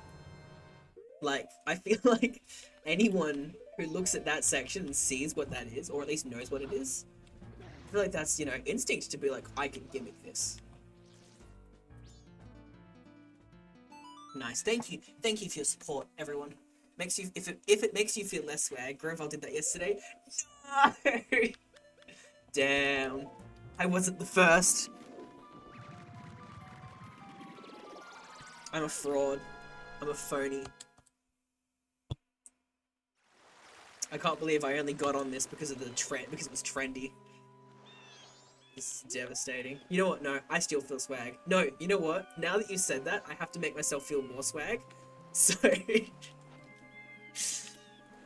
every time I pass by the laboratory here, I'm going to do something that I tried to do in my stream, which was I learned that it seems like you can probably trick shot and shoot Tingle if you get your bow out mid-air by doing what you'll see what I mean. So what I'm gonna do is I'm gonna jump off this, and in mid-air I'm gonna shoot arrow, because do you see the vision? Please tell me that you guys see the vision.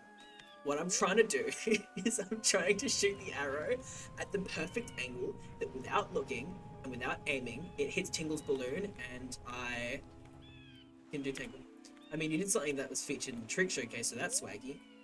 Thank you very much. Oh, now I feel swaggy. Hell yeah. Oh, it's like, because the angle, it feels like it's so good, but at the same time, it Tingle's really high up there, so it's probably not possible. But, God, I can dream. Alright, I'm gonna try this one last time.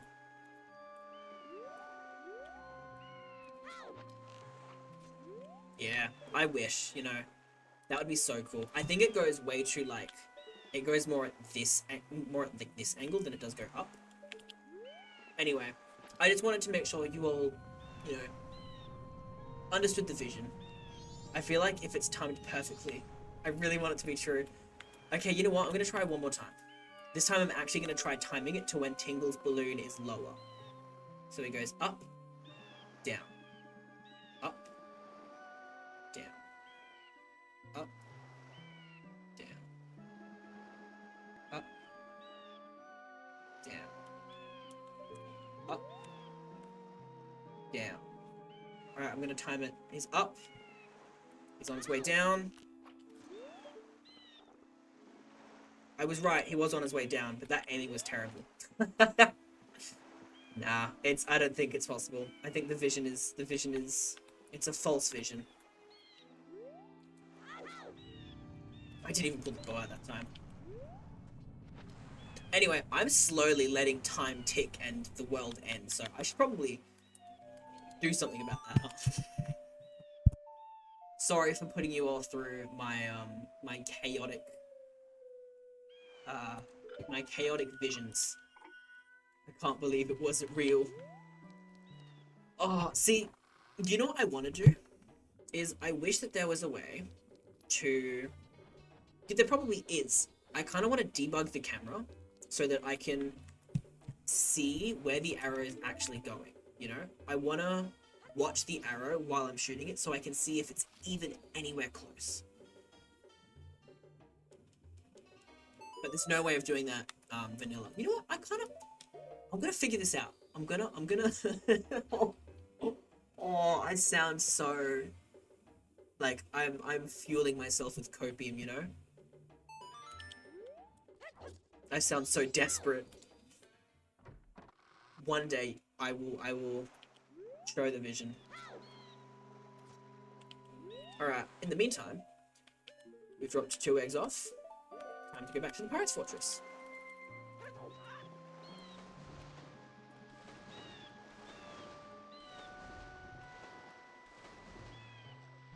Good morning, good morning.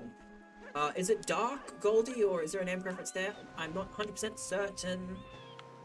But yeah. I feel the exact same way, though. I hope it's at least somewhat close. I don't want to be completely delusional. Exactly. I don't want to be I want to think that there was hope, even if it's not possible. Oh, but yeah, welcome in. I'll go with Goldie for now. If that's wrong, let me know. Good morning, how are you going? Hope you're doing alright. It's really funny saying good morning when it's almost midnight for me. Okay, I'm waiting for this one to drop so I can drop into the water. There we go. Drop, drop, drop, down, down, down! Oh my god.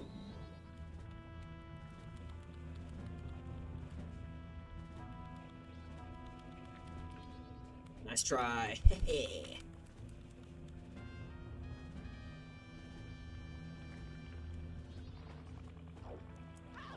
Alright. With the hookshot in tow, I no longer have to do the regular path. I could just get back straight away.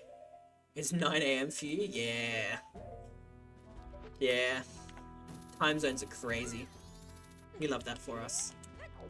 Well, I hope you're having a good morning. I hope you've had a good rest. 10 AM for you. Oh. Yeah. This is honestly... So this one for me is till 1 AM. Which, I mean... I have work at 7:30, so it's not like that bad. I'll be alright. Just put a pot pie in the microwave. Let's go. Why would you lie to your viewers like that? It's 7 AM for us.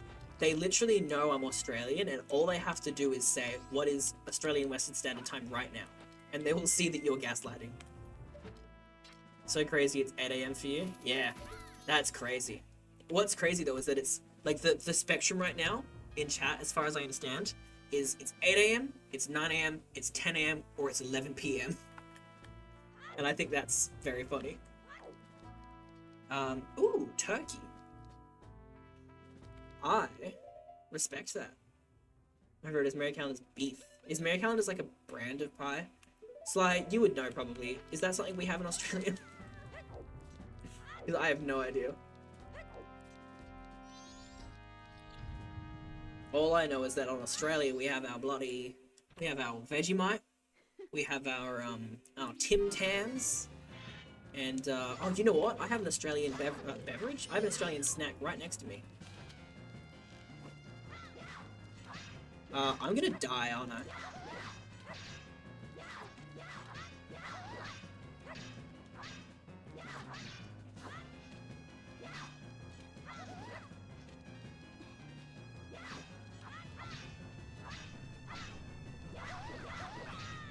That's awesome that you have a bot for that too, a command for that. Just don't die. I didn't die. Are you proud of me? Are you proud of me, fish? I think it's funny, you lie to the viewers and then accuse me of gaslighting. It's pretty concerning behavior, man. Look, I don't know what to say anymore. Okay, Sly, you make it, this is my honest response. You make it hard for me to say things. That is all I have to say. Here, grab it, get out. Mary Callender's beef? I don't know what that is, I'll be honest, yeah. He's just a little guy, I don't blame him. Yeah. Thanks, Sam, for backing me up. Yeah, I have an Australian, I'm pretty sure, Sly, shapes are an Australian thing, right? This is what I've been snacking on when I've been snacking. There's the cheeky bloody Australian snack. Snack! I completely forgot the word snack for a second there. That was crazy.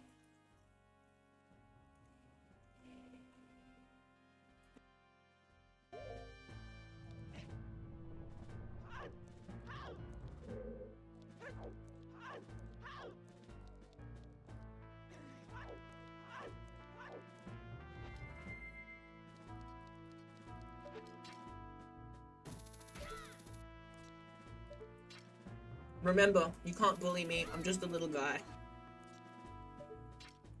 I have the people's support. American is the frozen food around here. They have both frozen dinners and pies, beef and turkey, in this case, shit, spot pies, yeah. Okay. Are they like a popular, like, brand?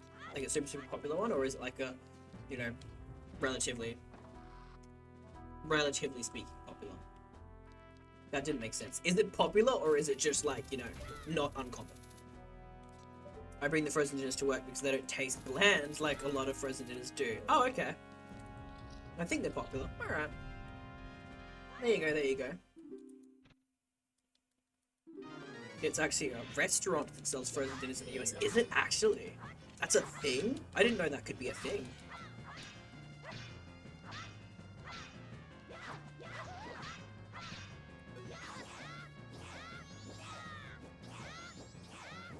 This sucks. Why can't I fight her like this? Bro, did you see all those hits I got? Oh, look at the damage I'm doing. Let's go. Boing, boing. This dude doesn't know what popular means. Yes, I do. I like Amy's burritos. That's really funny. That's really funny because I know that's also probably a brand, but I have an IRL friend whose name is Amy, and so that just sounds like you like my friend's burritos, which is also funny because her job was at some point at a Mexican place making burritos. That's very funny. Sly knows what I'm talking about.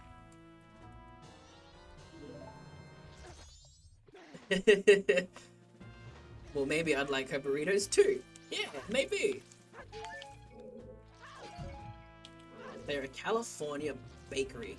Huh. God, America's it's I can't talk because obviously it's gonna be the same but opposite for you guys, where you'd say, oh, Australia's a strange place if I were to talk about Australia. But obviously the universal experience is the place that you don't live in is a weird place, you know?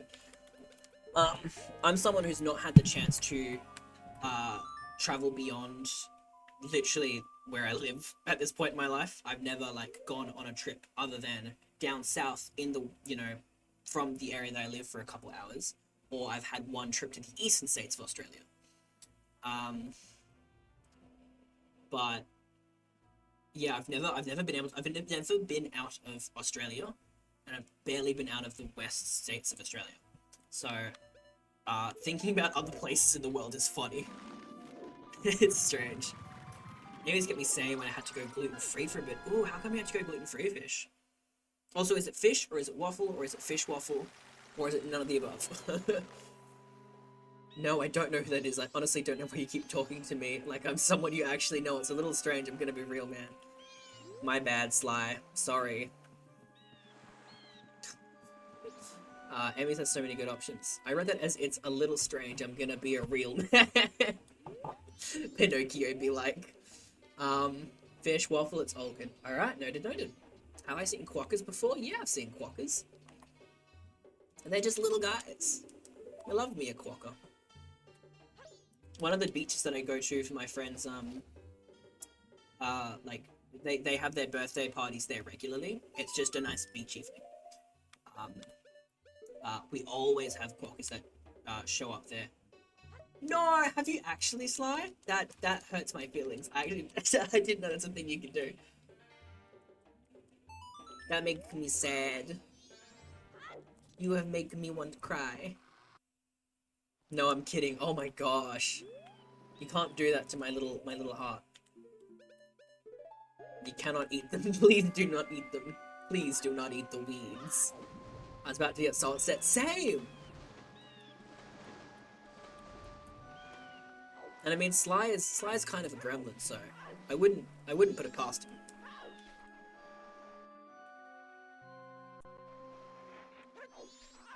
Alright, now you may be wondering, what are you doing?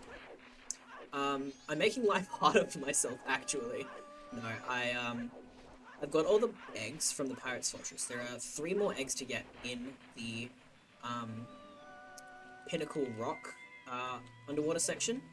But because I only have 2 bottles, obviously it'll still take 2 visits. But I'm gonna go get a 3rd bottle. You can eat kangaroo though? Yeah, you can. Kangaroos are crazy. Kangaroos are so scary. Like, okay, people in chat who aren't from Australia, have you ever seen kangaroos before? Like, have you ever actually seen, what a real kangaroo looks like? Well, technically, I guess you can eat. It's just not legally. Pretty sure they're. Oh, are they? At a zoo? Yeah. So you've seen them at the zoo. Have you seen them beyond that? Like, have you seen the pictures of like, what they look like in real life? What some of them look like when they're like. I don't know how to put what I'm trying to say into words. Have you seen how absolutely cracked kangaroos can look? How they're literally just big buff things with giant tails. I've not personally. Yeah, saw one on Winnie the Pooh. They look so jacked. They are jacked. It's terrifying. Kangaroos are strong as they will ruin you. If you look at them wrong, they will. They genuinely will. It's so scary. Oh, it's why when you're driving in the countryside in Australia, it's terrifying because they look like SJs, but if SJs were a real threat. Yeah, no, driving in the countryside in Australia can be terrifying because kangaroos can just jump out on the road with you. Yo, that's so hype. I don't know if there's a like a notification, but Hypermetaru, thank you for the raid. Welcome in, everyone.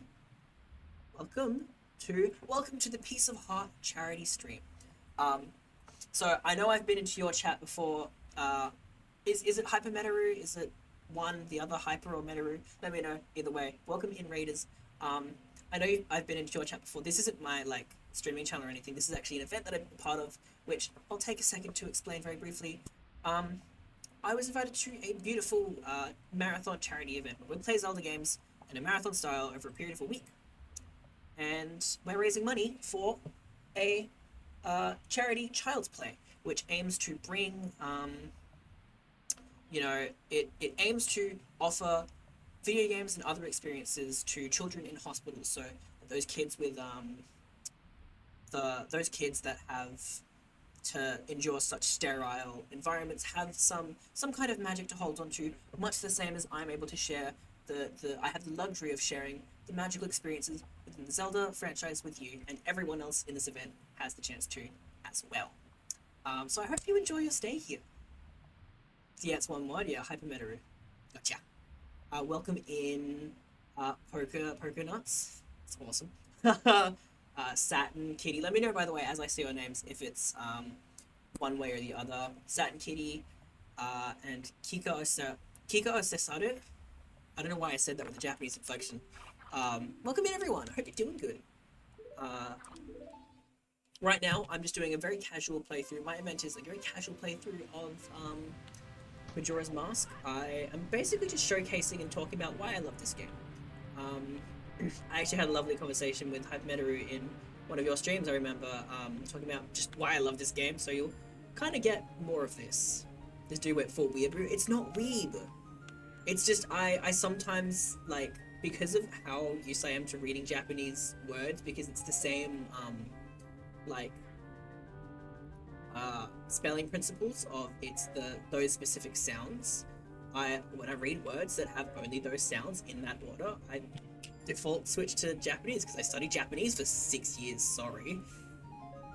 But yeah, yeah. Hope everyone has a good time.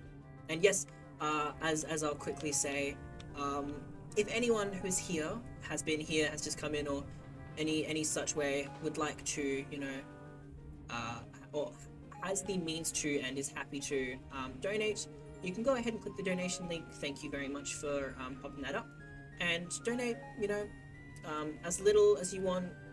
Anything makes a difference, and it's all for a good cause. Yeah, otherwise, enjoy the Majora's Mask content. I adore this game to bits, and I'm very lucky to be able to play it for everyone here tonight. Or today. It's tonight for you too. Oh my gosh, I forgot. Hypermetaru, you're Australian as well, so it's nighttime for you too. Oh yeah. Aussies unite. But yeah.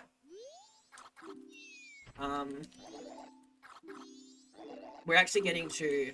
So, I've got about an hour and a half in the segment left, and I am... Honestly, I don't have to do this next temple if I don't want to. But I might anyway. Actually, no, I might not. I'm about to get into the Anju and Cafe quest. And that's going to be an opportunity for me to talk about a lot of things beyond just the confines of the Anju and Cafe quest. So stay tuned if you want to have some deep analytical discussions about Majora's Mask, how beautiful game it is. Anyway, Pokenuts, does that mean you're Aussie too? It's 1:30 a.m. for me. Yeah, I'm finishing at about 1 a.m. so I'll be up late too. I get you there. I guess I'm the upside down one based on chat. Where are you, Boyardi? Also, Sly, I'm not a degenerate. Early morning for you? Yeah, that's right. You said it was it 9 a.m. or 10 a.m. for you?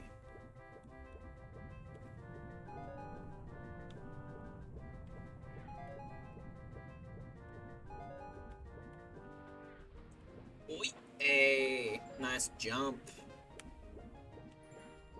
Hey, Cardinal Land, what does that mean? Currently 11:24 a.m. Oh, so exactly 12 hours away. Metero and I roughly live in the same place. Okay, sick. You guys are Eastern then, I imagine. I only know because I am on the other side. Love the swim phys. Literally my favorite thing about MM. Honestly, they are so smooth. And I'm devastated that Majora's Mask 3D changed them because I kind of defend MM3D in some regards, but that's an indefensible change, I will admit. It is very, very devastating that they've made such a, drastic change. So I've just kind of realized how little time I have to do everything. So rather than go forward with my original plan, which was finish this next temple and then finish this next temple and then do a new cycle and all that stuff, I'm going to start a new cycle, and I'm just going to do the big deep dive like now. Also, this is modded. I noticed some of the icons look different. This is so I imagine you've at least seen the YouTube thumbnail of Neryl's video, which is talking about Majora's Mask 3D being a bad remake, and it's the thumbnail where it's the moon with the big lips. In that video, he talks about a project that he had, which is Majora's Mask 64 HD. That's what this is. It's just an upscaling and overall refining of the textures and models and all of that from the base game, and it looks really good. I really like it. So I figured I'd use it for this because, you know, it's a very casual run. Make it look as nice as I can. Yes, and it's widescreen too, exactly. Yeah, which in some cases does cause problems, but that's fine. It's neither here nor there.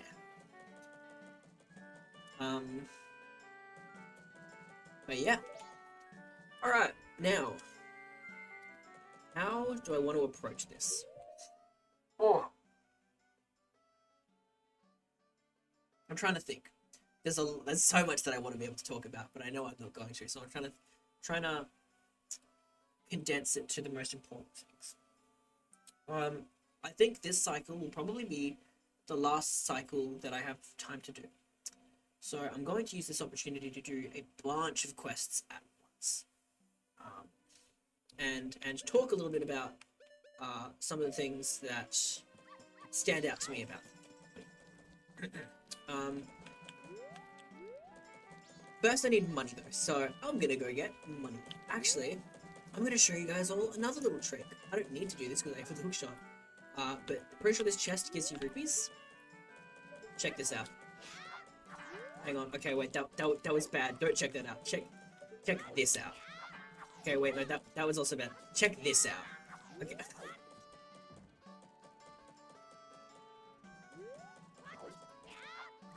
Okay.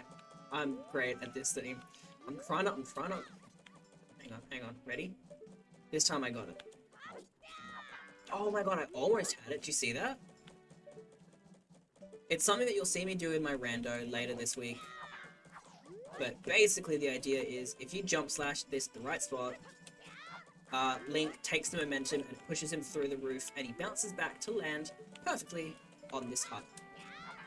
But obviously... There we go. I'm very good at this game, and I managed it.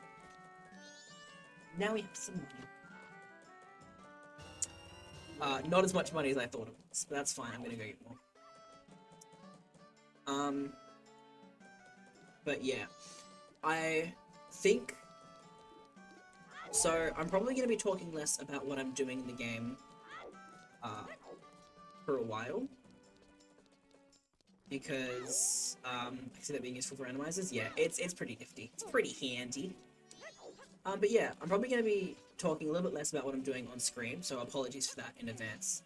But I'm going to take this time to start going into my take on a lot of the parts of this game that I like the most.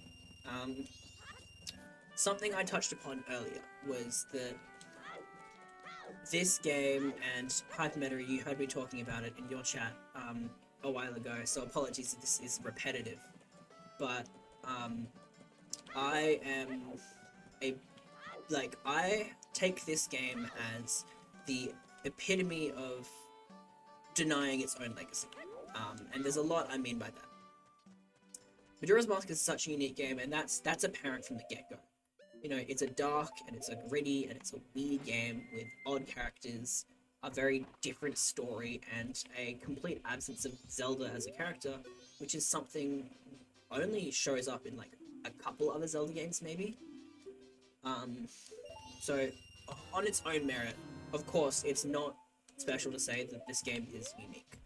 But some of the things about this game that make it not just unique, but special to me, is that aside from being different visually, aside from being different with the story, it goes out of its own way to, as I put it, almost deny its own legacy, which is a ironic sentiment given that I've always viewed The Legend of Zelda as a series steeped in legacy. I mean, if you think about the most prevalent themes in Zelda games, it's things like um, the recurring reincarnations of Link, Zelda, and Ganondorf, or the hero, the princess, and the quote man with the evil eyes, as he's called in Ocarina of Time. And I love referring to him that way, just because it's such a fun title for him. But yeah, it's the recurring reincarnations of them. It's the reincarnations of the Triforce, and all of its shards that have courage, wisdom, and power, and the embodiments of that. It's this story that is told over and over again of a hero who rises with the courage to save the world. Um, Sly, I don't know what you're doing. I do know what you're doing. But yeah, what I'm trying to get at is this game does none of that. Every game after Ocarina of Time that isn't Majora's Mask hones in on those key things, the princess, the hero, the evil, the Triforce, the hero that saves the world, all that kind of stuff. Majora's Mask doesn't do that. Considering this is the game that directly followed Ocarina of Time, and it being the only one that chose not to, rely on that, that's, something pretty unique. But it's one thing for it to exist as a game with a narrative that is so distinct, but I feel like there are so many facets of the game that only work to kind of further that reading, right? That reading of like a denial of legacy. I'm gonna go into like details about the end of the game and the credits and stuff. But so if you're not here for that, if you don't want any spoilers or anything, or you're just not interested, if you wanna click away, or if you wanna like turn the volume down or something, you're welcome to. But this game does a lot of, it has a lot of things that make this character of Link feel so different to every other iteration of Link.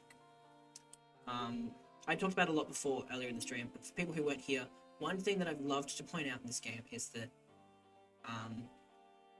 fun fact, there are about 7 or 8 characters total in this whole game that will ever refer to Link by name.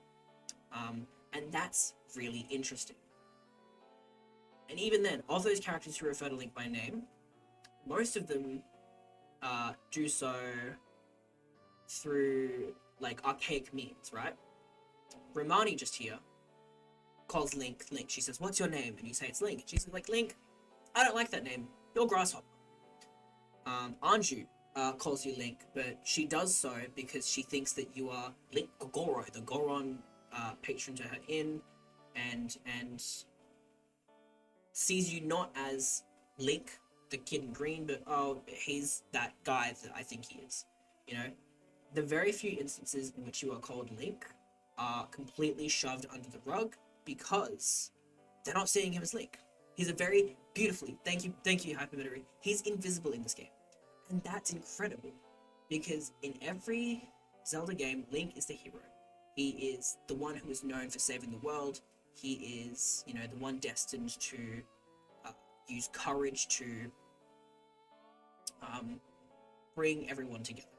In this game, he's not that. In this game, he's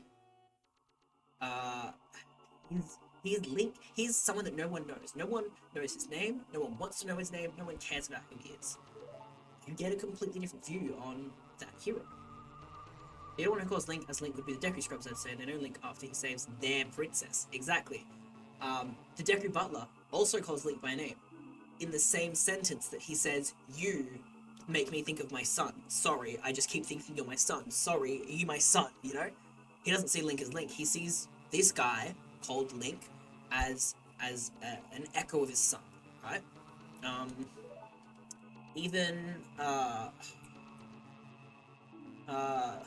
Yeah.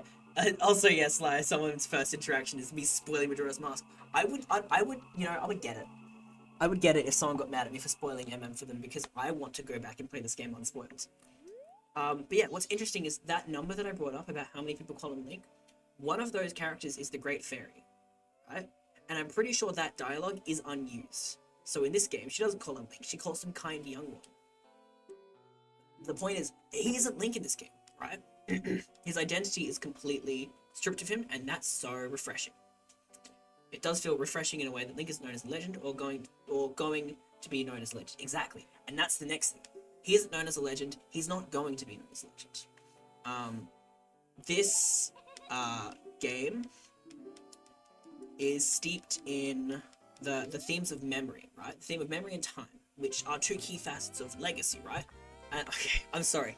I'm basically just gonna be rehearsing my video essay to a live audience, and I'm sorry if that's like, you know, people are like, okay, I don't really care, but I'm gonna do it anyway because I'm very passionate and love this game. But yeah, you know, this game is all about time and it's about memory, right? All the masks you get are manifestations of, you know, the memories that you create, right? Because you don't keep those memories. Once you've made those memories, you get a mask for it. You have to turn back the clock, you know. Take that aside, time and memory are all, you know, that legacy is about. It's about having your name, having your actions, having you remembered and carried over time. And yet Majora's Mask's use of time and memory completely counteract the notion of time and memory and the notion of legacy. It's, instead of carry this memory over time, create a legacy, it is carry this memory back in time, never be known. And that's awesome. What furthers this is that for all the things that you do, one, you can never do everything. Is legacy about you being remembered, or is it the effect that your actions have even when you're forgotten? Now, here's an interesting thing, because that is, and I wish I'd actually worded it like that in my essay, because I think that would have been really, really, like, important. But yes, you're correct. Legacy is, you know, legacy can be construed as exactly that. The impact of your actions, despite never being known.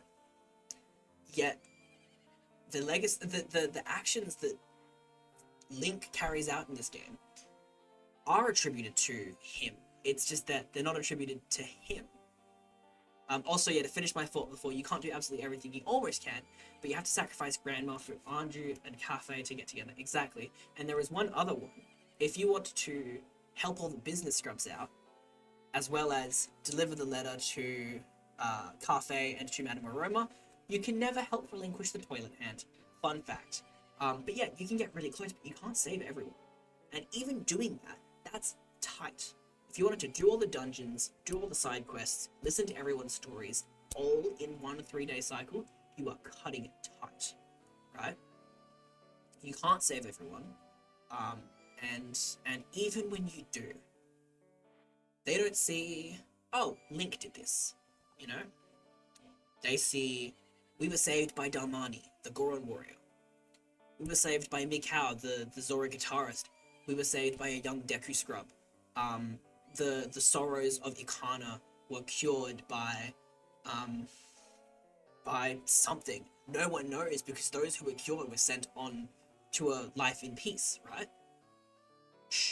If legacy is about your actions having effect when you're gone, then that's one thing. But those actions, as far as the world is concerned, were never Link's anyway. They were the Gorons, they were the Zoras, they were the Dekus, they were someone beyond that. And Link could go ahead and own those. He could, at the end of the game, when he saves the world, he could say, spoiler alert, that was me. But what you see at the end of the game is Link turn away from the whole world, the worlds that he saves solely for the sake of seeing a world that needed saving. He himself denies the legacy that Termina could have bestowed upon him, right? In the same way that Hyrule ensures a legacy for him because he saved the world, Termina could have too, and he says no. So, in a very meta sense, in the same way, at least, yeah, no, that's the thing. He stays around to cover for Mikau. he stays around to convince the people of Termina that Mikau was there, that Mikau did these things too. But other than that, he goes, right? And that means that eventually the people of Termina will have to learn that Darmani is still past, that Mikau, never could continue his life with Lulu, all that stuff. But they're still not going to see Link for that. They're not going to see Link for being the one to have done that in retrospect, because they don't see him. No one sees him. No one knows who he is. Yo, Mr. Moon, what up? Hello, how's it going? Hope you're doing alright. Welcome in. Sorry, I'm getting in a very, passionate discussion about this game. I love Majora's Mask, guys. I love this game. Yeah. Oh, there was one other thing I was going to say, but I've forgotten it, I think. Oh yeah, just to wrap up my thoughts here. In a very meta sense, and I love thinking about it this way, in the same way that the video game Majora's Mask denies the legacy that Ocarina of Time set up for it, a legacy to be the kind of game that Wind Waker or Twilight Princess or Skyward Sword was, that, revolves around this notion of rebirth, Triforce, etc. Link himself in the game denies the legacy of being the hero of Termina. Does that make sense? I love thinking about it as a meta commentary on itself. Also, I forget when the Oracle games came out, but it's interesting how those games start with Link just wishing to be where he is needed, kind of goes along MM's ending and showing Link as someone who is a hero. I've never played the Oracle games, but that's really interesting. I really should play the Oracle games. I love coming into the stream with a passionate analysis of the game. Beautifully said. I'm glad.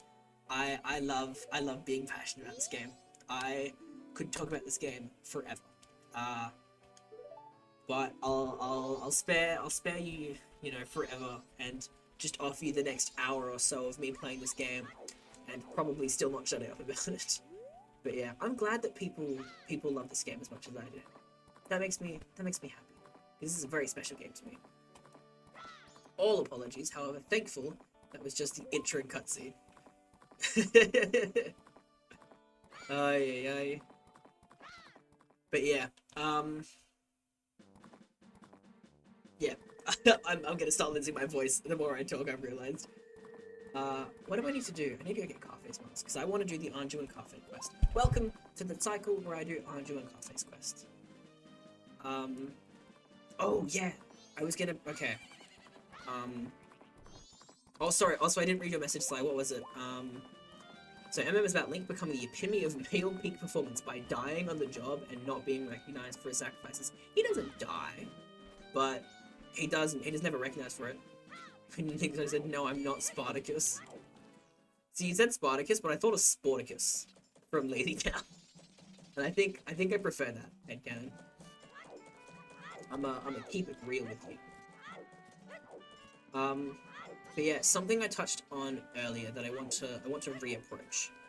I'm going the wrong. Is that earlier I showed you a unique interaction that happens if you don't start the Anju and Cafe side quest, right? And I said, for people who know the Anju and Cafe side quest, you probably get why this scene is super, super tragic despite not really being anything. But I never expanded upon it beyond that. And so, very soon, I'm gonna take the opportunity to do exactly that. In fact, I'll go ahead and do it right now. But for the people who weren't here, on the second day, and this is an interaction that I actually didn't know about for a long time. On the second day in Clocktown, if you have not started the Anju and Cafe quest, when it is raining, Anju will leave the stockpot inn. Hang on, I'm gonna actually no. Anju leaves the stockpot inn and she walks with her umbrella all the way down to the laundry pool. And she sits on the bench and is just sad. And if you talk to her, she'll talk about how, she's glad that you have things to look forward to, and she wishes she wasn't so sad. On its own, it's a little bit sad. It's like, oh, she's just a sad woman on her own, isolated in a place like this. But the fact that she sits here is honestly so soul-crushing, because her story is one of not unrequited love, but abandoned love. A love that she feels is lost. a love that she had taken from her without knowing by ulterior forces, a life of love lost, you know? So what's crushing is knowing that the love that she's lost is literally closer to her here than it has ever been. And I love that. I love that interaction because it's, as I said, it's something that a lot of people don't really see. And yet, when you take a second to think about it, because of the location and because if you've done the quest, you understand. It's such a just a tragic. It's just visually without any dialogue. Looking at Anju sat there is crushing. Then Randa, the president, delivers the letter at the same time she's there, so it's even more so. Wait, yeah, does she? Does he? That's wild. I didn't actually know that. That's really funny. Yikes. Ooh. Yeah. Unfortunate. Sorry, Anju. Yeah, I love... Oh, Anju is such a tragic character. And I love... Oh, sorry. I really like this game. I really like it. Oh, I have to wait for the postman. That's what I have to wait for. Yeah. You know what? Sorry. I'm harping on a lot. I want to offer the floor to chat.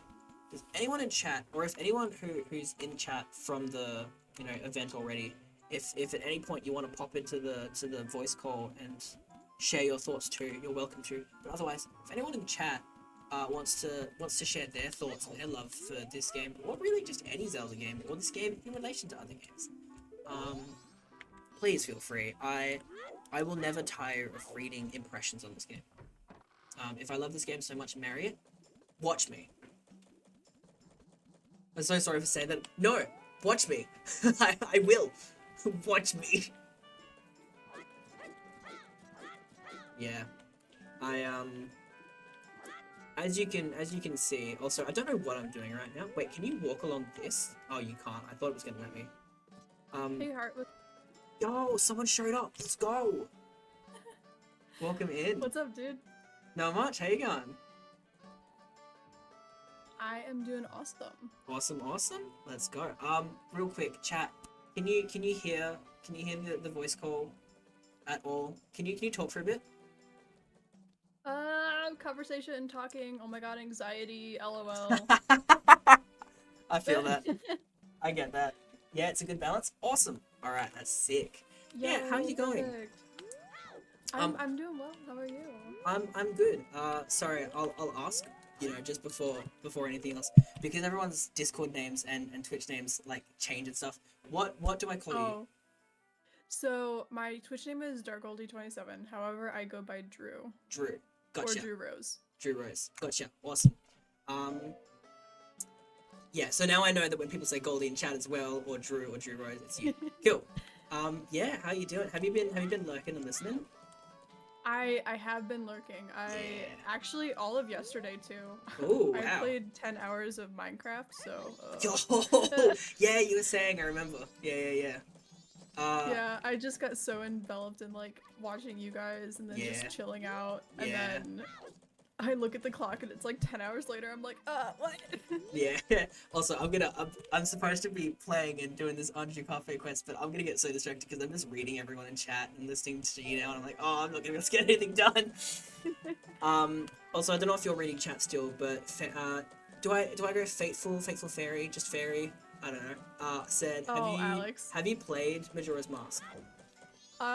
No, I haven't. You should do that. I have like, so you were talking about like the theories behind the game and like just the way that Link is in the game, and I was wondering what you thought of the like traumatic or the trauma that Link goes through in this game, and sort of going through that trauma where Skull Kid doesn't necessarily go through the same trauma, but it's still trauma in like a negative type of way. Boyardi, thank you for saying Anju's side quest is the Dark Souls side quest. Okay, yeah, I was talking a little bit, I actually haven't thought about the Skull Kid side of things, but I was talking a little bit earlier about how, so I posted a video essay on this game a while ago, and one of the comments that someone left was about how they feel this iteration of Link is the most tragic Link, and it's something that I very much agree with, because oh my god, yeah.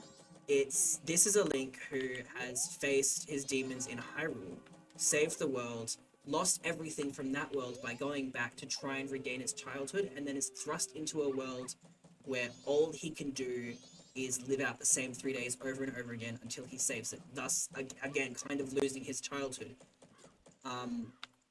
And I mentioned it earlier how the fact that Song of Healing is Saria's song backwards is such a beautiful parallel because you think about it in that same context. Saria's song is a song of innocence and of childhood. Song of Healing is embedded in a world where there is no childhood for this kid because he is stuck over and over again.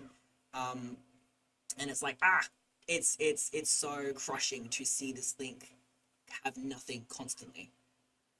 Yeah. Oh my god. Yeah. Thinking about what he goes through even in this game as well. He watches the death of Mikau in person and has to build his grave. He is like burdened with sending the life of a Goron warrior who feels his work has not been done. You know, he's burdened with sending his soul onwards, knowing that by taking his form, the people will still believe he's okay. And yeah, it's just like, oh my god, the things that he has to go through in this game. I'm just like, yeah, is this really a child's game? yeah, exactly. And there's just so many bits of dialogue that when you think about it for too long, you realize are so crushing. Also, I want to read what Boyardi said as well. I think general Zelda games have generally been really good with subtle storytelling. Exactly, and I'm about to go into that too. I think Wind Waker is a beautiful game that communicates a story of expectations, the past, and how both of those define your future. I need to replay Wind Waker so bad because I want to explore that sentiment so much now. There's something wrong with the audio actually. There's this weird voice that keeps telling me off for saying for everything I say in chat. Sorry, Sly. Yeah, poor Skull Kid is just like, ooh, this mask is cool. I'm gonna take it. That's true. I hear the problem you're having. We'll be able to fix it in the next couple hours. No, that's me. Devastating. Wait, but it's also like the Skull Kid in himself. His trauma is from being like left alone from the four giants. Like he loses his friend, he loses everything. Yeah. And then he faces that trauma by not like going through the steps of like denial, then acceptance, and then whatever the steps are, but he does it in like an angry out like I'm angry, I'm upset, so I'm gonna take it out on other people type of way. Skull Kid instead of what Link does. Yeah. Yeah, Skull Kid is the epitome of hurt people hurt people. He is someone who has been hurt and all he wants to do now is hurt. But he's also, unlike Link, someone who then has unwittingly has a lot of his problems solved for him. And in the way that Link is the sole creator of the restored Termina, he is one of the biggest benefiters of this restored Termina. And I don't know. I think of the Skull. I haven't thought about Skull Kid in too much depth because it's always perplexed me because of this game's relationship with Ocarina of Time and the whole parallel nature between Termina and Hyrule and the fact that you know, some of the characters maybe are the same ones from Hyrule. For example, the Happy Mask Salesman and Skull Kid, because of some of the ways they talk to you and some of the odd, you know, connections they make. And so thinking about Skull Kid, I'm like, is he the Skull Kid? I mean, he has to be the Skull Kid from Ocarina of Time. That makes sense. But I don't know. It's a lot. It's strange. Hang on, chat. Also, I'm losing my ability to speak because I feel like this. I have too much passion and I love talking and listening about this, and I'm also trying to. Sorry. No, dude, you're fine. Skull Kids are kids who got lost in the forest. Starfolks are adults who got lost in the forest, which is tragically what happened to Link. Yes. That's the hero's shade, right, from Twilight Princess? Is that his name? Because I thought the hero's shade was always like he had fallen in battle and then his like soul stayed to help like train the next Link. Yeah, but this is the Twilight Princess Link is the same Link from Ocarina and Majora's Mask, right? I think. Is it? I Wait, have to look at hold the Zelda on. timeline. Hang on. It's been a bit. Yeah, I was like, wait, let me pull this up. Hold Zelda on. timeline. All right, gamers, this has changed from a Majora's Mask stream to a just general Zelda theory craft stream. That is confirmed. Yeah. Okay, I thought so.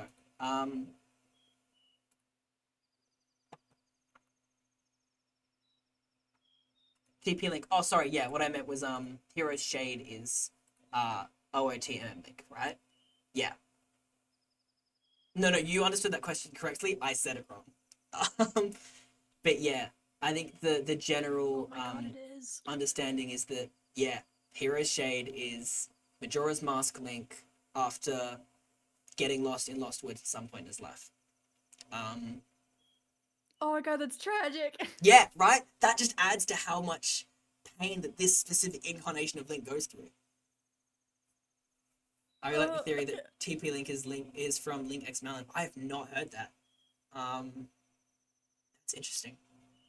Oh man, I really need to play Twilight Princess as well. I've never played that still. Oh. Oh my god, Twilight Princess, like I I first played it like years ago, and Yeah. it was so dark and so gloomy. I'm like, wait, I'm playing a Zelda game, right? This is still Zelda, yeah? Yeah. Oh my god, and then the ending just like it hurt and I was just like, no. Oh, I've got to play it. I've been told by someone I popped into a stream while I was playing Twilight Princess for the first time. And I was talking about, yeah, you know, I haven't played this yet, but I love Majora's Mask, and he was like, I think you will love Twilight Princess. So Yes. I'm Oh excited my to get god, to for that. sure. I'm excited to get to that. Also, Sly, sorry I didn't read it. That's just a theory. Say it with me now. A game theory. A game theory. Thanks for watching. But yeah, TP Link also gets traumatized pretty well forced to be the hero when he was just happy and Odon. Yeah, because he's just a village guy, isn't he? In that game. Yeah, he is. He's a rancher. He's a country bumpkin. There's something so like beautiful to me about just random guys who are forced to be a hero and then become like, you know, the strongest man in the world. Like I I was trying to think of what I was comparing this to the other day. I think it was it was Age of Calamity, Breath of the Wild, Tears of the Kingdom Link, right?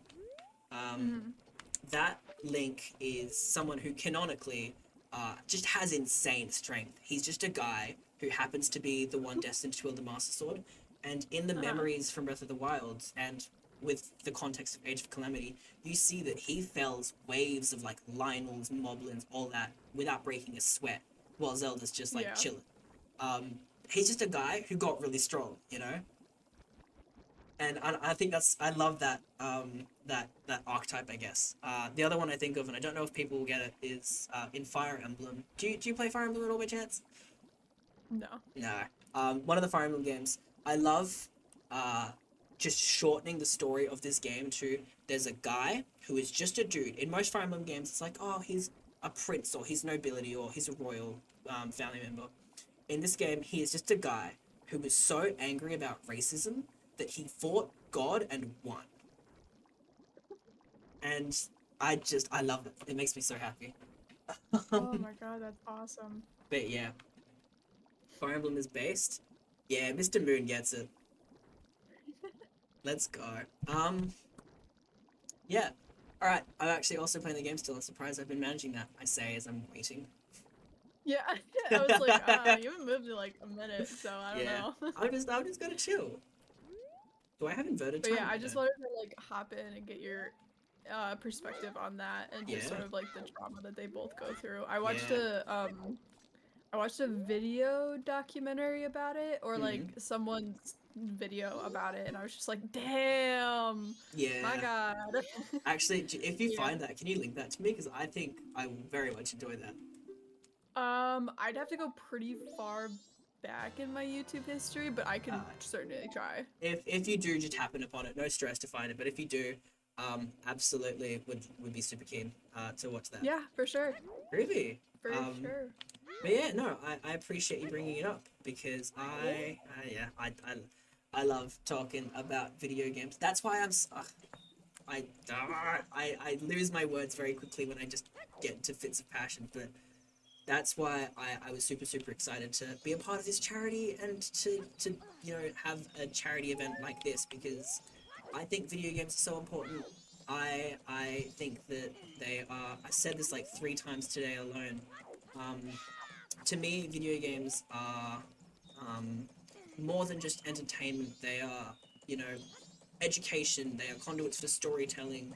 They are mediums for expression. They are so much more than just, a game or something as simple as that. And I will always advocate for video games earning the same respect and appreciation as, any other art form.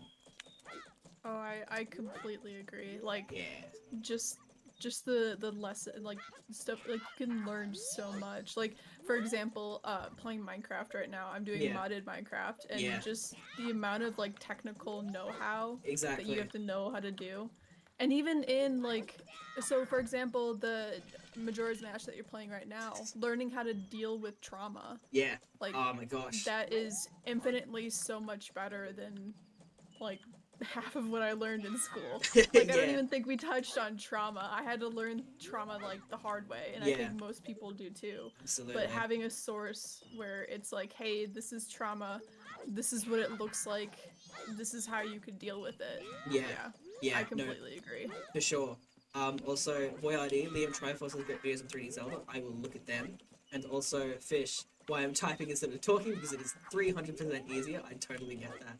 I also just find that if I type, I have to think of the perfect words before I say anything. And then I never find the right words, so I just give up.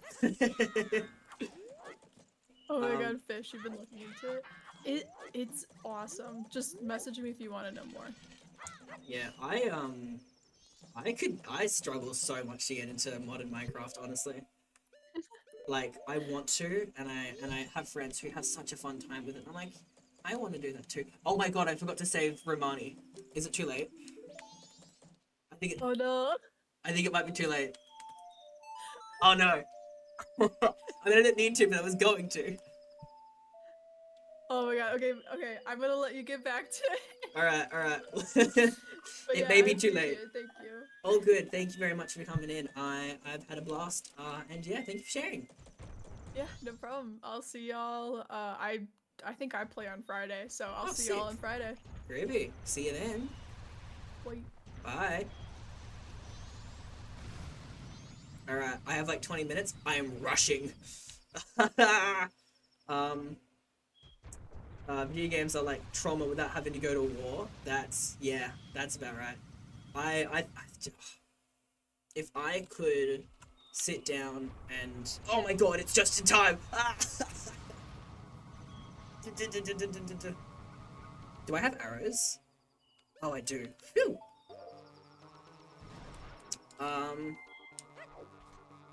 Alright, we're good. We're big chilling. Hang on, let me just real quick.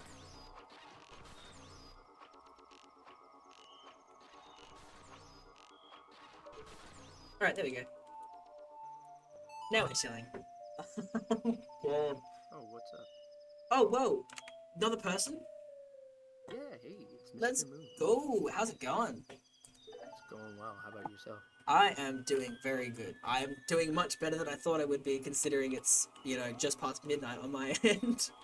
Yeah, it's noontime, so I'm out in the sun just doing some plant work. I just came inside. Ooh, that's nice. Yeah, is it, is it like summer over where you are? Oh yeah, it's the end of summer, so at night it's getting down to like 55 or something, but during the day and in the sun, it's great. Yeah. We got full sun right now, it's like 77 or something. Oh yeah. What's that in Celsius? I have no idea. Oh, internet. I will check as soon as I am not shooting aliens. It's at 25 Celsius. Oh, okay. Yeah, that's about what we are here at the end of winter, actually, on a really warm day. Oh my god, hello. Oh, nice. What? He got very close. You know what? Yeah, I was just listening to some of your playdications while I'm potting plants and stuff. It's pretty nice. What a good word, by the way, Stream's going great. playdications. Yeah, I don't know if that's a real word. I think I messed up a real word. I think it is, or at least I know it's. The thought is derived from a real word. Like, I know what you're trying to say. Yeah, exactly. And that's words. That's words. Isn't that beautiful? And yeah. It's finally a decent temp here. It's been way too hot lately. It's been really cold in Australia, but I love the cold, so I've been okay with that. I'm not excited for Aussie summer, though. Not keen. Yeah, I mean, like, in the summer here, like, I'm in the north. Like, the summer here is already, like, too much for me. It's like, what does it get to? My parents love to go to Florida, and I'm like, I don't want to do that. Go to Florida in winter, but yeah. Yeah, we have 100-degree days here. Yeah. 100 Fahrenheit days. So. Is that... I don't know what that is. Still. Also, Boyardi, I just realized you can say these aliens come from the sky. You know who else comes from the sky? The Zonai. Our high this year was 98. 98. That sounds big. Hang on. I'll search up conversions myself as well, so you don't have to keep doing it. So our high was about 36, 37 Celsius. Oh, okay. Those are your highs in summer. Gotcha. Yeah. Yeah. Our I feel like that's in the peak of summer. That's like what we get on average. It's pretty gross. I don't go outside in those days. Yeah. I'm an outdoor person, but like, I mean it's really humid here too. It's basically like living in forests and swamps and stuff. Yeah. Like before it was built on over here. Yeah. Like, just all swamp. Yeah. Oops, all swamps. Oops, all swamps. Yeah. Sly just But it's nice on the beach too. Yeah. Okay, I will say one thing that I'm very happy for is that summer in Australia sucks, but Australia has the benefit of having lovely beaches, so that makes up for it. Yeah, that's nice. See, I have lovely beaches and not that. Yeah. I mean, at least it's not humid there though. Yeah. Like I've been down to like Georgia area and stuff. Yeah. And on drier days, it can be like 100 degrees and not be terrible outside. You know? Yeah. Yeah. No. Georgia's all swamp too. Oops. Yeah. No, we because half of our country is desert. A lot of the heat is dry, like very dry heat, but then it tends to be pretty arid. Yeah, it's usually just very, very dry heat. But sometimes we get a lot of humidity, and that can get gross. Also, Boyardi, how are the other seasons? Does it ever snow? Get super cold? It gets super cold. There are like 2 places ever in Australia that might snow sometimes. Oh my gosh, I just had a dream that it snowed. It got down to like 49 the other night, which is like pretty cold. It's like start of fall kind of feeling. Yeah. And I had a dream that like it snowed in August, and I was like just not surprised. Like it snows in April here sometimes. Yeah. April, May. I know it's probably like overhyped and it's not like that great, but I've always wanted to touch snow because I've never had the chance to touch snow. Oh, you haven't? No. Oh my gosh, snow is great. Here's the thing about winter is that you don't feel bad staying inside playing video games all day. Yeah. But also, you can go outside and do extreme sports if you like dress for the weather, you know? Oh yeah. And like when you're snowboarding and stuff, you don't like most of the time. Once I'm actually there snowboarding, I'll take off my like overcoat and just wear like coveralls, like suspenders basically, but really warm. Yeah. And like it gets the job done, and just wear a hat. Well, wear a helmet actually, and it's warm enough. Yeah. No, I would have. I mean, there's mountains down there, right? Yeah. There's, so it snows. There is a specific mountain in like the eastern states that does get snow pretty much every year. But it's like one of the only places in the country. Also, that's still like up to 12 hours away, depending on where you are. Australia's just huge. Yeah. Well, I mean, I'm on the other side of the country. I'm Western states, so yeah. Also, Sam, that's so wild seeing as hearing someone who hasn't touched snow as a Canadian. That feels like telling someone to touch grass. Yeah. Yep. Because I've never left. I've technically left Western Australia once to go to Sydney for a high school dance trip. Other than that, I've never left Western Australia. I've never left my own state, let alone the country. So. Yeah, I've mainly hung around the east of the United States. Yeah. I love Canada. I've gone to Canada. Yeah. It's pretty close to me. Yeah. Closer than a lot of states, actually. Yeah. Touch snow. Touch snow. Yeah, let's donate to Hart to get him out here donate to me to touch snow. Yeah. Yeah. Touch snow. Donate stream. That sounds so hype. Oh my if God. you want to see Hart touch snow, someone donate $50 right now. Ooh. And I will put $50 towards a plane ticket so Hart can touch snow. Let's go! No, any money that would ever think about going to me, I would rather go to the charity. That's very charitable. Nice. Nice. The real message of the stream, yes, the real message of the late night deep thoughts analytical Majora's Mask stream is touch snow. Hang on. It's so funny every time. I always forget every time you say like, oh, late night. I'm like, what are you talking? I look out the window and it's like shining blue sky. Like pretty rare actually. Yeah. Like, don't get a lot of blue sky up here, but yeah. Oh yeah. Darkness. Oh yeah, he's Australian. That's how the sun works. Yes. God. Yeah. No, I'm really not looking forward to some of this year though, because I just started a job at a warehousing place and they do not have very good ventilation, and when it gets hot, it gets hot. Like dangerously so. Yeah, like as in it's probably not technically legal working conditions in there because of the lack of ventilation. I thought Australia had pretty good workers' protection though. Like that kind of thing, I felt like wouldn't fly as much. In some places, sure. Yeah. Also, I guess there's always. Yeah, no. There's always bound to be a lot of issues. One of my friends had a really bad example of it. But yeah, also touch snow. That was very funny, by the way. What's that? Oh yeah, Sly. Yeah. Sly's very funny. Sly, watch this. Ready? See this. Boom. Done. Finished your challenge. Nice try. Nice. Impossible. Impossible made possible. Yep. Oh, if you want to know what snow feels like, just buy a really bad freezer and just let it frost over without anything in it. Like open it a lot to get moisture in there. And then that's pretty much it. But yeah. Here's the thing, snow has so many different consistencies based on like weather conditions. Like you get extremely fluffy snow if it's dry out, or like you'll get this snow that's basically like you step on it and the crunch. Oh my gosh, the crunch of this. Crunchy snow. But it's heavy and it's hard to shovel away from your driveway. Yeah, I've heard that snow is great and all. Shoveling snow is a nightmare. So, that's an exciting prospect.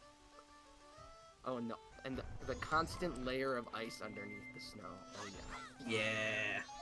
See, I get mad when my car has, any even slight amount of like frosty windshield, so I wouldn't be able to deal with that.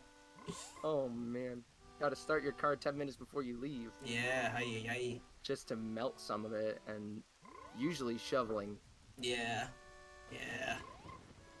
That would be an experience.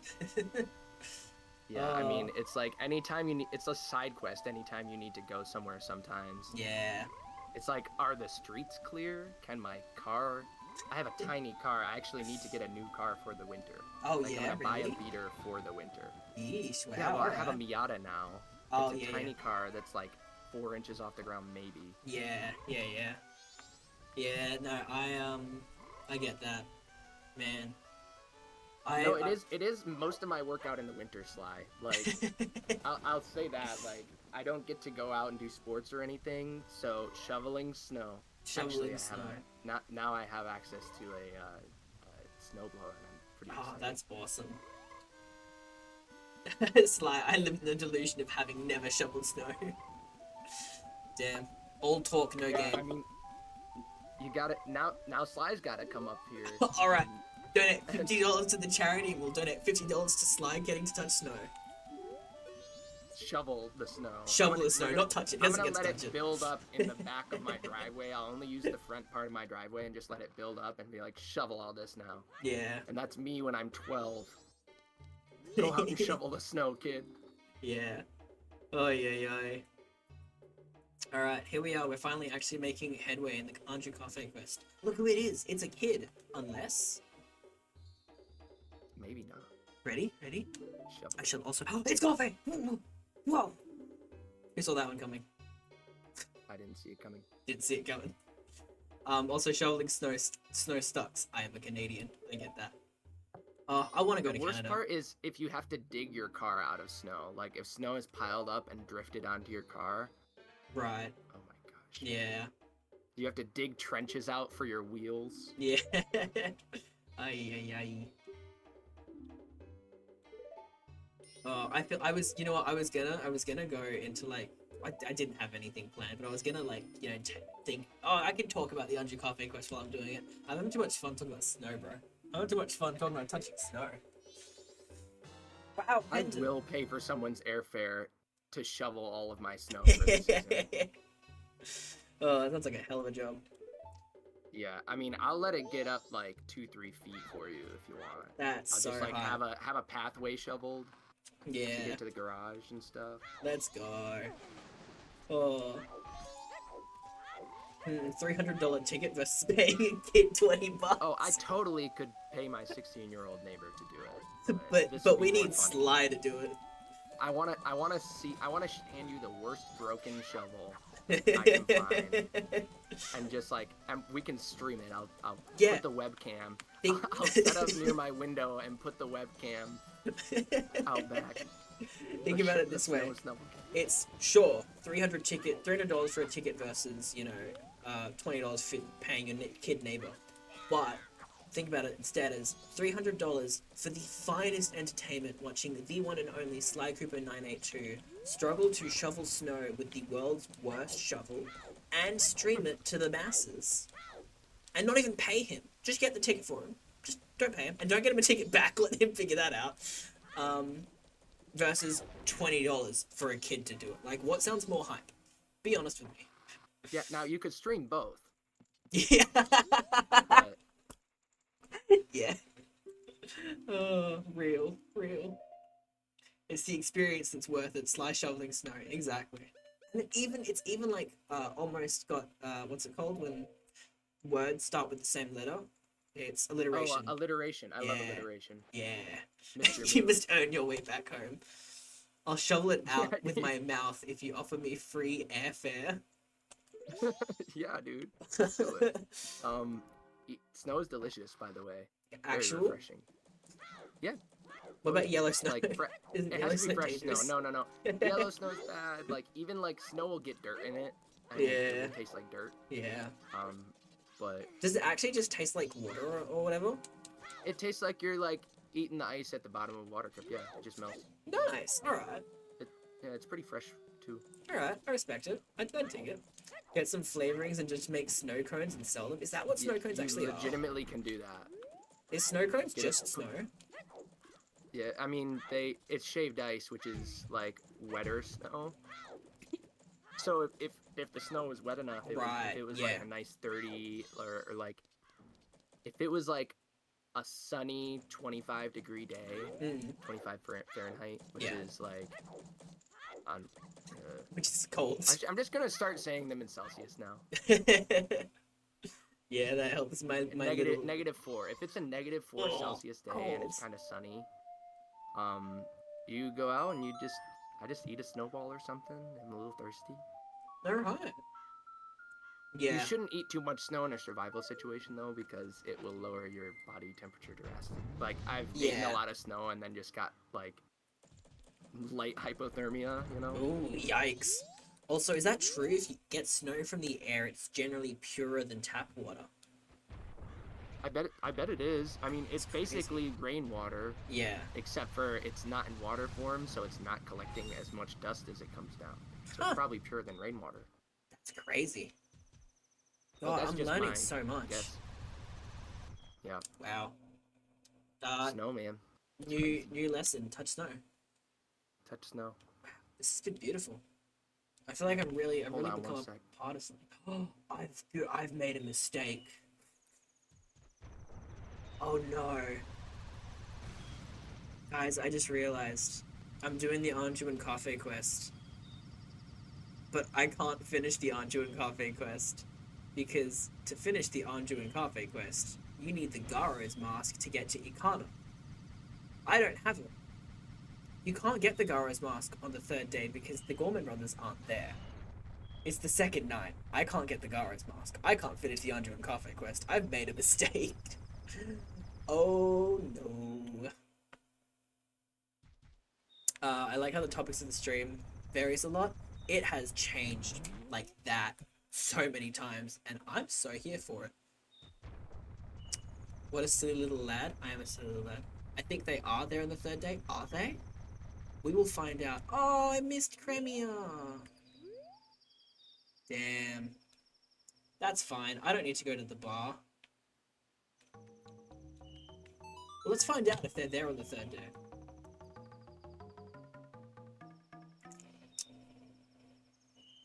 Also, hang on, as I do that.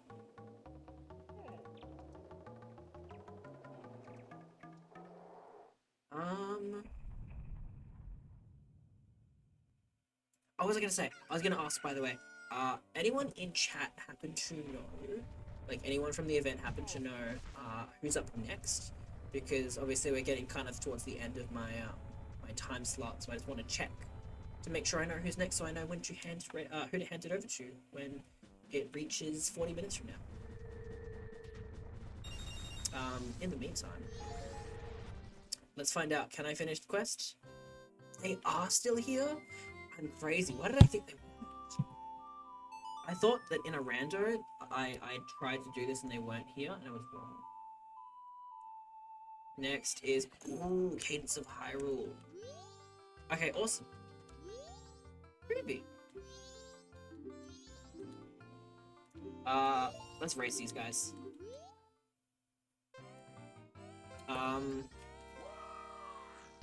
Alright guys, wanna know a really cool fact about the state that me and Hart live in, by the way? There's a place near us with a falls that has brain-eating amoeba in the water. Yeah, that's a real fact.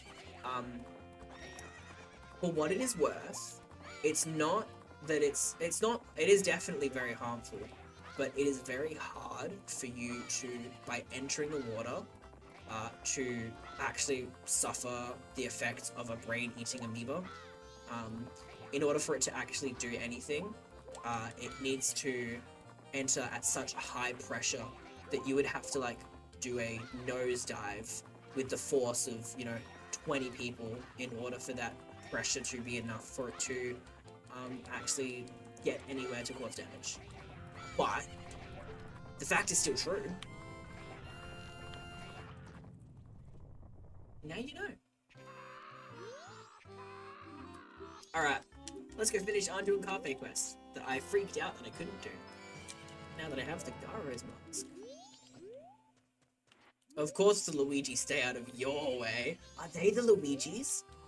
Are these the same Luigis that were being mentioned when I was watching the A Link to the Past co-op? Is that who that is? Oh my god, that's the Luigis. Wow, I didn't know I was meeting someone famous. Is that the same Luigi that was shredding? Oh my god, and you know what he was shredding on? A snowboard, which was touching snow. It all comes full circle. This is crazy. Yay. I am suffering the effects of sleep deprivation. I am gonna sleep well tonight. Sincerest apologies for my loopy commentary tonight, but I've had a blast, by the way. Yeah, I just want to take a second to say, this has been super fun, and I very appreciate When we say full circle, we mean the Dark Souls of shapes. That's a deep cut. Thank you so much for that, Boyardi. That really, really did bring things full circle. That's magical. Wow. That's brilliant. Yeah, this has been awesome. I have loved having you all here for this event. I wasn't worried about how this event would go, but irregardless, having everyone here to join in on the commentary, on the analysis, on the just fun of this event has been spectacular, and yeah, has made this very memorable. So I appreciate you all very, very much for your time. It has been very valuable to me, and yeah, it means a lot. Yay!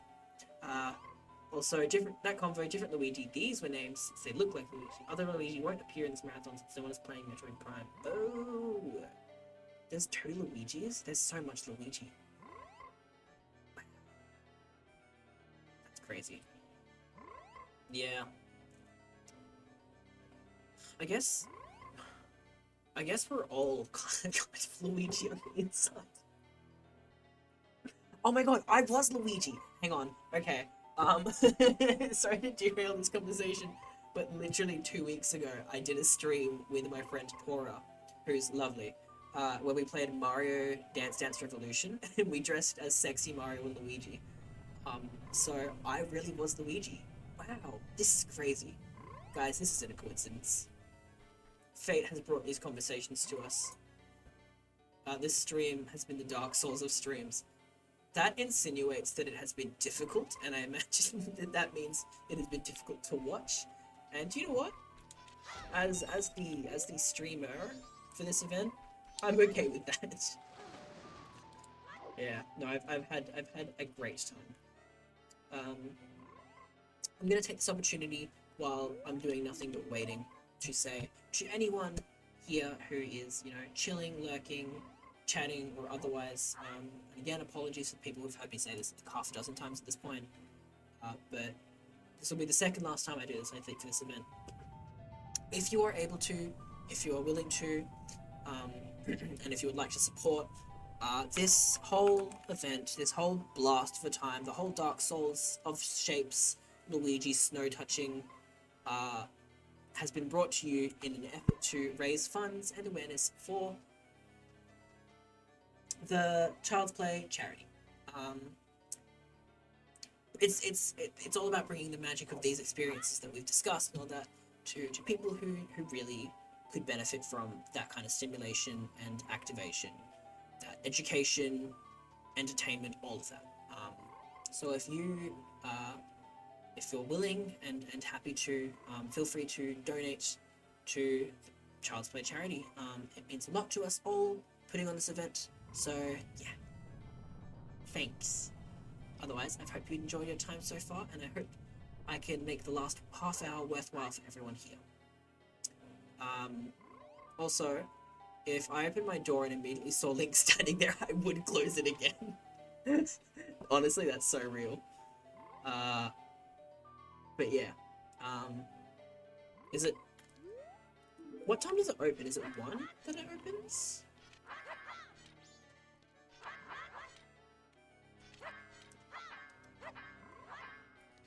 So I need to get this stuff from the Curiosity Shop guy, and then I'm gonna go, to finish this quest. You know what? This is actually gonna time out really well. I'm basically gonna finish the Anju Cafe quest just in time.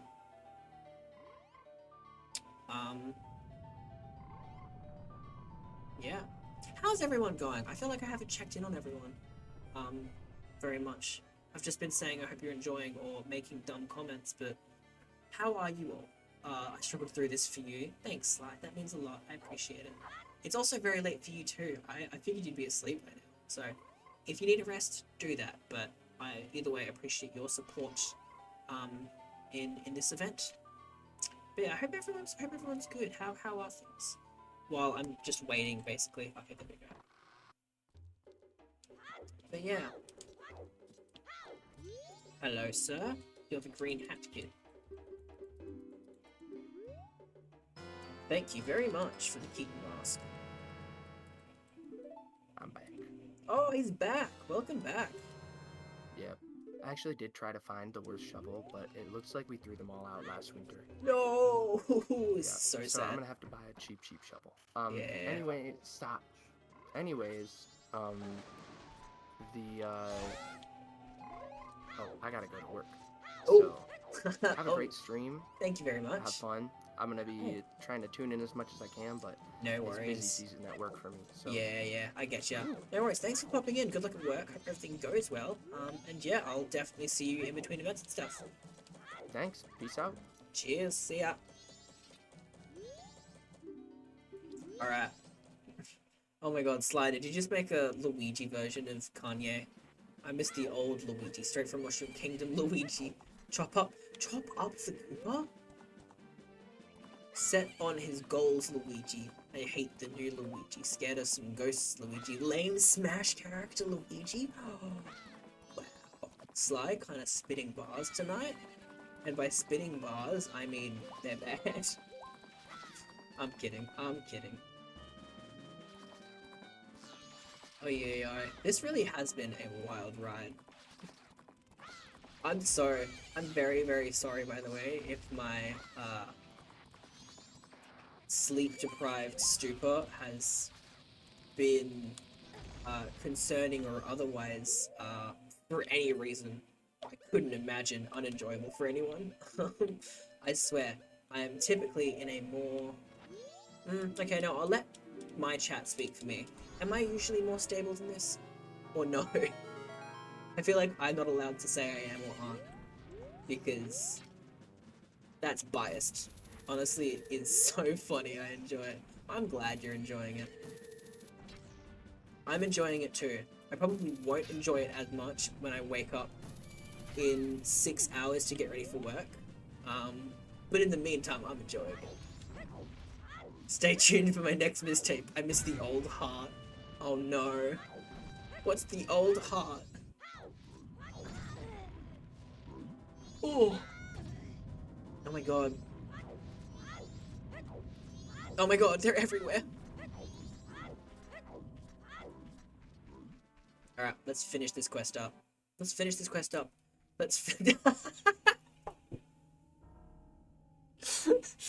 Thanks, Sam. You just got me. I've never been got more than you just got me right there.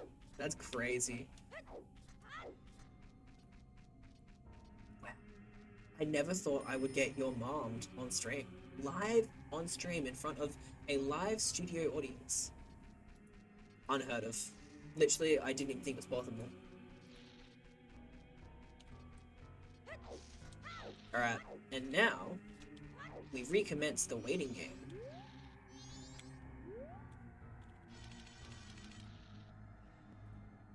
As your close friend and a certified psychiatrist, you are indeed unhinged all of the time. I want to add, by the way, that this entire time, remember how I was talking about the Mario Dance Revolution stream where I dressed as sexy Luigi? When we got those outfits, we got a bunch of miscellaneous accessories. I don't know what this is. Oh, it's being green screened, so you can't even see it. It's a green, like, rubber, like, it's supposed to be like a green, it's like a green band. I have been fidgeting with this literally the whole stream. And I think that's just something that I should share with you all. I think it's important that I share that vital piece of Majora's Mask casual run of Piece of Heart charity marathon event stream lore. So, yeah, I hope you enjoyed that bit of trivia, which I have to only assume will be part of the Zelda trivia night for this event. I'm devolving quickly. Get chromed? I have been chromed. You should have told us from the start. No, I needed to keep this as my little secret. I feel so betrayed. I'm sorry. Look, I didn't choose to. I want you to know. And you've seen me. I've been picking up this Sharpie constantly. I realize I'm very fidgety. I'm very fidgety. I'm gonna be honest. This whole event does not bode well. Does not bode well for my Majora's Mask randomizer. I hope that goes smoother and that I'm less deranged, but I make no promises. It's clearly a Sonic ring. You dropped it when you last took damage. Yeah, you're right. Thanks for that one, Sly. Absorb it back in, bro. Yeah. Look, there's a mask there. It's the sun's mask. Alright, right. By the way, we're about to experience one of the, tragic, beautiful moments of this game. So I'm going to try and calm down a little bit so that I can actually engage in a worthwhile discussion on the beauty of the Anju Cafe quest. Because, yeah, this quest does do a good job. I'm sorry, you genuinely remind me of a crackhead right now. No! Don't say that! No! Oh, no. Okay, no. Do you want to know why this is? This is my theory. I never, ever drink energy drink. But because of my event last night, starting at 1 a.m. and finishing at 6 a.m., and because of this event, starting at 7 p.m. and finishing at 1 a.m., I have had 2 cans of Monster, one last night, one today. I think that is why this is all. I'm not used to energy drink. I think this is why I'm like this. I'm going to regret not heeding your advice. You're right, I probably will. But that is a compromise I am willing to make. I wish I could be confused. Eat the Sonic ring? I'm not eating. Whoa! Hello, door. I am not eating the Sonic ring. Look, if someone donates like $50 to the Child's Play charity right now, I'll eat the Sonic ring. I will eat the Sonic ring for charity, and only for charity.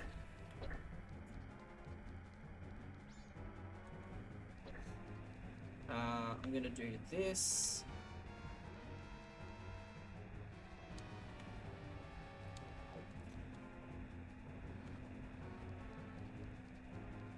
Spacey would eat the Sonic ring. Spacey would eat the Sonic ring, but she wouldn't do it for charity. I would. Therefore, I have some moral high ground or something. I don't know.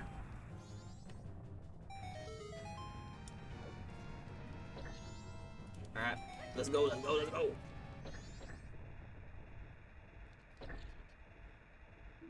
I got the sun's mask back! Let's go!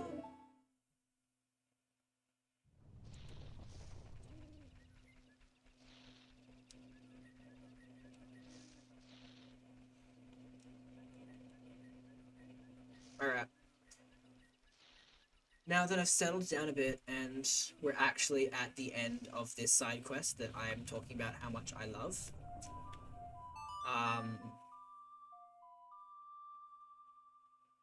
is the Sonic ring edible? Okay, before I get into the deep emotional, ooh, I love this game again. The Sonic ring is not edible. You can't tell because it's being chroma keyed out, but it is like a rubbery green band that came with a sexy Luigi outfit that I got for a Mario DDR stream. It is rubber. It is like plastic. It is not edible. I will eat it for charity. I won't actually. Okay, no, I don't want to make false promises. I would not eat it and swallow it because that would be bad for my body. But I'll eat it for charity. Okay, I will not make you eat it then. Oh no. Alright. Now, let's get ready to round this heck of a stream, because I am a good boy and I do not say bad words. Oh, I'm gonna have such a bad time at work tomorrow. I'm gonna be so tired. It's fun. It's fun. This has been fun. It's been worth it. So this final part of the quest is actually two beautiful parts that I like. One isn't worth much discussion, because it's pretty on the nose. The implications of it are pretty on the nose and not superficial. But it's still nice.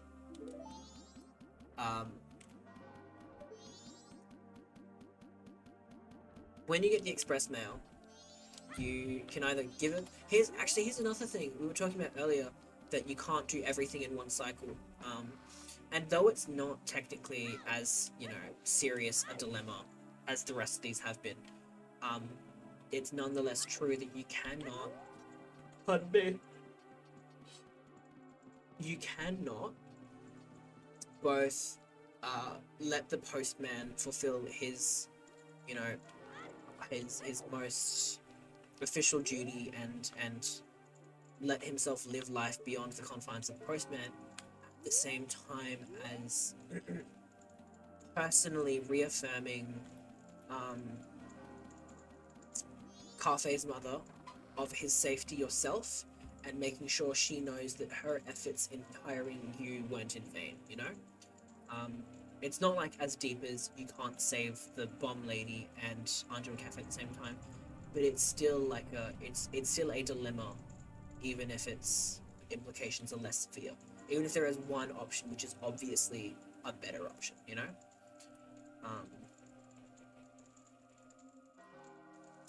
But yeah, I like thinking about the nature of this game being completely not 100%able in one cycle, because it those moral dilemmas do make the notion of a a true perfect hero of this world impossible, which is what we've talked a lot about, the fact that there is no truth, that Link cannot be the hero that Termina recognizes. And that plays a role in that, because it's about not being able to be there for everyone else. And even those that you are there for will not recognize you. I have the postman's hat. But now, to round off this beautiful event, for a gorgeous game that I love to bits and have had so much fun discussing, theorizing, molding over, just having a great time with all of you throughout, we have, bar none, the most tragic scene in the game. To catch everyone who might not already be clear up to speed, the Anju and Cafe quest is all about Anju, a woman, and Cafe, her husband-to-be. Cafe, I only do this because I didn't really read the dialogue throughout, but Cafe was cursed by the Skull Kid to revert to a childlike state, and he also had his wedding mask, which is basically his vows. This got heavy. It's gonna feel heavy. I wanna end on a heavy, more serious note. But yeah, to reiterate the story, yeah, Cafe had his mask, his wedding mask, which for him is essentially his promise to Anju, stolen from him, and he secluded himself from her because he could not bring himself to look at her without having his promise in tow. And heavy to whiplash into Cadence of Hyrule. Real. But yeah, the whole quest is about being both of their stones in reaffirming them that the other is there for them. It's about telling Anju that he is here, he will be here for you.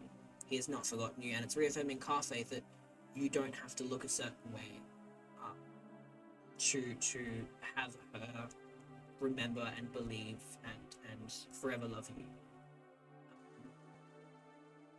And when you come to this scene, and it is Anju saying, "I have decided to wait for him. I've made my promise. I am fine with this. I believe him." As 3 hours of life are left for her. This is the most tense thing, because, I mean, for your first time playing, you don't know what's actually going to happen. Of course, us being here, we obviously know it if you've played it, but sitting here for these last hours, these final minutes, and actually this is the first time that the track Final Hours has got to play this whole event. Bar none, I think the most tragic, beautiful sounding track in the game. In these final hours, not knowing what's going to happen is so suspenseful. And then you just hear in the background, if you listen in, listen for the door.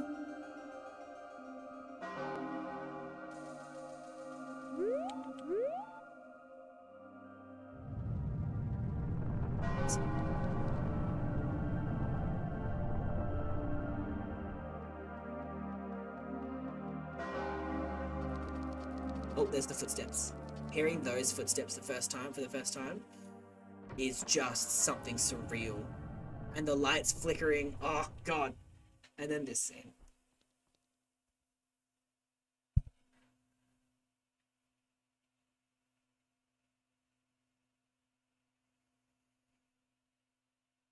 I've met you before.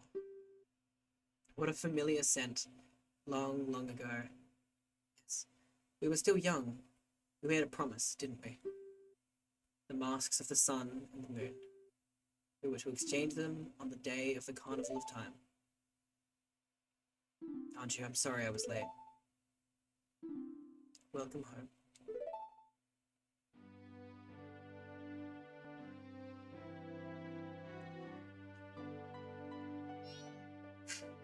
They're lovers, but they look like a mother and child. Let us exchange the promised masks.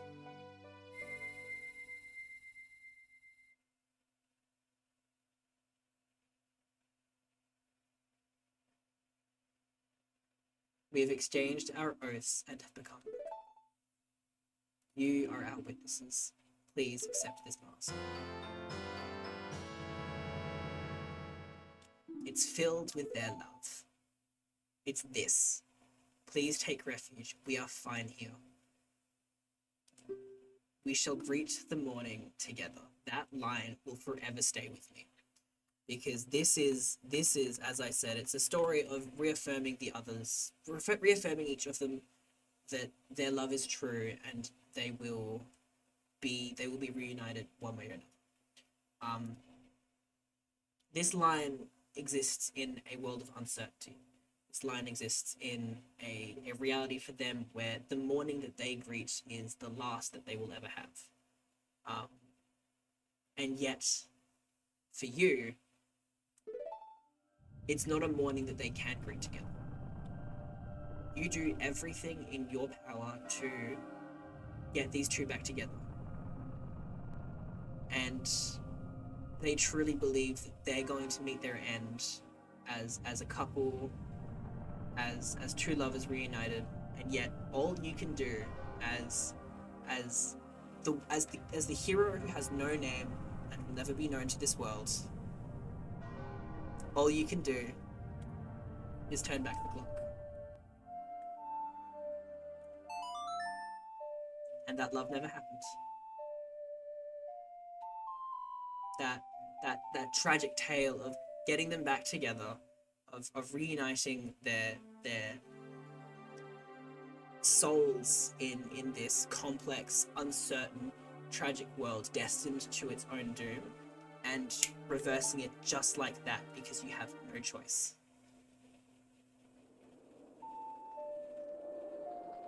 The Anju and Cafe quest is bar none the most emotionally impactful side quest in any game that I have played, least of all any Zelda game. And I know that that's not how it has to go. And I know that ultimately that's not how it does go in the reality where you finish this game. But for many people, that's how it goes the first time. For many people, the way that quest ends the first time is it ends in reversal, it ends in refusal, it ends in nothing. Majora's Mask is gorgeous because it has stories like those. And that's what these are. masks is a tool for memory. Masks is a tool for the tangibility of experiences of loss and gain and beauty and tragedy. All of these things, all of the discussions about identity, about trauma, about denial of legacy, the fact that so many of these discussions can happen through just one game viewed through the lens of one group of people. That's something that I love not only about this game, but about video games. And that's why I bring myself one final time to say, and I'm actually going to take this as an opportunity to do it. If anyone here who hasn't already, who has the ability to, and is willing to donate to the Child's Play charity, a charity all about offering this kind of magic that I've been lucky enough to share with you guys, and you guys have been lucky enough to share with me. If anyone is willing to, or able to, do such a thing, I implore that you do, and any amount makes a difference. And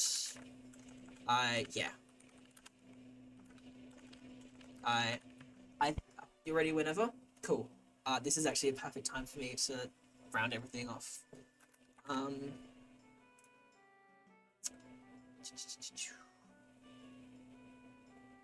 Let's quickly...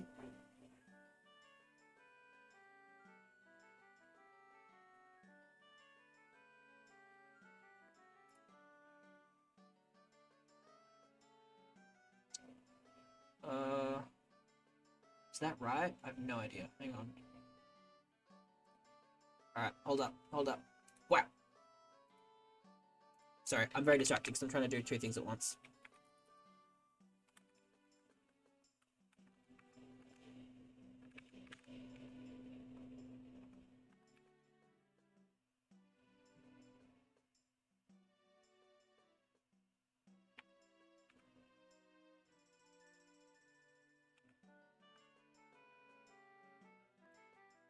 I think that's right. I think it should be all good. Cool. You can't see it, but yeah.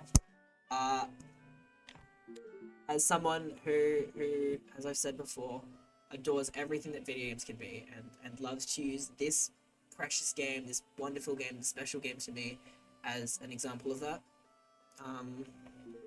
Yeah, it means, and I'm gonna go through this whole spiel again when I do my last event of the marathon, but it means the world to me that I've been able to be a part of this event specifically, and I'll do all the thanking later, so don't worry.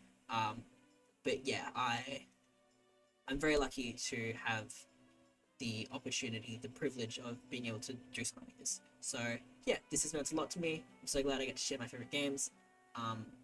Before I head off, if you're interested in where I am going to be next, in almost exactly 2 days from when I started this, so for me, for Australian Western Standard Time, it's Thursday, 5 p.m.